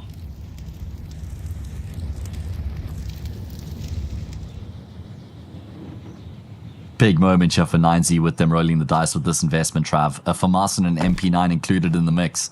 I still stand by. I think that the force buy into the eco into the gun run would have been a better option here on the CT side of Overpass, especially with how much is on the line.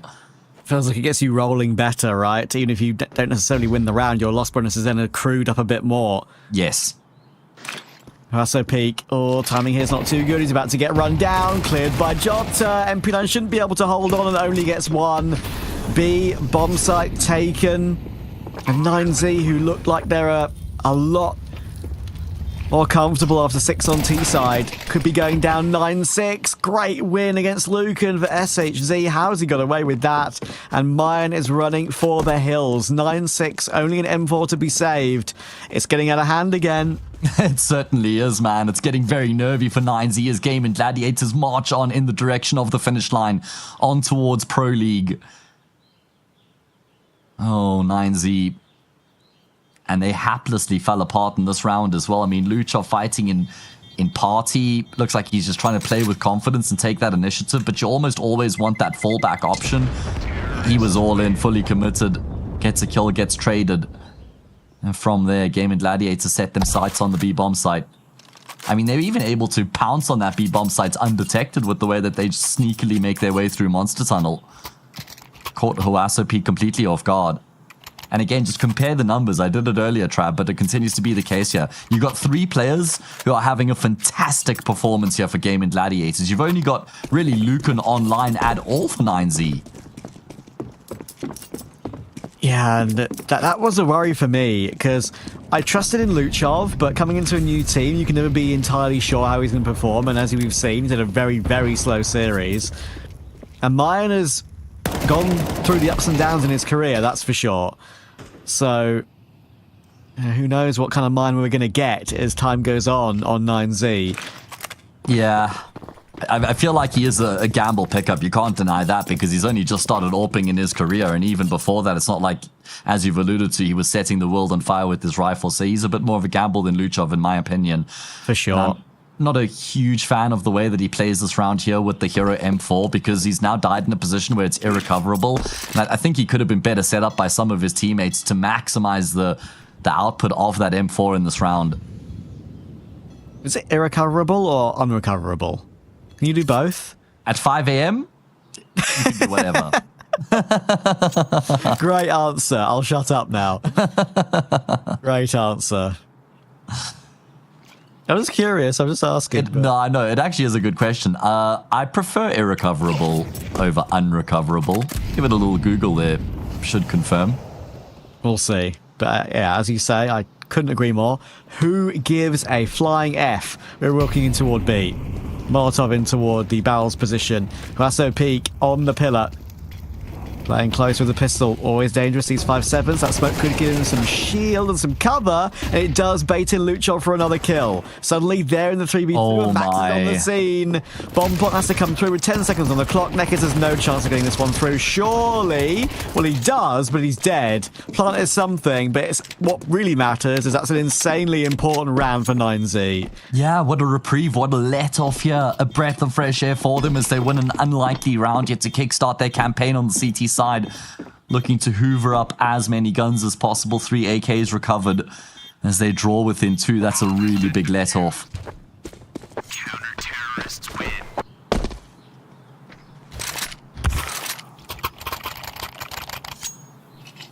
At least for Gaimin Gladiators, it doesn't shatter their economy. They're going to have everything they need coming into this next round, AWP included.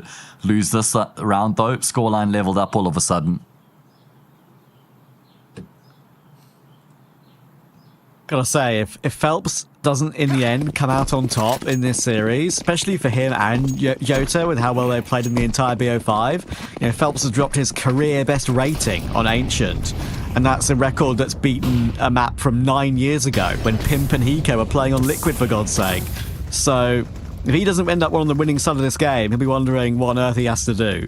It would also just be tragic. Like, you know, he completely deserves the win here. But Counter-Strike is a team-based game. Luchov is going to get completely blinded. And he's... well, he never stood a chance. Out in the open. Free frag for Phelps, 5 versus 3.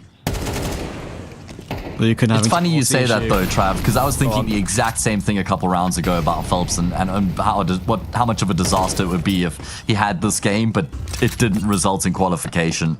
I know. I mean, we all know HLTV 3.0 does give you some record ratings these days, but still very notable that he's got his record ratings there, 2.88. He's going to add another to his tally here.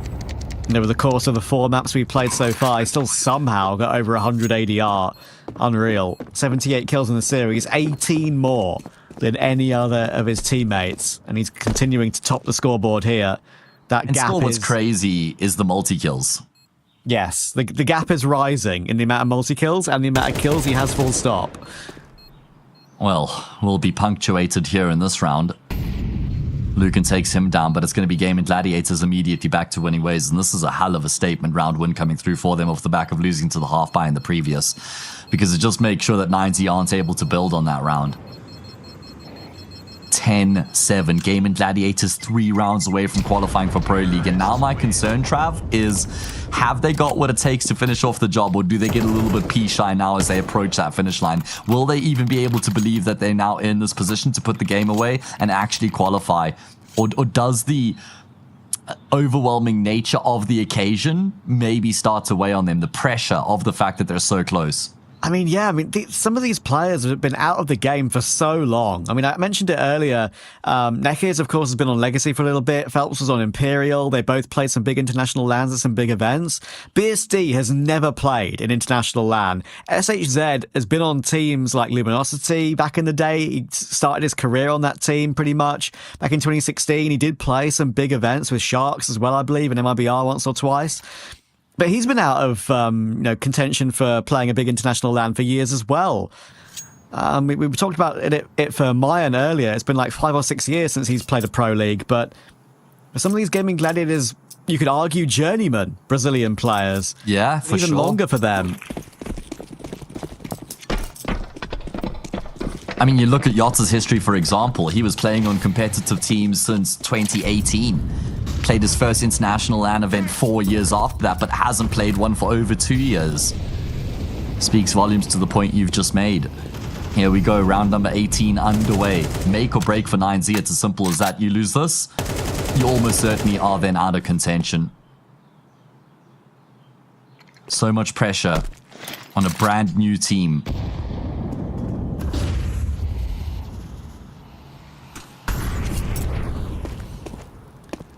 Oh boy. What a crazy game. Deep into the night.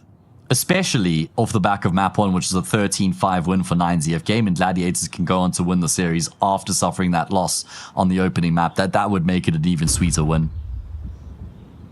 But they didn't think in their wildest dreams they'd be in a position like this. As I said before I think it was before the third map, I said if they can just get to a map in the series where they are one away from a win, they'll be happy to at least give themselves that one shot.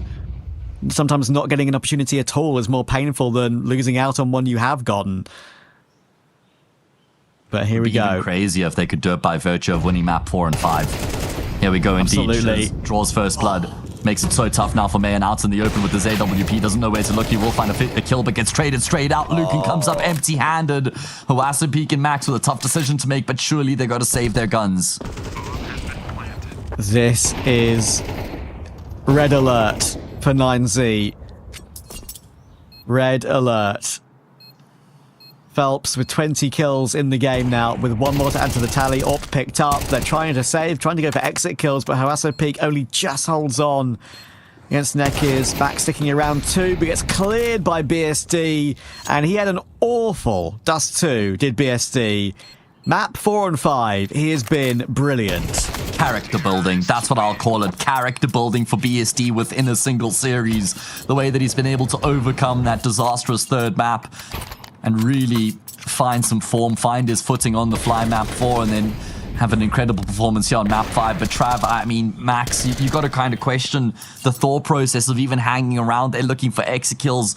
What's the value? You know there's still going to be money in play for Gaimin Gladiators regardless, and you know how important that AK would have been.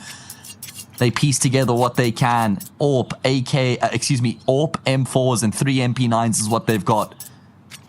Gaimin Gladiators, it's not going to get any easier than this, Trav, to try and finish off the job right. This is their best chance, their best possible chance to finish it off. You say that, but at the same time, these rounds can be the most difficult sometimes. So, especially when you're under this much pressure, on the edge of an incredible win, an incredible run. I mean, True. they won. I think, was it Cup 3 they won? I'm pretty sure. Yes. Yes, it was. It was Cup 3, and that was a pretty wild win in the final as well. You have to look back at it. They beat Red Cannons. The Red Cannons are at the bloody major. Like, that's a big win. Red Cannons, we know, are not all that. They do lose games at this level and are not looking on good form going into the major, but it's still a great scalp to take. And yeah, again, kind of a core of players that weren't really around this position before. Phelps joining, being an absolute G today. I mean, how many kills? I can't wait to see the end of the series tally. Add 21 to what he's got in the series of 78. He's one away from the triple digits. 99, not going to be converting to the century here in this round, but look at what's happened. 9Z gravitating away from the speed bomb side at the worst possible moments, and Gaimin Gladiators have got the read. They just filter on into that space that's been afforded to them. No questions asked. This is 12-7, and 9Z, because they're all in, they're just going to save their guns, and obviously that is a necessity with their lack of finances, but how much will they save? Yotta has actually told the bomb carrier not to plant the bomb, to give him more time to commit to this flank right now and try and get as many kills as possible. Oh my goodness, Yotta almost whiffs that. You can almost feel the nerves. And then he uses the nade to blow the AWP out the server. I know. The extra detail is so cool here. Brilliant. You've picked up on both things brilliantly there, and it might be 5 a.m., but your brain switched on, my friend. I love it. Jota will deal with Max as well. No saving that, and Lucan has to keep a hold of the M4, and it's only a consolation. They need 5 rounds in a row with what should be not much at all. Cleared by SHZ. It's happening. 12-7. 5 chances. Well, what turned into a cup win, then became a semi-final win, then became a 5th map affair in a best-of-5 grand final. They now require 5 kills to punctuate this journey throughout ECL Season 50 and claim that spot at ESL Pro League. 5 opportunities to seal the fate of their run here in the tournament. What a way that would be to go into the off-season.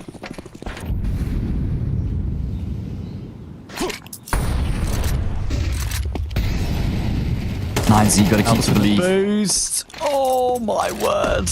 Almost got his century. I think ending on 99 is even cooler. Do it for the style points. Say that. Nothing about being a hipster. Completely normal thought. Taking their time though here, man. Taking their time. And this was my worry. Can Gaimin Gladiators close? Can they finish it off? Now that they're just one step away and they've got the game in the palm of their hands. 1 round away from the first ever international LAN for BSD. And on the back of map 4 and 5, he thoroughly deserves it. Wouldn't think that after map 3.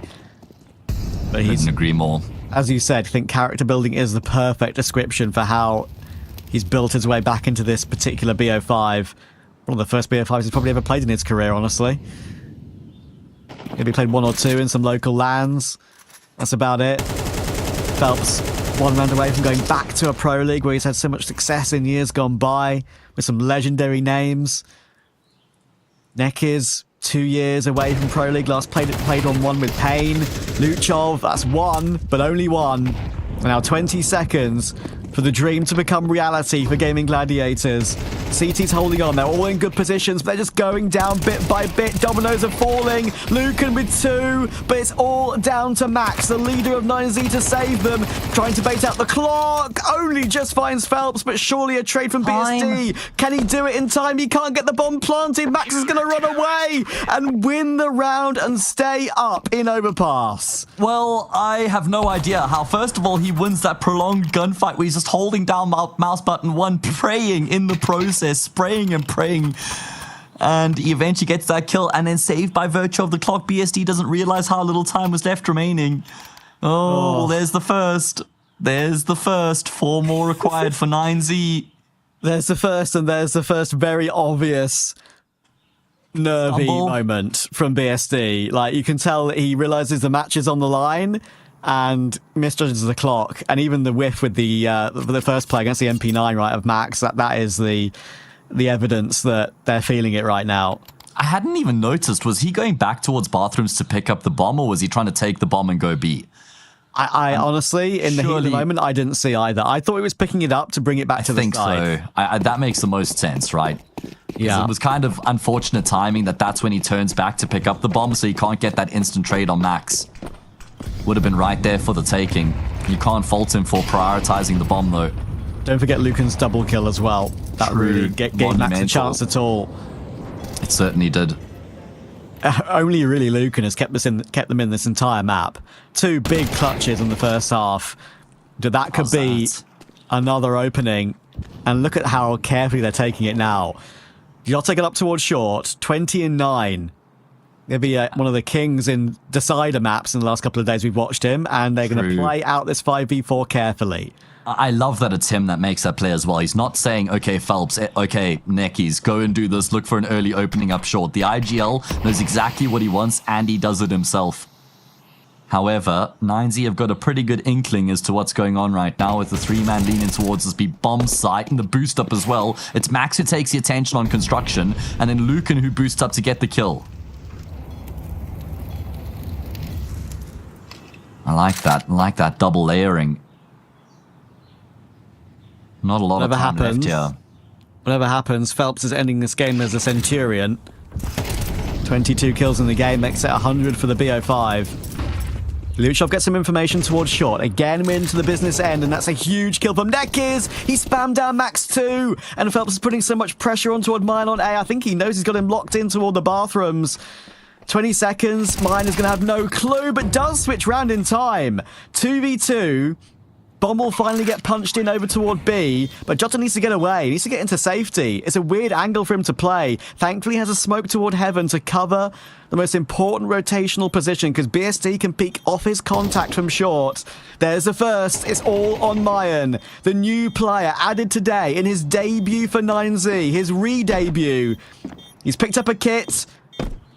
2 players to find. Early tap on the bomb, trying to lure them in from short. Don't over peek, boys. They're going to double peek together. Now it reveals the information, though. And Jota's gone down. Mayan's going to try and fake out BSD one more time. It's the new boy. And he's got it clinched. 13-8 for Gaimin Gladiators. The dream is a reality. He wins the clutch to send himself to his first ever international LAN.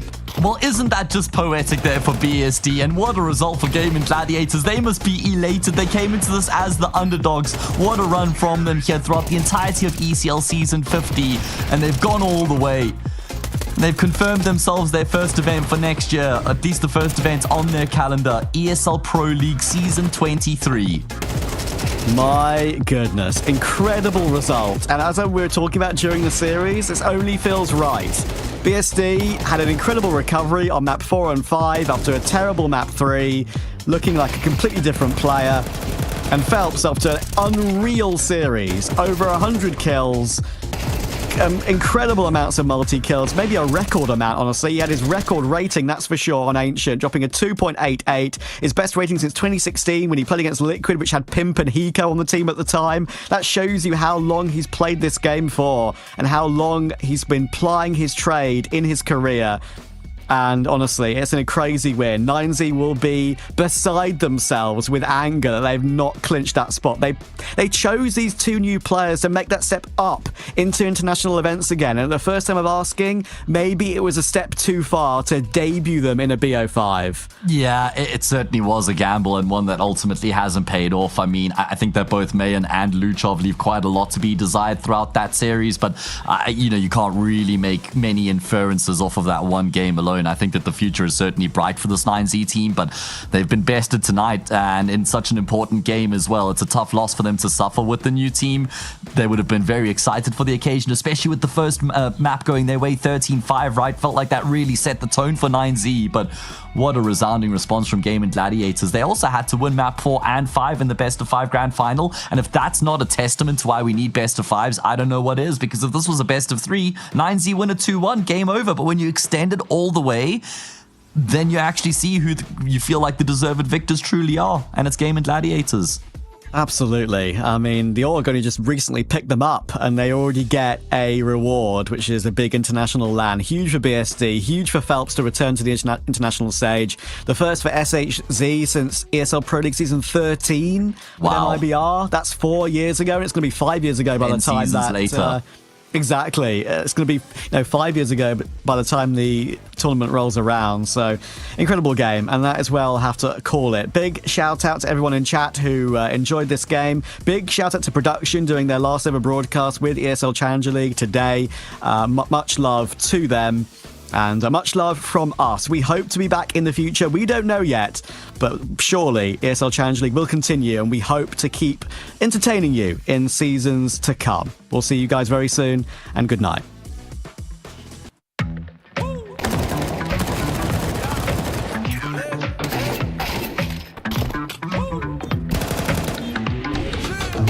The day is ours and we seize it. Haters, man, they got reasons. Grab the moment, we freeze it. Go to the touch, all wanna rush. Follow your heart, homie, go where the love. Let it rain, let it flow, let it flood. Swimming in good vibrations, it's a celebration. It's the liberation of everything we are. Every time you in the clouds, they gon' try to bring you down. Do not let them just go ahead and get it, get it, get it, get it. Every time you in the clouds, they gon' try to bring you down. Do not let them just go ahead and get it, get it, get it, get it. I'm all in, I'm here to receive it. No limits, got to believe it. Amen, I know that you feel it.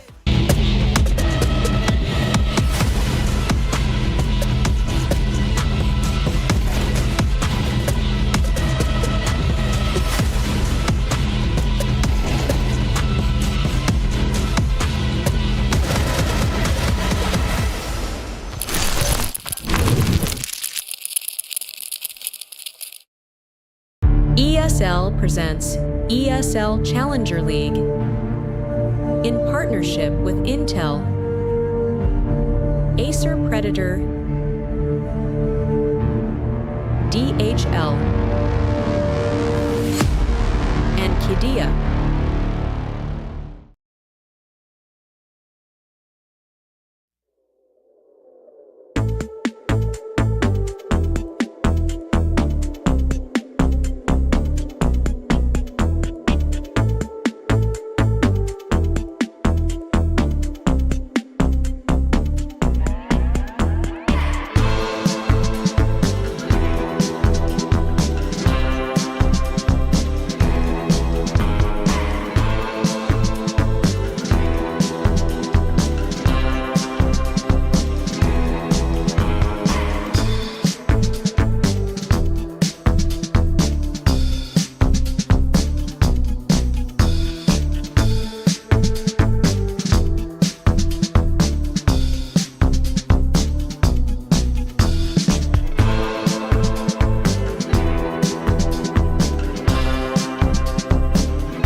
I'll keep going till my feet become blown.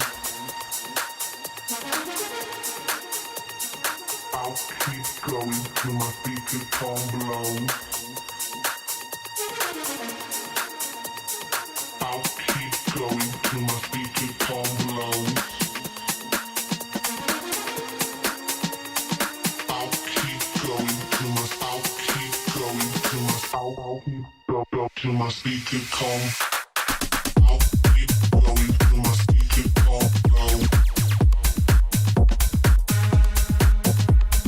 I'll keep going till my feet become blown.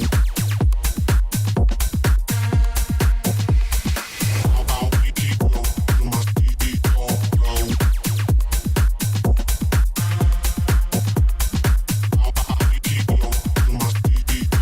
I'll keep going till my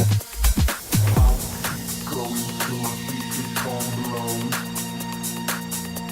blown. I'll keep going till my feet become blown. I'll keep going till my feet become blown. I'll keep going till my I'll keep going till my I'll keep go till my feet become blown. I'll keep going till my feet become blown. I'll keep going till my feet become blown. I'll keep going till my feet become blown. I'll keep going till my feet become blown.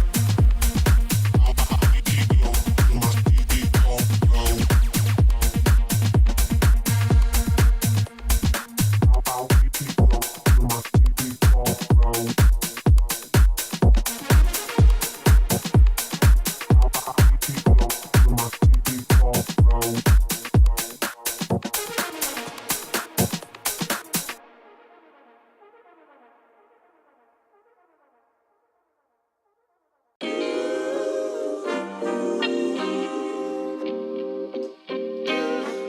Sometimes you gotta pray for a victory. Yeah, I'm overzealous when I'm thinking about the cash flow. I never had no handouts, just came natural.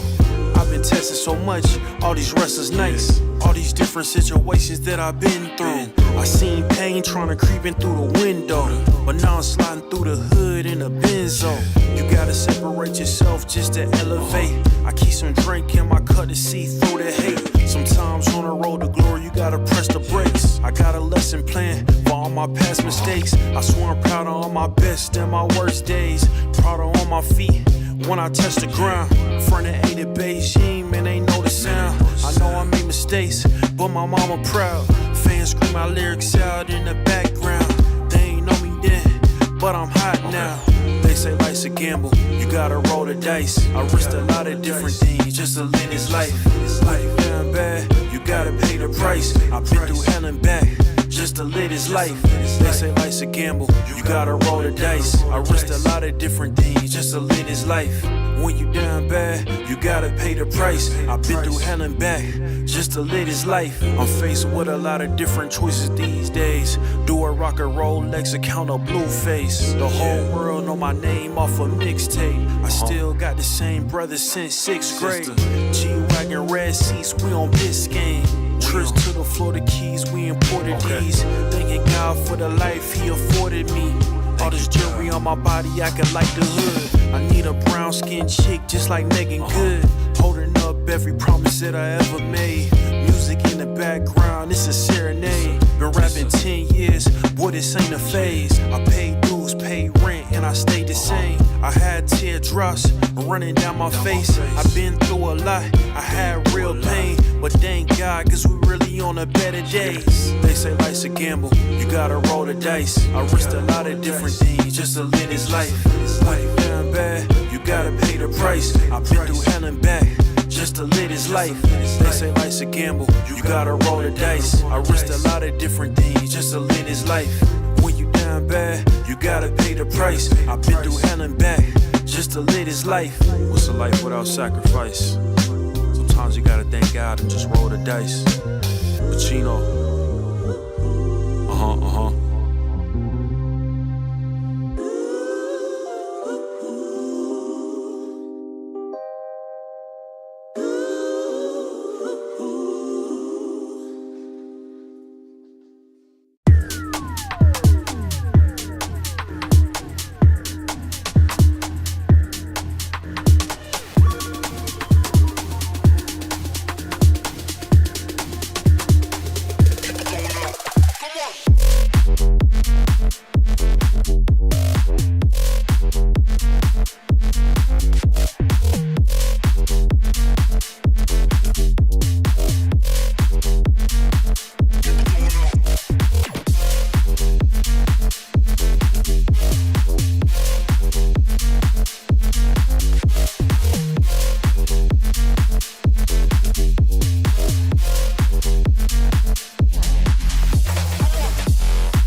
The road to the top is a riddle. What will be my destiny? Money and fame are awaiting, but not enough is raining on me. Maybe I should give it all up. How much more can I take? Out here singing to the heavens. When I gonna get my break? I can run this town. Oh. I can run this town. Oh, I can run this town. Oh, I can run this town. Oh, how will I get out of the jungle? Everybody wanna stop me. 10 more steps up the mountain. Now everybody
feet, this is a shakedown.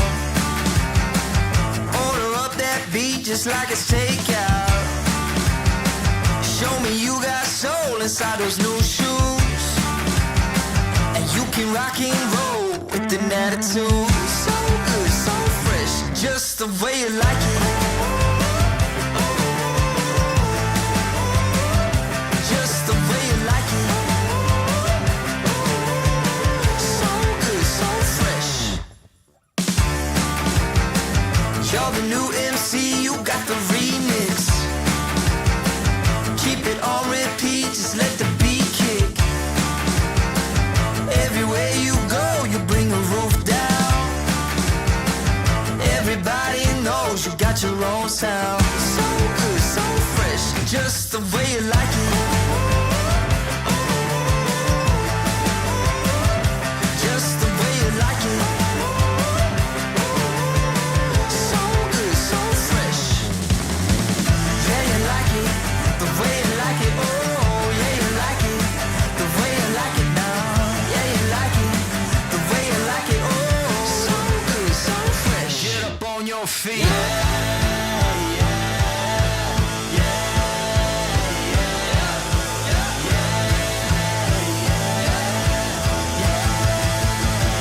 Show me you got soul.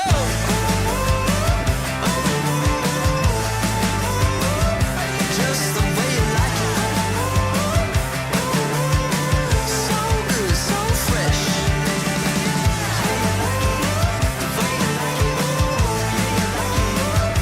Just the way you like it. The way you like it. So good, so fresh. Get up on your feet, this is a shakedown.